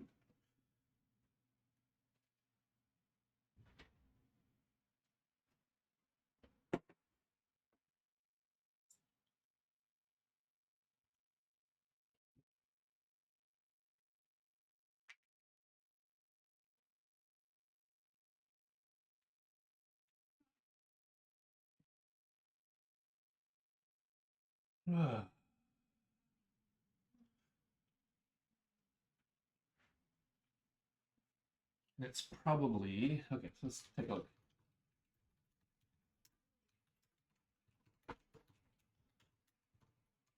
Probably dereferencing this before it's initialized. If it's not null, delete it. If it's not null, update it. If it's not null, there we are.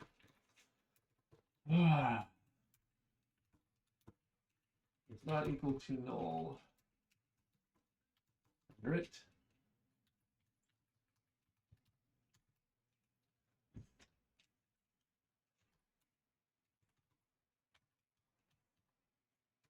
Like null, move it. I'll bet that was the problem. We checked everywhere else, just not that one. Black rectangle, here we come. Actually, no we don't, because we're not in playback mode, so it shouldn't show up. Nothing's there. Great.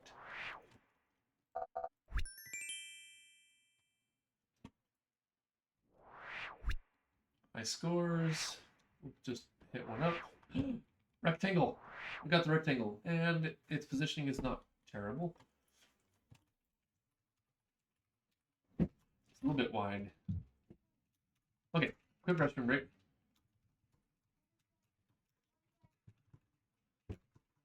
Then we'll grind this out. It should not be too bad from here.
Okay.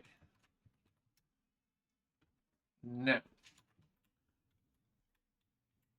we said this rectangle is just a little bit on the wide side because we make a replay for golf.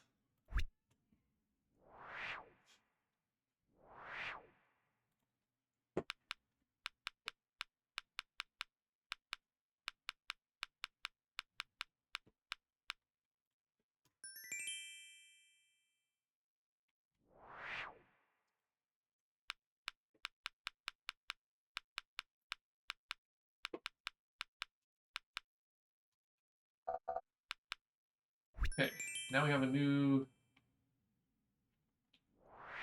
replay. This is just a little bit too wide, so we just need to trim this down a little bit.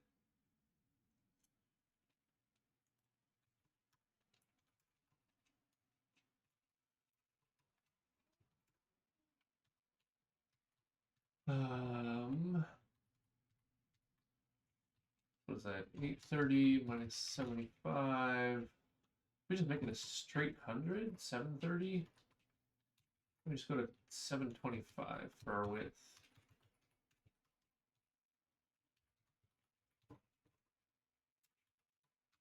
Maybe that's kind of the target we're aiming for here.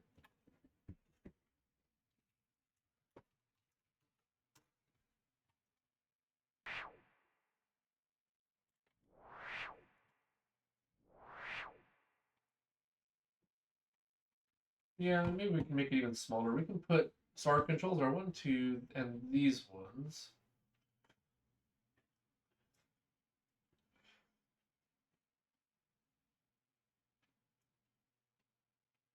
They don't need to be that big. This title will be in here.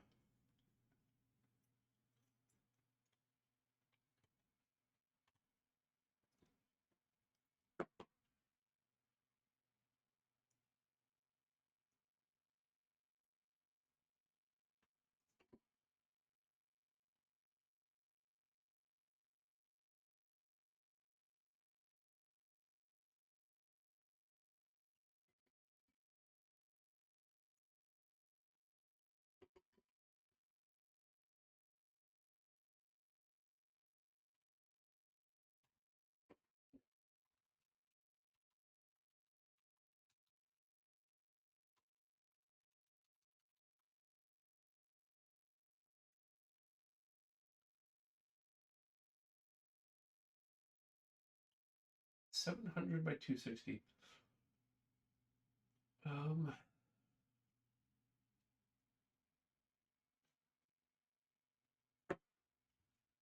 Okay, so now we can go to GIMP and do the thing.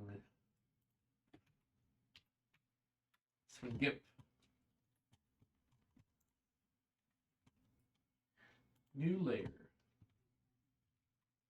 and it will be 700 by 260.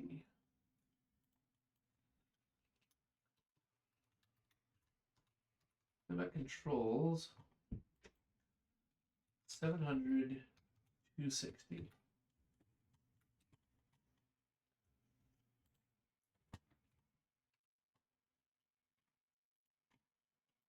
I need to put this somewhere where it's not run into anything.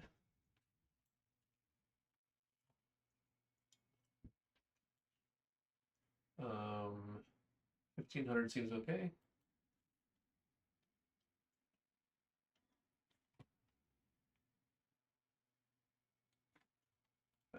This one. 1500.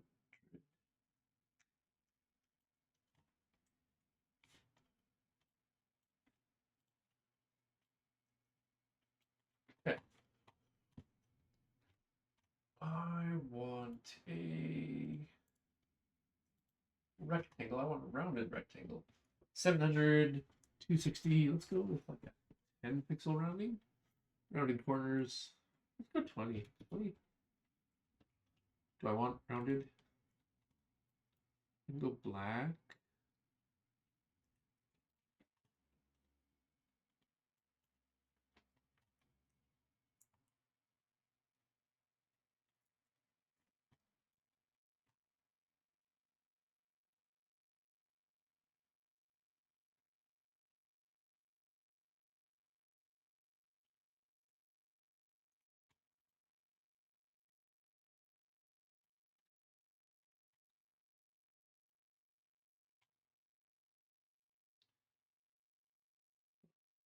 really seem to snap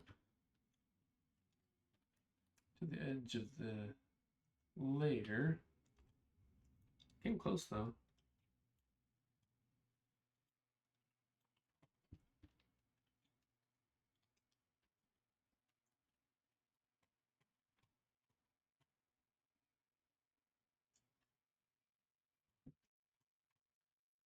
Do I not have alpha?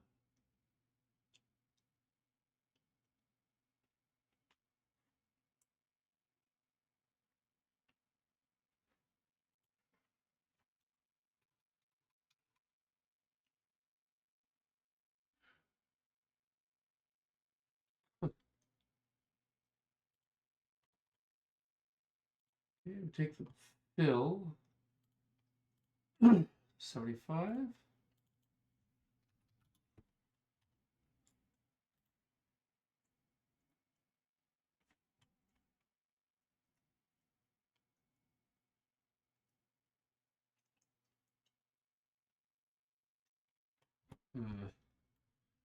Get a guide on the edge of this so I can actually snap to it easily.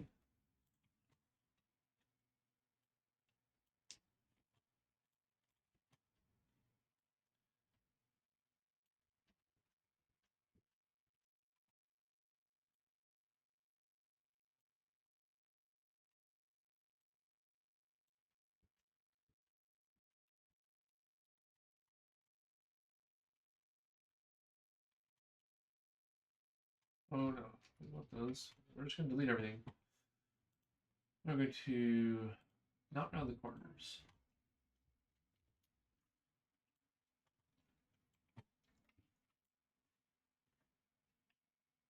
$1,500 down to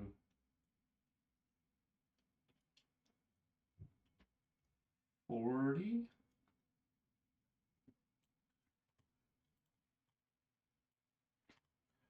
All right.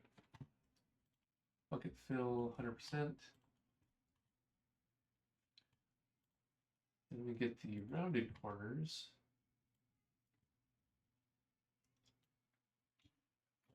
Selection, invert, delete. Then we get this bucket 7%. Oop. I'm going to call that good for now. Okay, so this is the playback controls.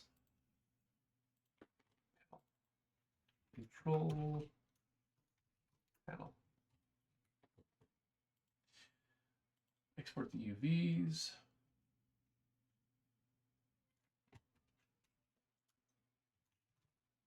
Scene elements 1. Okay. Then we export this as PNG, scene elements 1.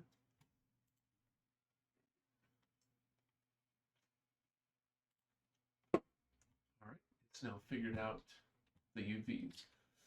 Okay, in theory, that's all the GIMP will need for now.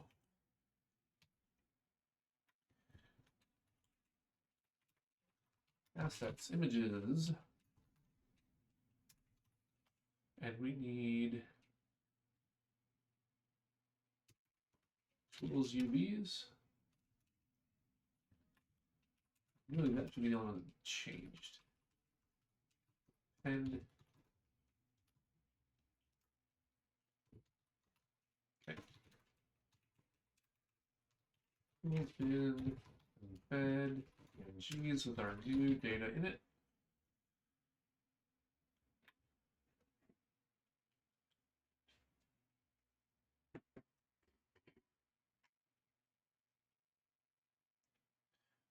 We may make this more fancy, we may not. I don't know. I haven't decided. Okay.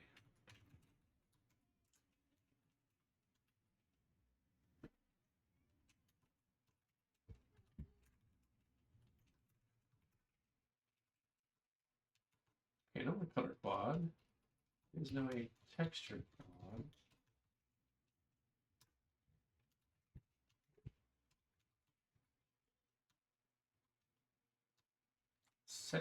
color is not right. Set texture. Image warehouse now set scene elements 1. Set UV. Image warehouse UV key. Playback control panel, I thought it was.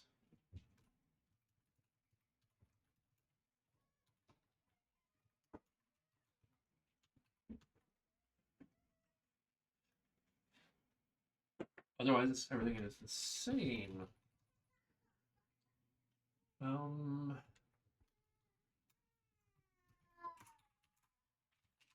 can get the texture.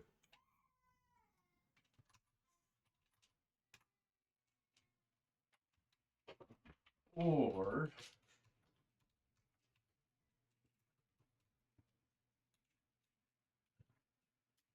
set rectangle. Oh, wait, no, we need. Here's the thing that happens a lot in GameScene. Get UV size right there. UV key. Playback control panel. Width and height. Scale it. Instead of it being hard coded, just get it for free. All right, that is quite a bit of change. Let's fire it off and get moving.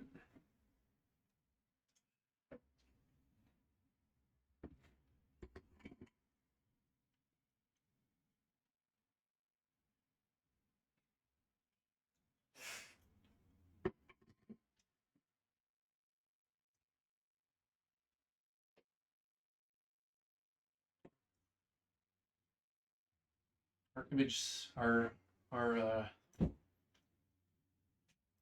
binary keeps screwing every time we add one of these textures, so.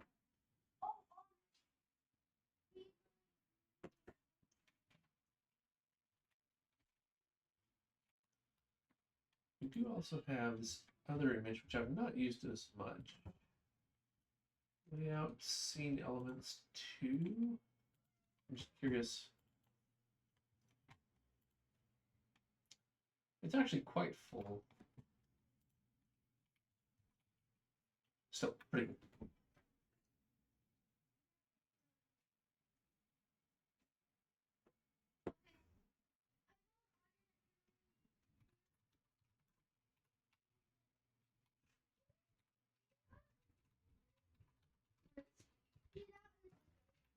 All right, let's see what happens.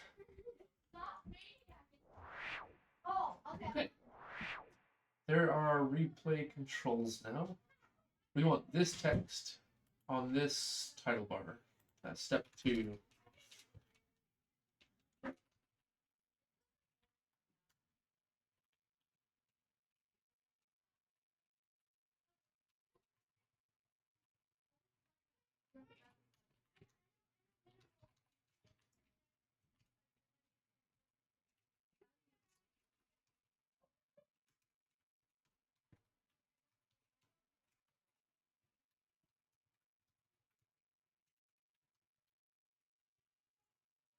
Okay, label timestamp.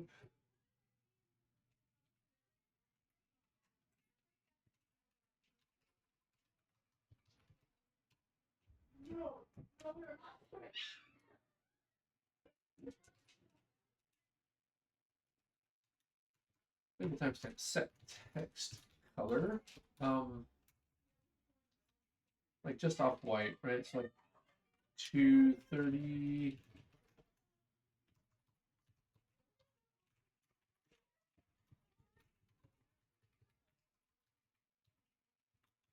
Set alignment.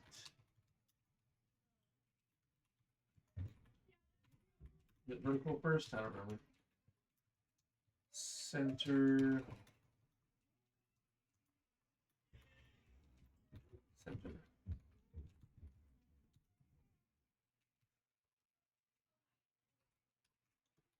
I'm going to set text size and set rectangle.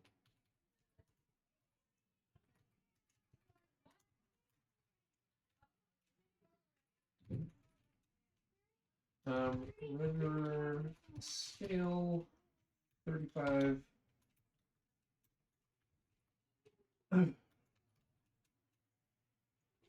Const float. Title font size.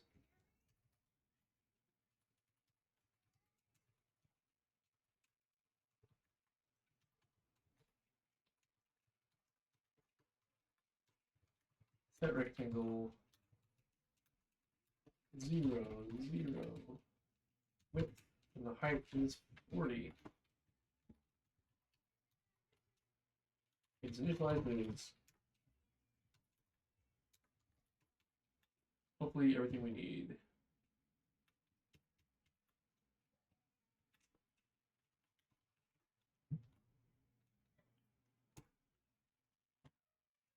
Okay, we go to our replay.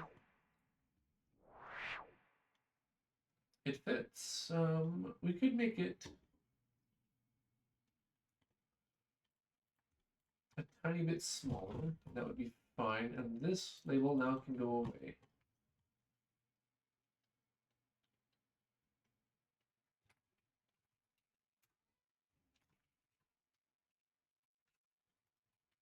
I'm gonna go like 30.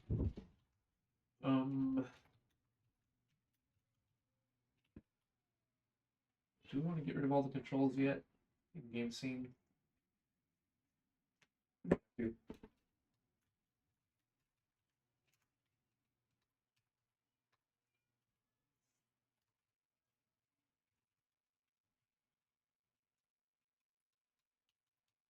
So we've got those two done.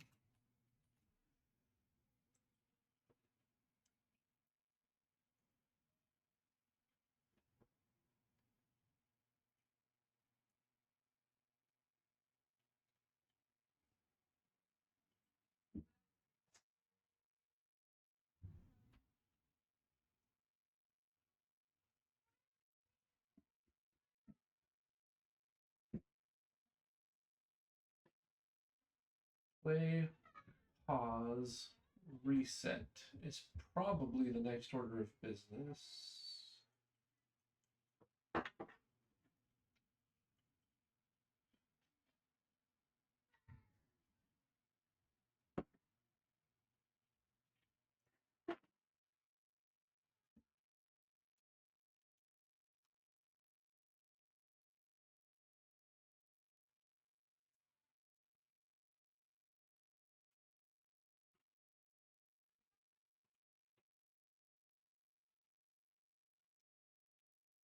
Play, pause, reset. What are we up to here?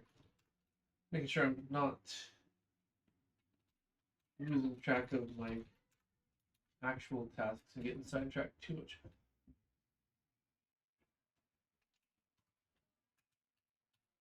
Okay, so those two bugs we can probably get to today if we get all this over.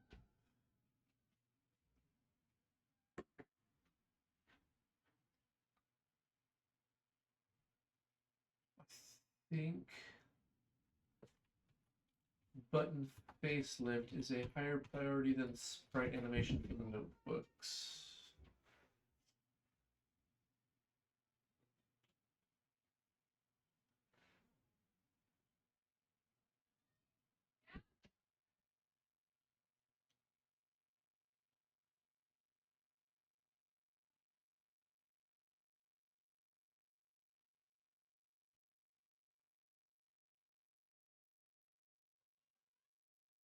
Part of me kind of wants a collapse.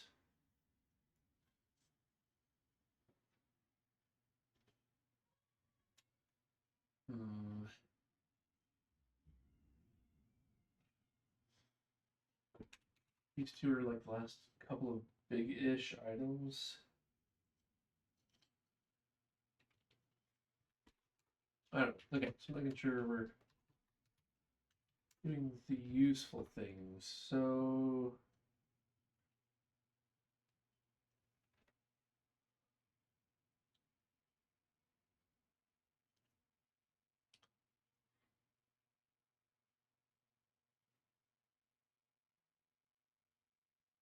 where to put all this stuff here. I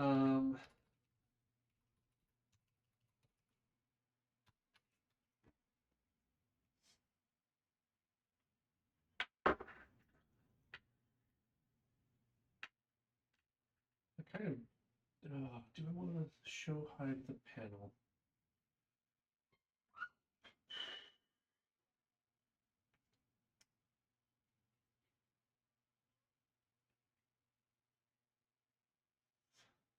I'm not sure what visual analog I'm going to use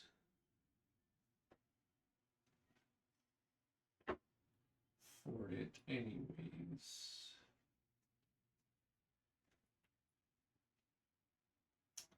Unclear, unclear.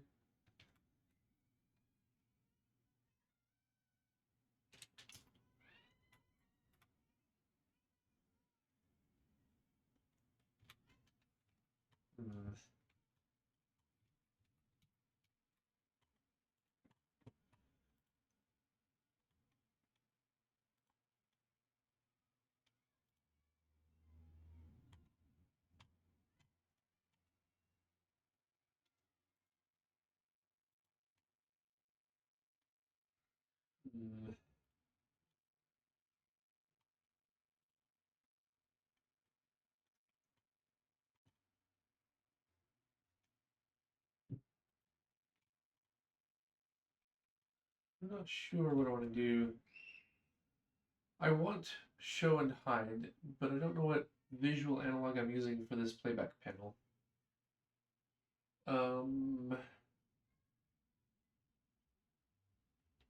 Maybe just a small like LED announcer, but like one of those.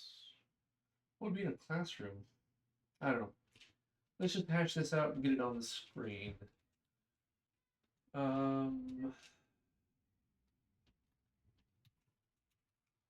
Float button width equals render scale. I don't know. 50 pixels wide. Height 30.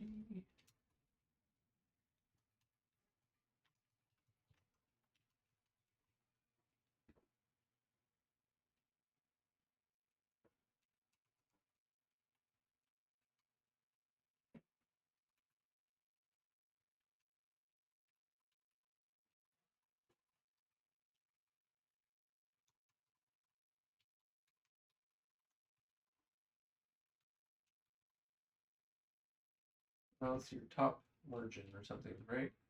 Is that 40? 40. I'll float top bar height.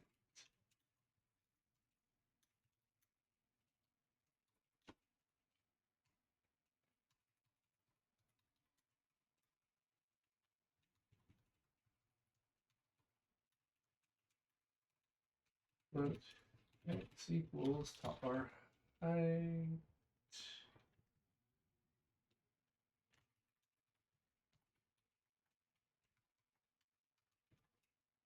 Float with radius.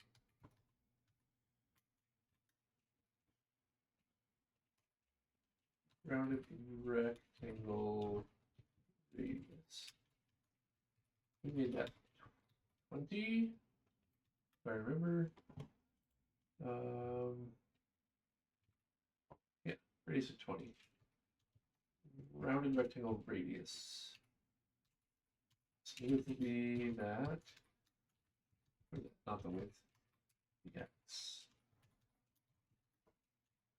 X, y, button width, button height.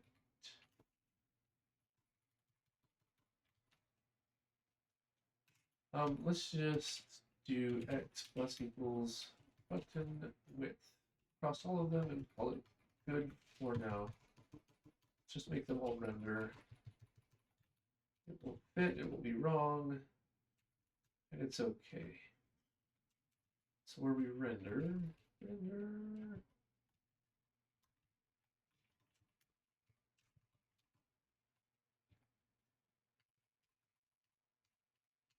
These ones.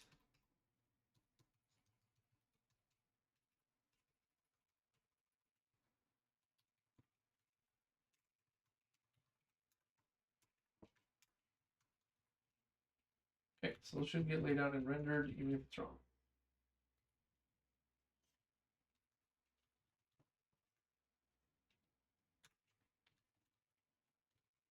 What file did I not save? Really?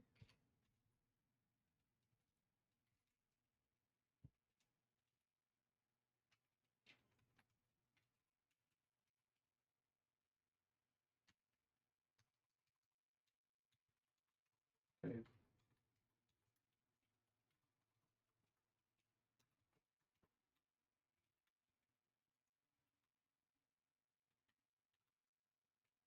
All right.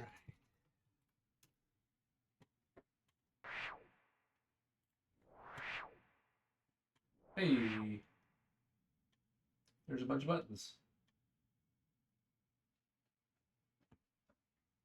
Buttons with no tooltips.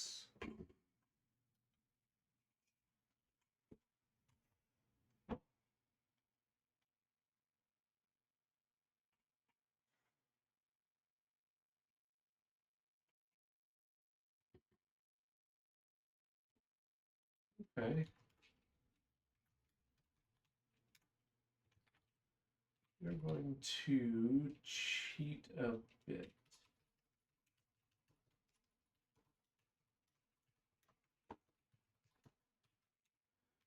Playback controls, previous word.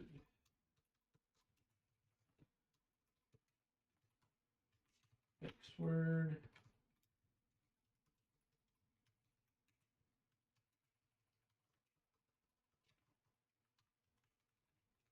Slow down. Just for testing while we get things spun up.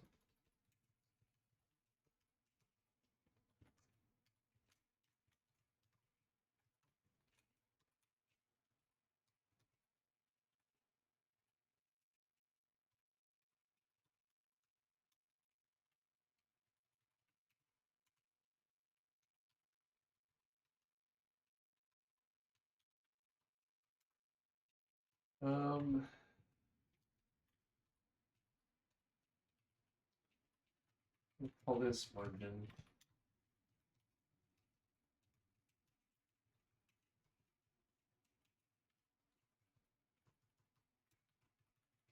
And give us a spacing between hotbar plus margin plus the space.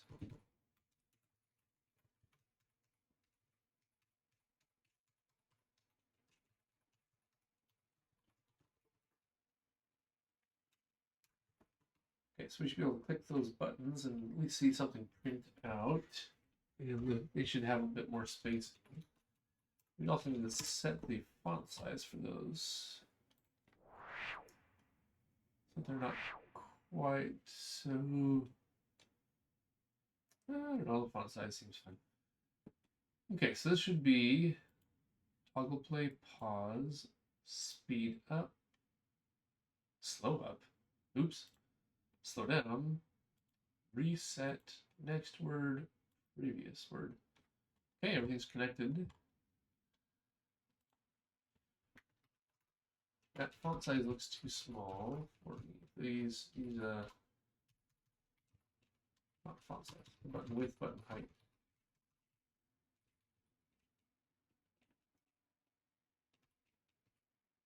Speed up, speed, slow down.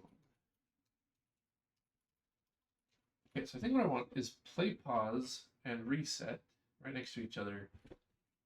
And then next word and previous word.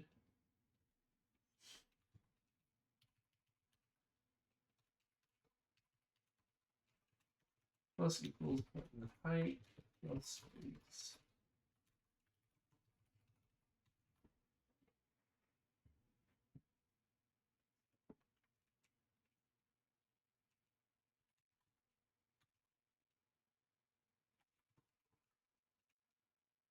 We're basically gonna have 3 rows.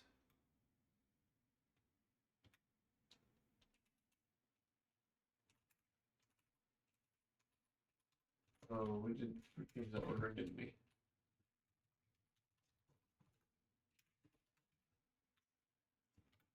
Okay.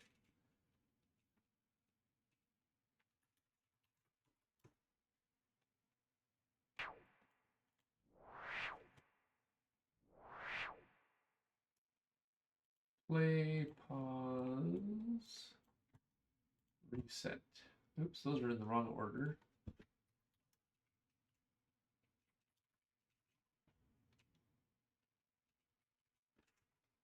Previous, then next. Speed ups.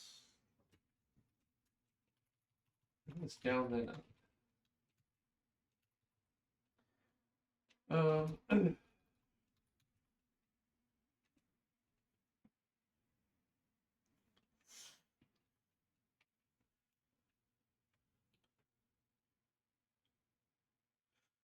I need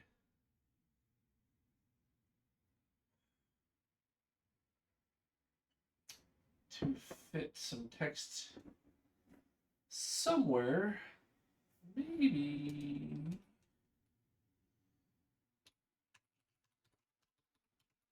we put reset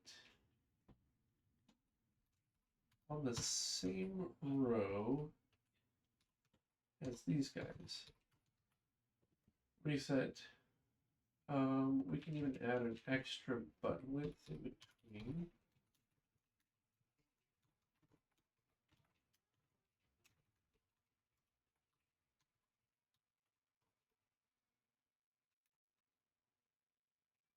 So kind of want right next to that play pause button, the actual runtime. I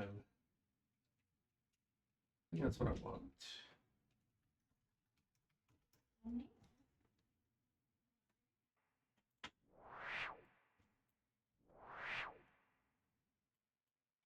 Play, reset, back, next, plus, minus.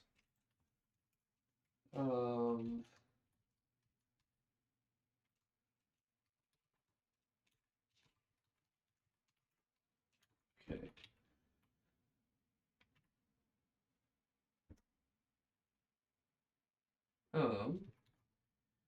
If I go to GameScene,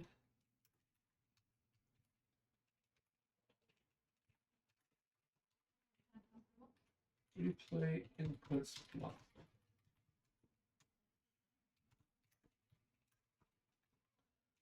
Playback controls.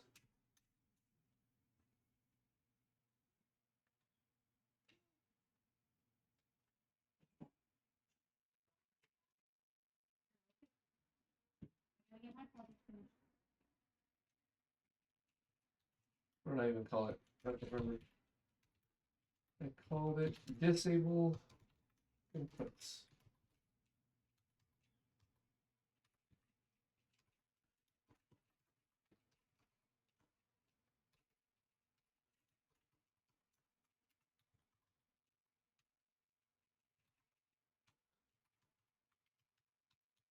Enable.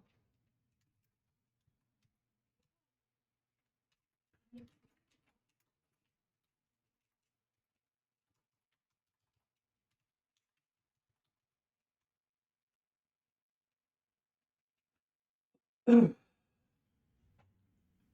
that's different. That's different. Okay. So in theory, playback controls.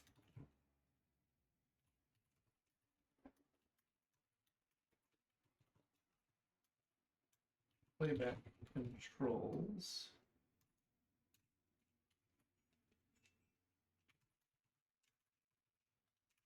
Disabled. Enabled.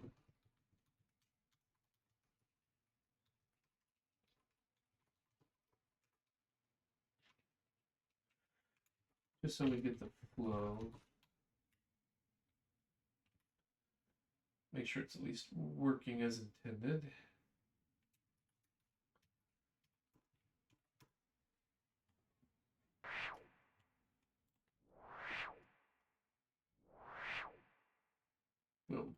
Disabled. What? Disabled. Oh. Did we flip my logic?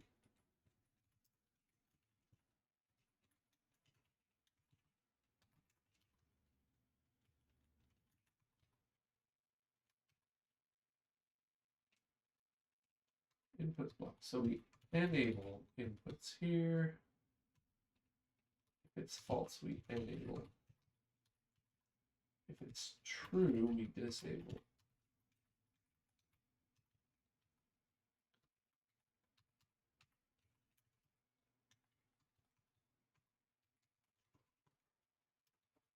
Okay. That should fix that. Then we can cheat. Make sure that it goes off and comes back on at the right time.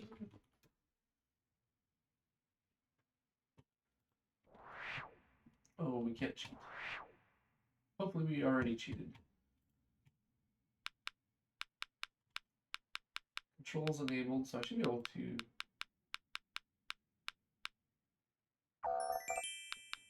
Whoa.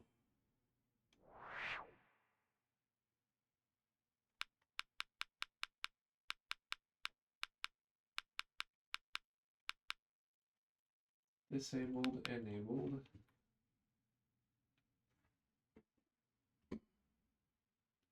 And we messed something up.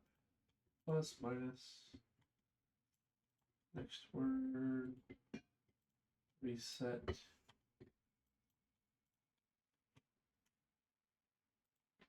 Okay.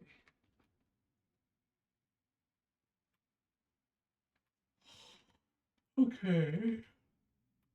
I think we're very close on a number of fronts. Being able to switch over. So we need the times.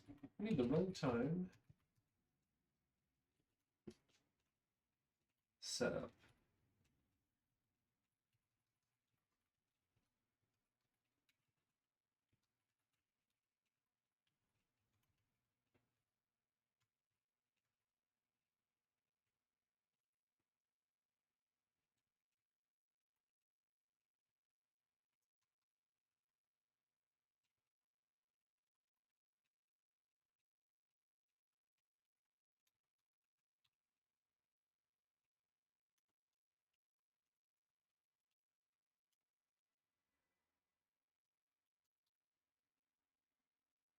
Um,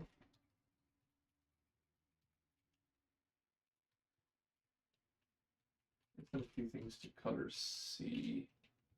Mostly runtime.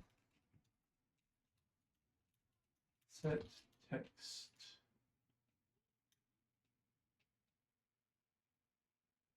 Oh, runtime is set up there.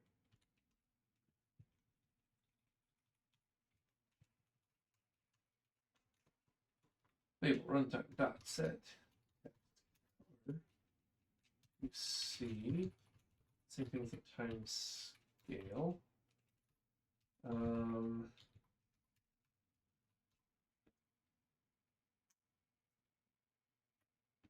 That right. Not sure what I want to do there. With the font size and the rectangular thing we need to deal with.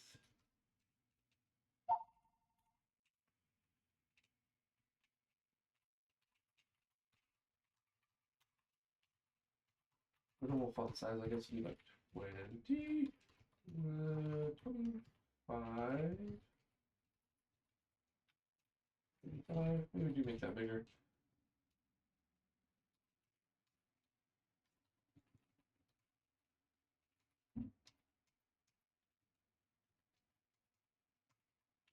Set that size to normal font size times scale.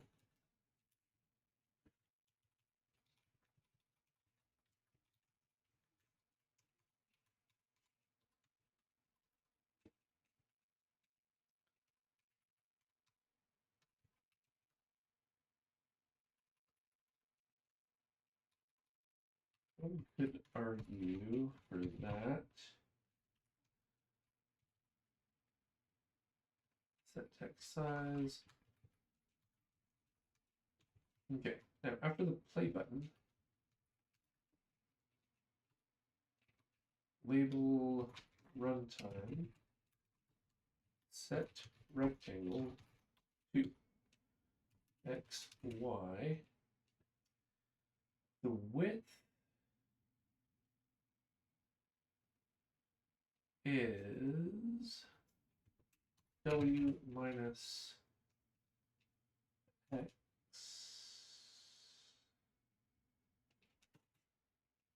The y is button height.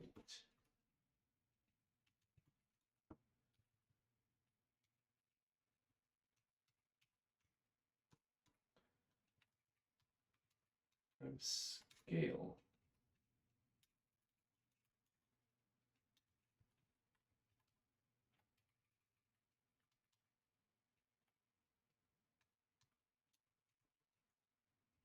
I don't think that's going to fit there very well, but we'll start with that. Move it over if we need to. Then in render, are we rendering it? Okay. We'll see how it fits.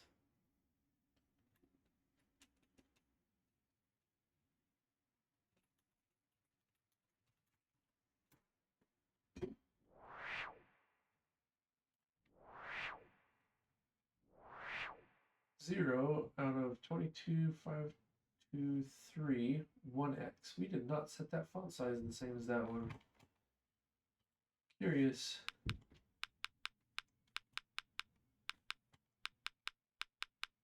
But that is running.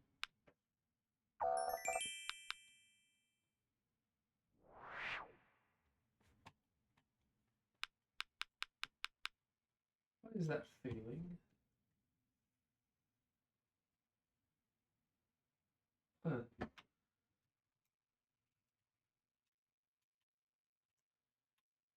Okay, we want to go to controls. Oh, I mean scale.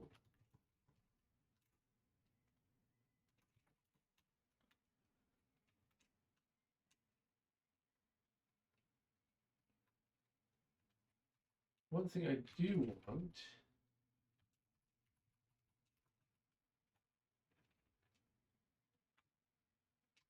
let's just enable those.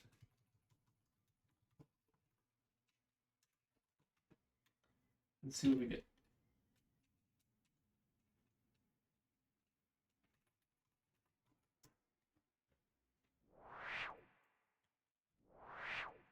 Okay.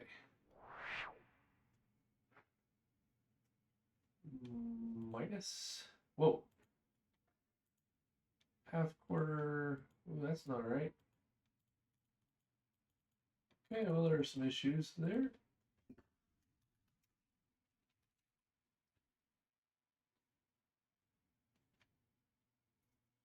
If it's greater than 0.25, we scale it down. If it's less than 4, we scale it up.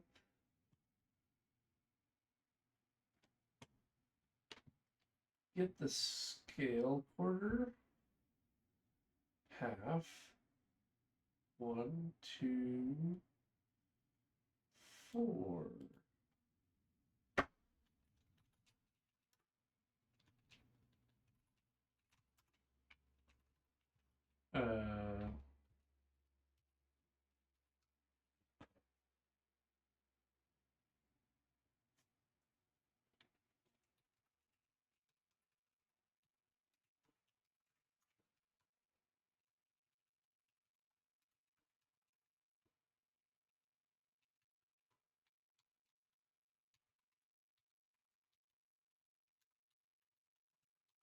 Full clean, I guess.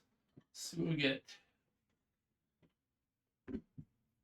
Oh, I'm out of water. That's all right. I've only got a few minutes left on stream. We're starting to hook the controls back in.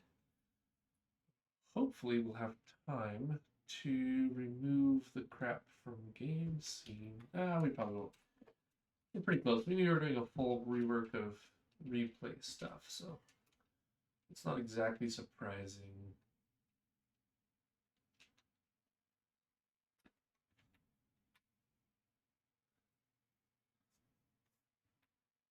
I'm trying to think what will, like today just sort of lent itself to a theme of replay.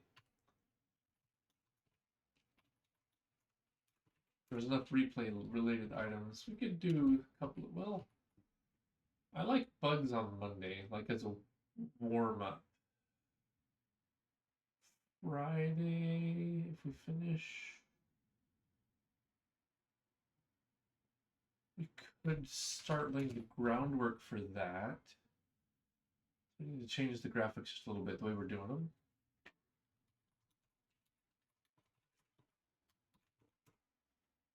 Okay.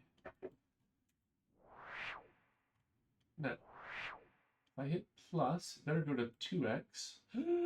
You rotten motherless hobo. And then it's worked.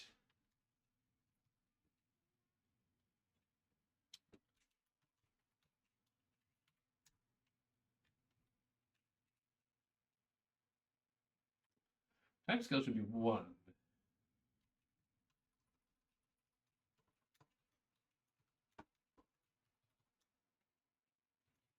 Set time scale onto 0.3 float given time scale.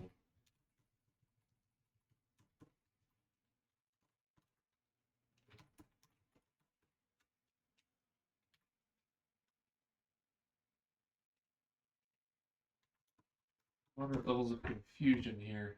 This is not rocket science. We've been here before. Minus.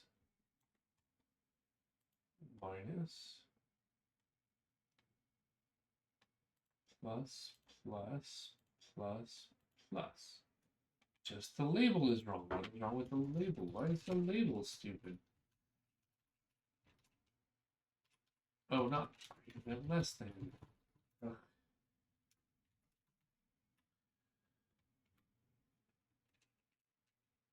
That probably fixes it. Replay. Plus. Oh, it's disabled. That's okay. Plus, plus, nothing, minus, minus, half, quarter. And it fits, so that's perfect.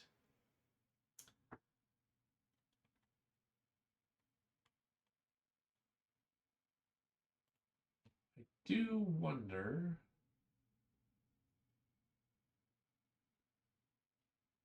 Well, let's align this one vertically centered.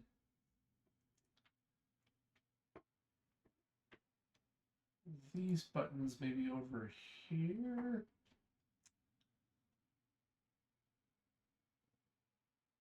What is the default button text size?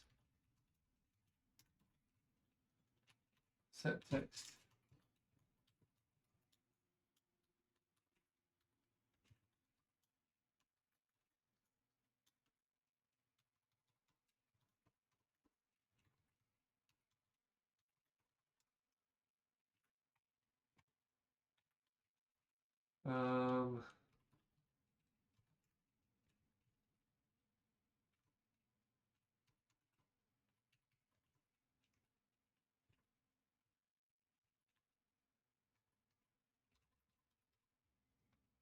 What did it say? 24?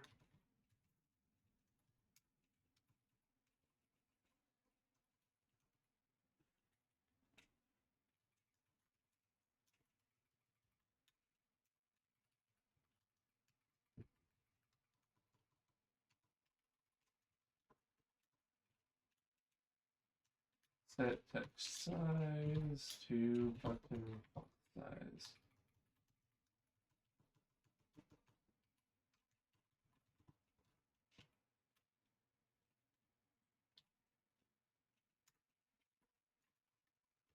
But in journal, we did get that replay time scale and fractions. Something else we were going to do. Playback. Rules.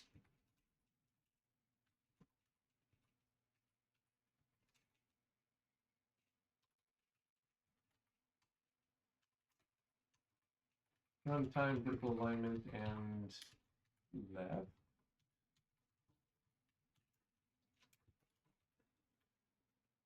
Okay.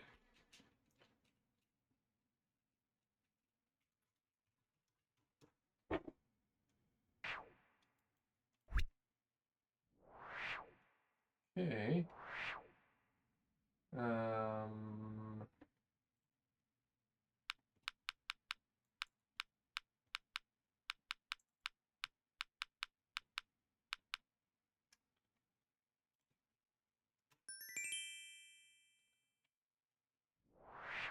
Oh, that's fine. Let's go back to marathon, make a playback. Oh, no, we don't have to do marathon. We can go back to them. It's fine. I actually prefer. Let me do a sprint real quick. And go.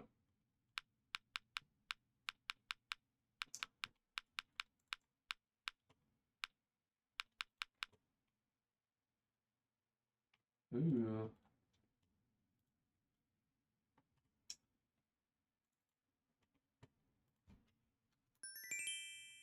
Okay. We cheat, we fill.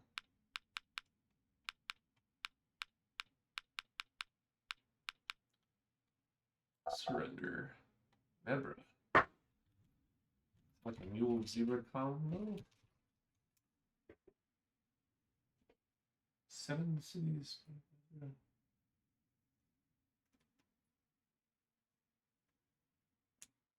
Huh.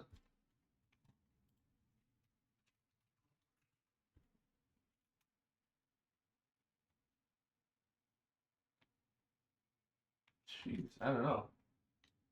Whatever. Probably not a real word. We really need to clean through our word list. Okay, so we go back. Go to replay.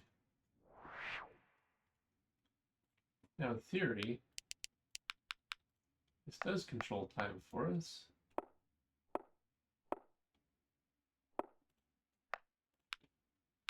And that does update correctly.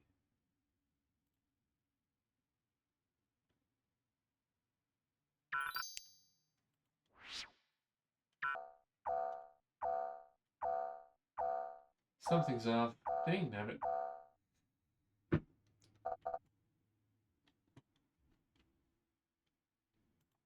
Okay, so that is working. So let's do the start stop control. I think.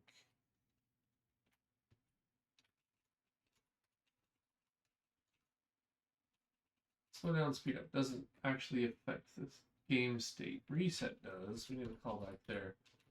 This one, I think. Oh, we need the stopwatch. Oh, to keep it in sync. Do we hand in the stopwatch?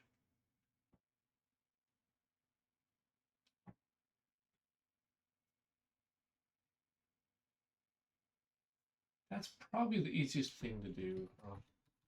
I don't want to call back here. That's too heavy weight. Stopwatch underscore stopwatch.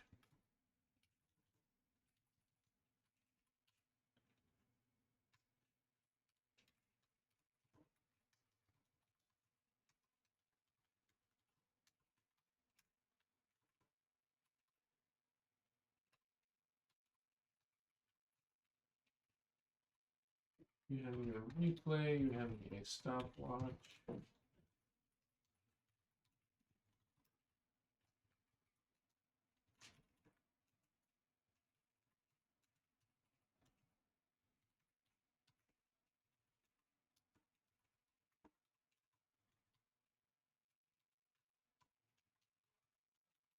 Underscore stopwatch is not null.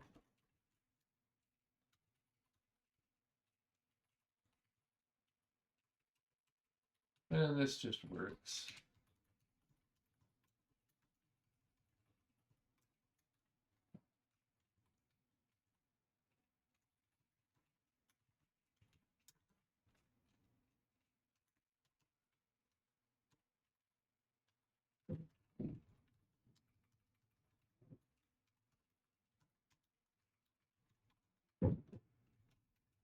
play and pause should work from the control panel now. Ooh.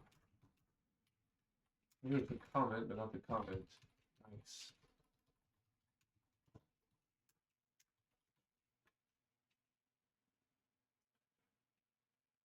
That does change the memory footprint a little bit.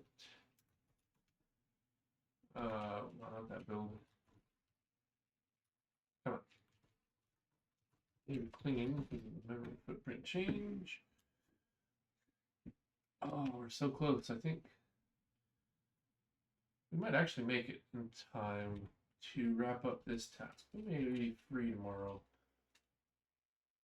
20 minutes. Make a callback. Register the callback. Make sure it all runs. The fact that this thing is in its own control makes the artwork easier.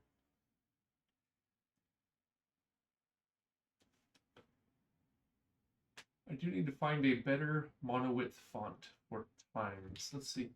Is there like a font scroll? We may add more fonts to the game here. I want monowidth.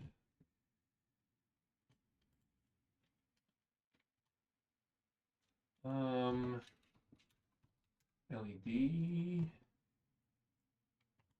Oh, a dot matrix printer. That's so cute. Is that monowidth?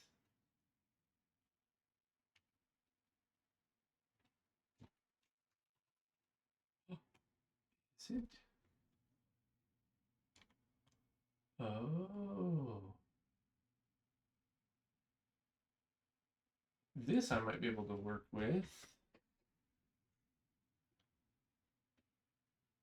Maybe. Okay, here's a possibility. What else have we got here? I want tags.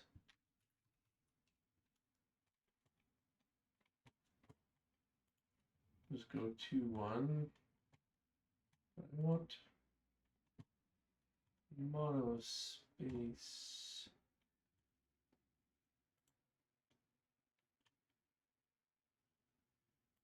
Okay, well, whatever. The build's probably done.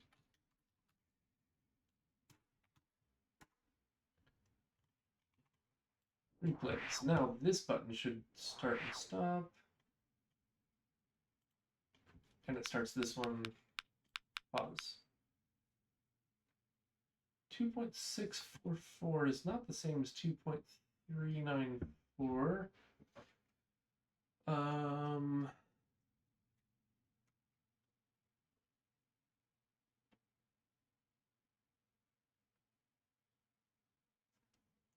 Those are not the same number, which in the beginning they kind of should be.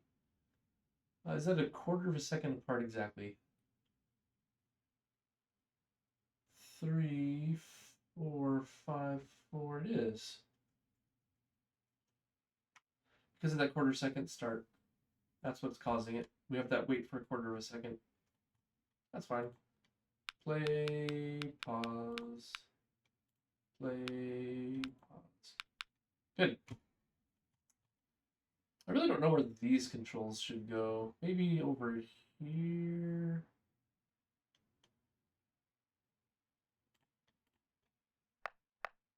Minus, plus.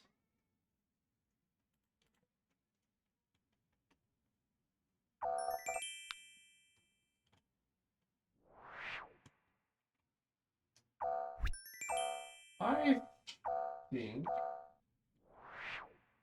there is something weird with playback grabbing the wrong word.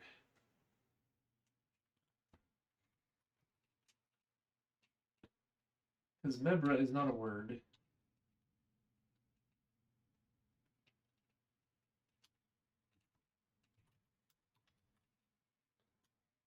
Mebra. Zebra. Yeah. I don't know where it's getting Mebra from. Like, that's not anything close to it. Okay. What other controls we got? We need reset.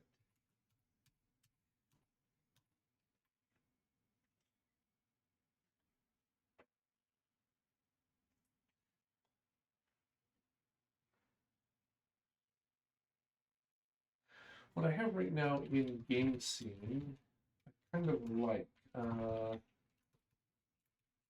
playback reset here. The one nice thing is that this happens after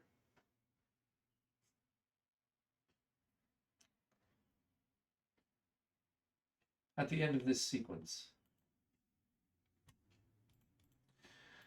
So one thing I'm thinking is if I repurpose this function to be reset next word, previous word, we just expose one little thing.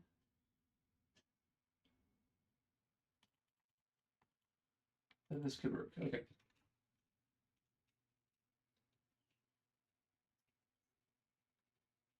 Playback controls. We need functional here. We need to type that thing, which will be very similar to click handler.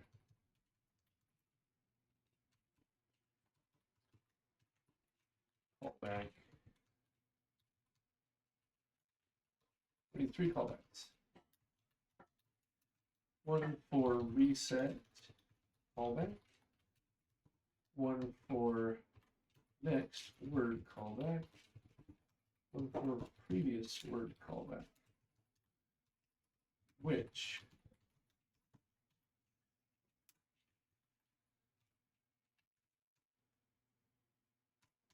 initialize to null.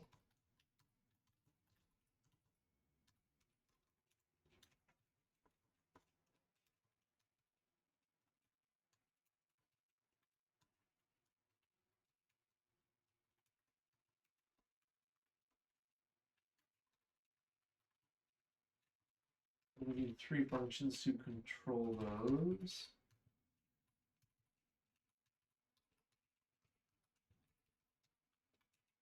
Void set reset callback.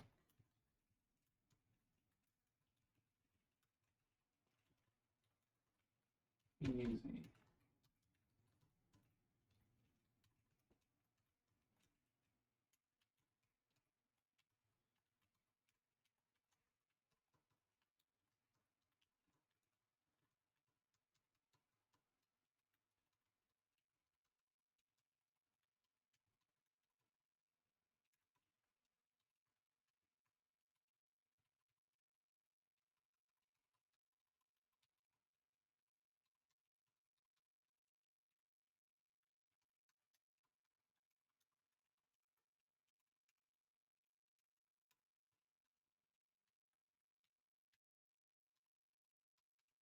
Okay. Tab underscore reset callback equals callback. Next word callback equals callback. Previous word callback equals callback. Then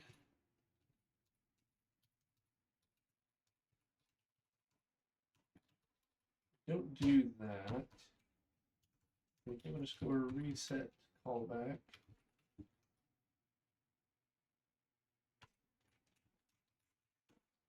Assert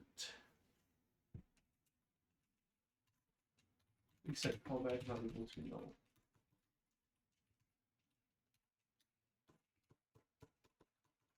Basically, that's the pattern now.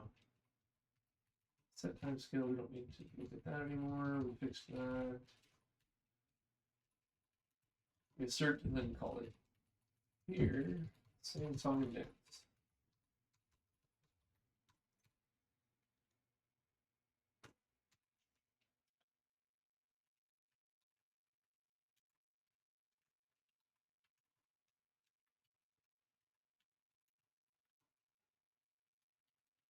No.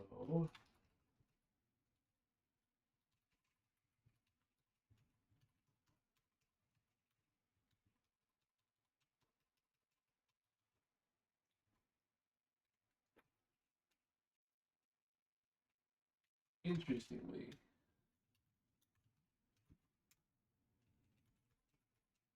so reset does this thing, finishes, starts. This is the part that needs to change. So we need one more function here. Playback controls.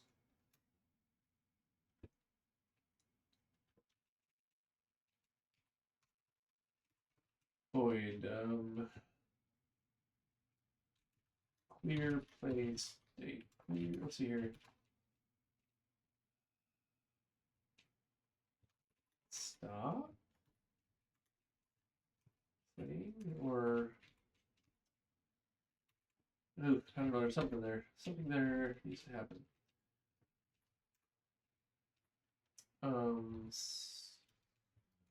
Reset play button.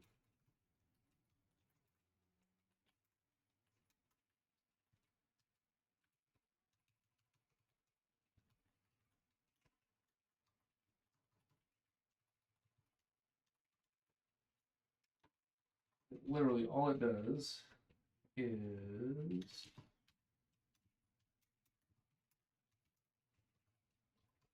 this.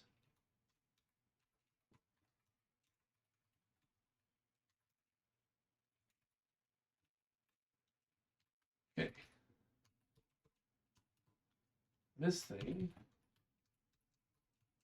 can now be simplified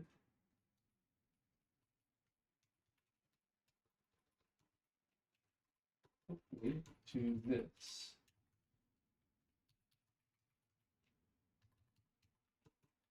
Playback controls reset play button.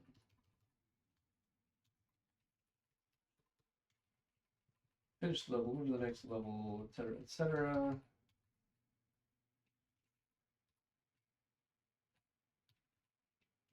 Next word.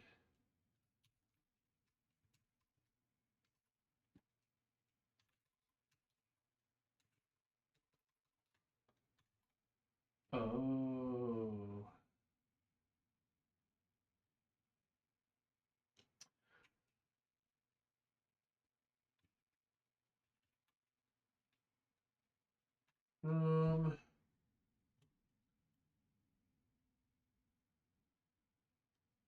So this,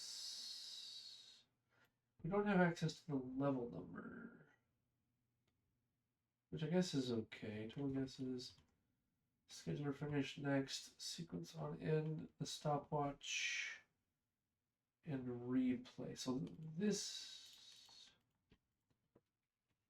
is probably fine.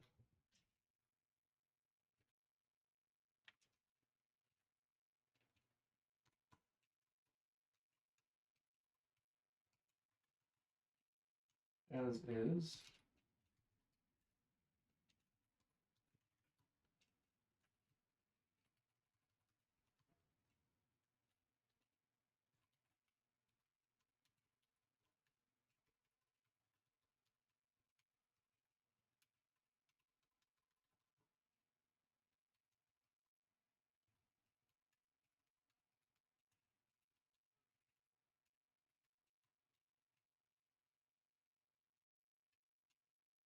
Scan to, etc., etc. Reset the play button at the end. Reset. Okay. So new playback controls. Playback controls dot set reset callback to this, and then we're going to call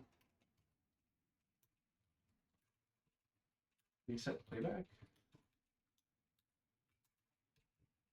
or replay reset. I don't know what it's called now.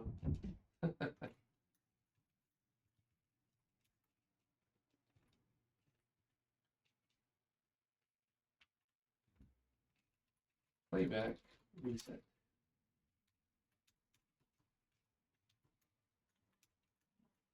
Which I'm okay with. But next, word callback.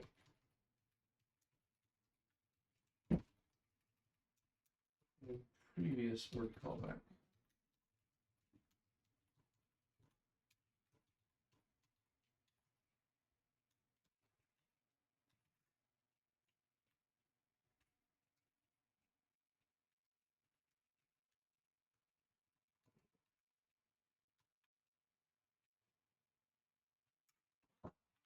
All right, let's try it. See what happens.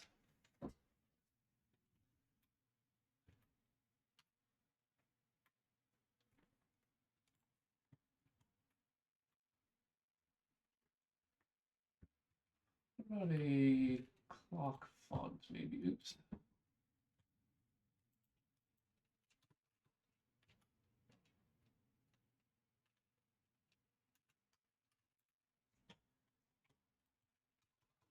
Digital clock.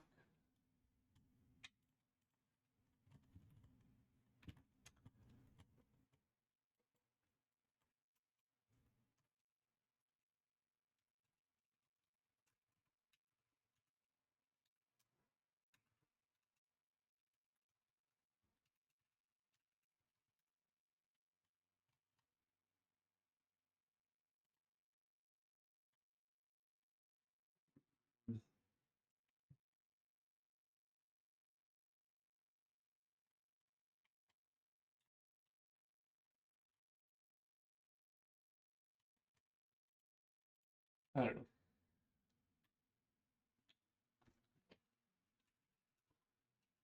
Okay.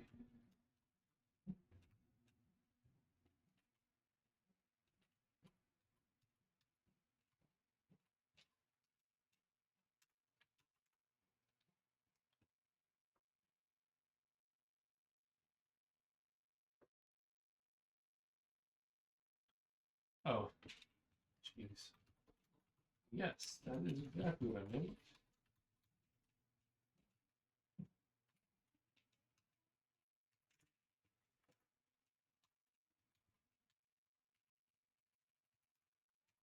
We did not put a single.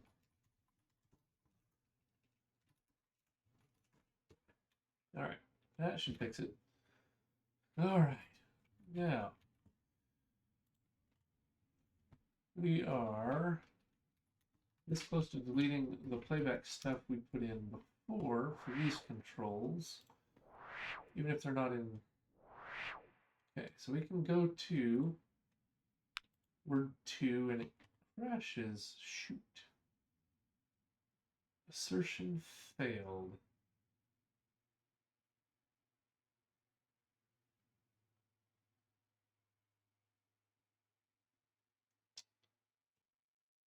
I thought.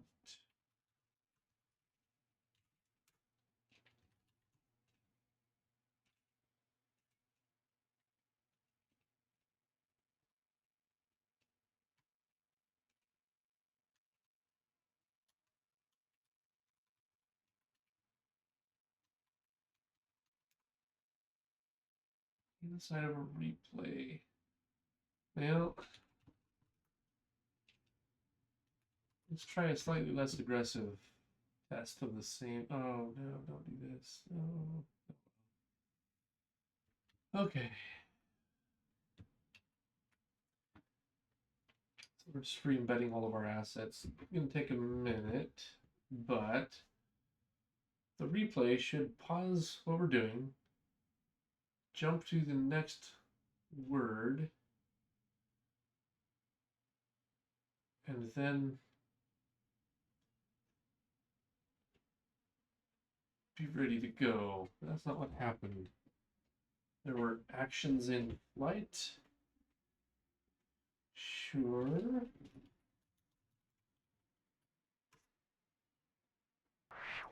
So what if we do, we know that play and pause works. Great. Next word crashes. Shoot. What about reset? Play. Reset. Okay, so reset works.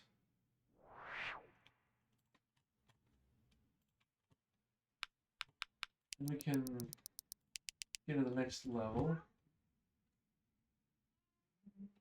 and go back to number 1, maybe? Yeah, that's...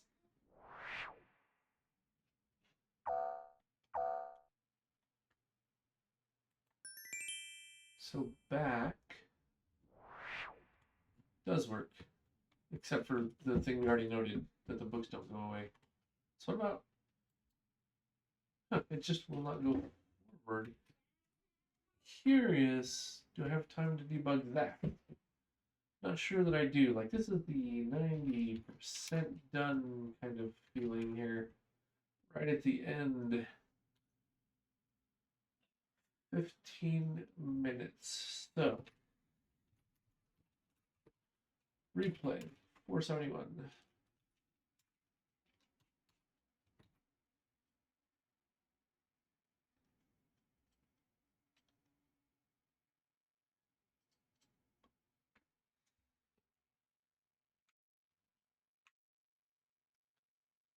Wait, resume. So scanning forward. Okay, look, we need a different test as well. Scan backwards might have just called full reset. So if we play a marathon,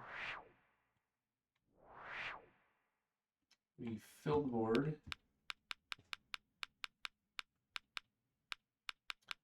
That is quite satisfying. Then we cheat.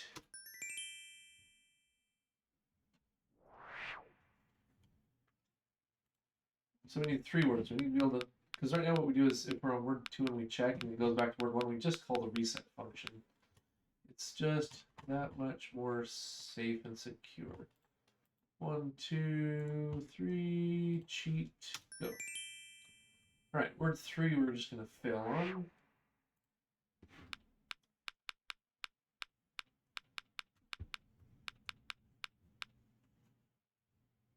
And fails.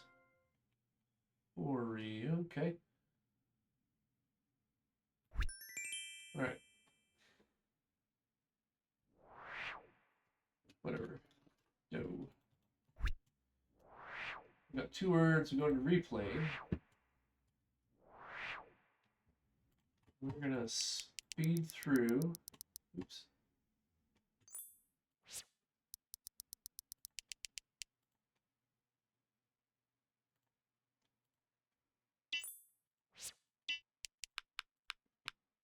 Now if we hit back, things are going to word 2. Back again.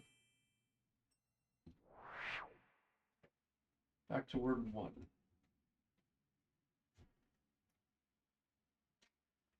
Okay, so back works fine. It's forward that doesn't work. Why does forward not work? Oh.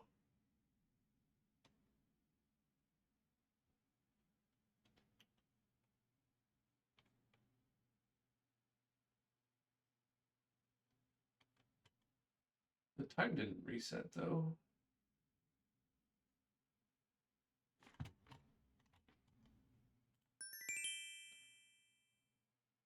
So you have like 3 loose ends for this to be done.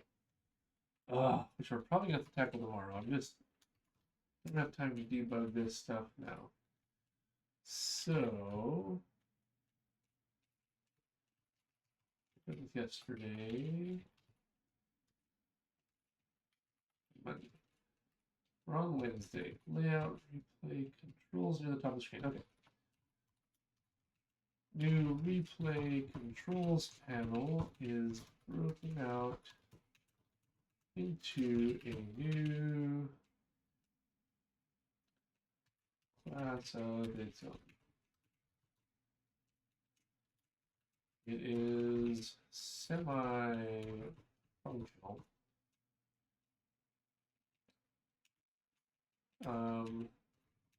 There are some loose ends fill. So if we go to our to-do, we have some replay bugs. We'll put in for tomorrow.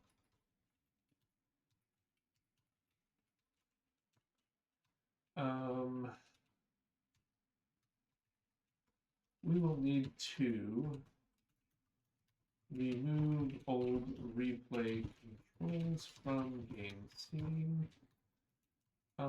Before these bugs, even though, we have Playback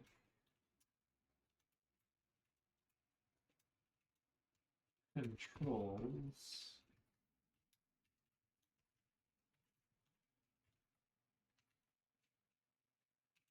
isn't updating runtime correctly with reset next previous. Playback controls cannot advance to the next word, although prev and reset both work.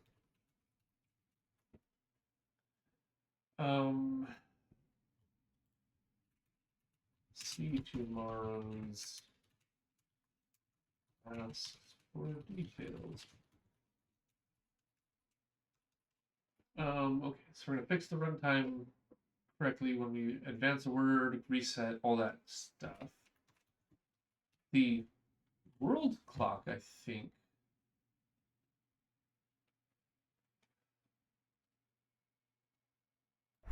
So if we go back to run, go to like a sprint mode.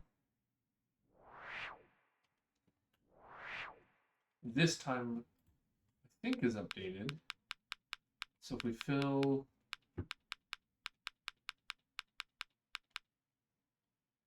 cheat,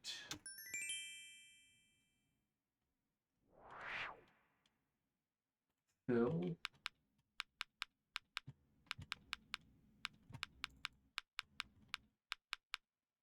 cheat. Let's do, yeah, 3-ish or so. Fill it. Also, you just want to exercise the replay system. Click, click, click, click, click. Interesting. Interesting little word here. Demon. B or Y. And we're going to fails. Okay. Be dim. Very nice word. Alright, so this replay.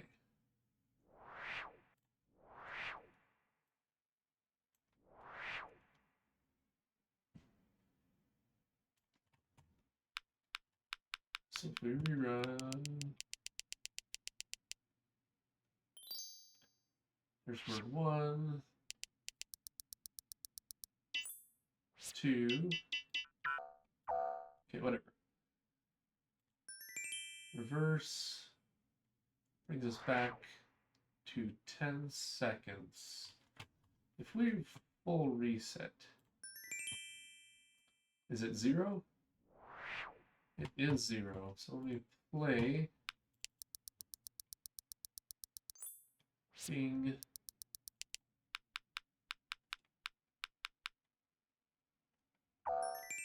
ding.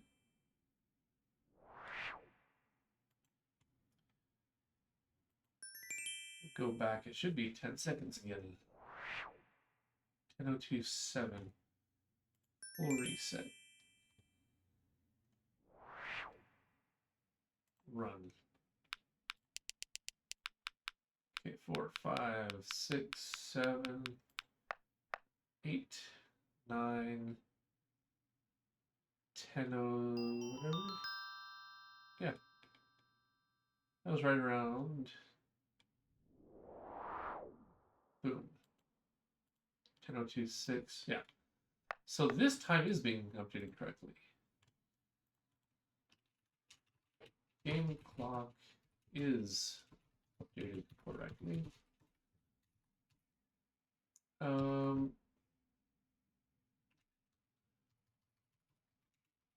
much context as we can for tomorrow. Crash on assert. When going backwards, books are not removed from the shelf. Replay, we can interact with the notebooks, which is bad. Hold replay controls for GameScene. Replay doesn't always get a valid selected word. That's that debug.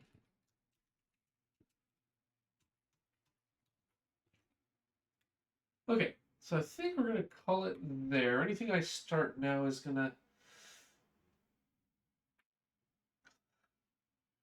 to take longer than the time I have left. Runtime label. And I've got extra videos to upload because I didn't get my videos uploaded last night because of the the city council meeting. So I'm gonna bomb off a little bit early, just a few minutes, get those videos uploaded, upload this video to YouTube, and we will tackle the last bits of playback controls tomorrow. Yes, tomorrow's Thursday. To-do list is looking pretty good. So yeah, let's get the replay wrapped up tomorrow. All right, thanks for joining me. Thanks for all the chit chat. Thanks for the questions. Thanks for watching. I will see you all tomorrow. Bye-bye.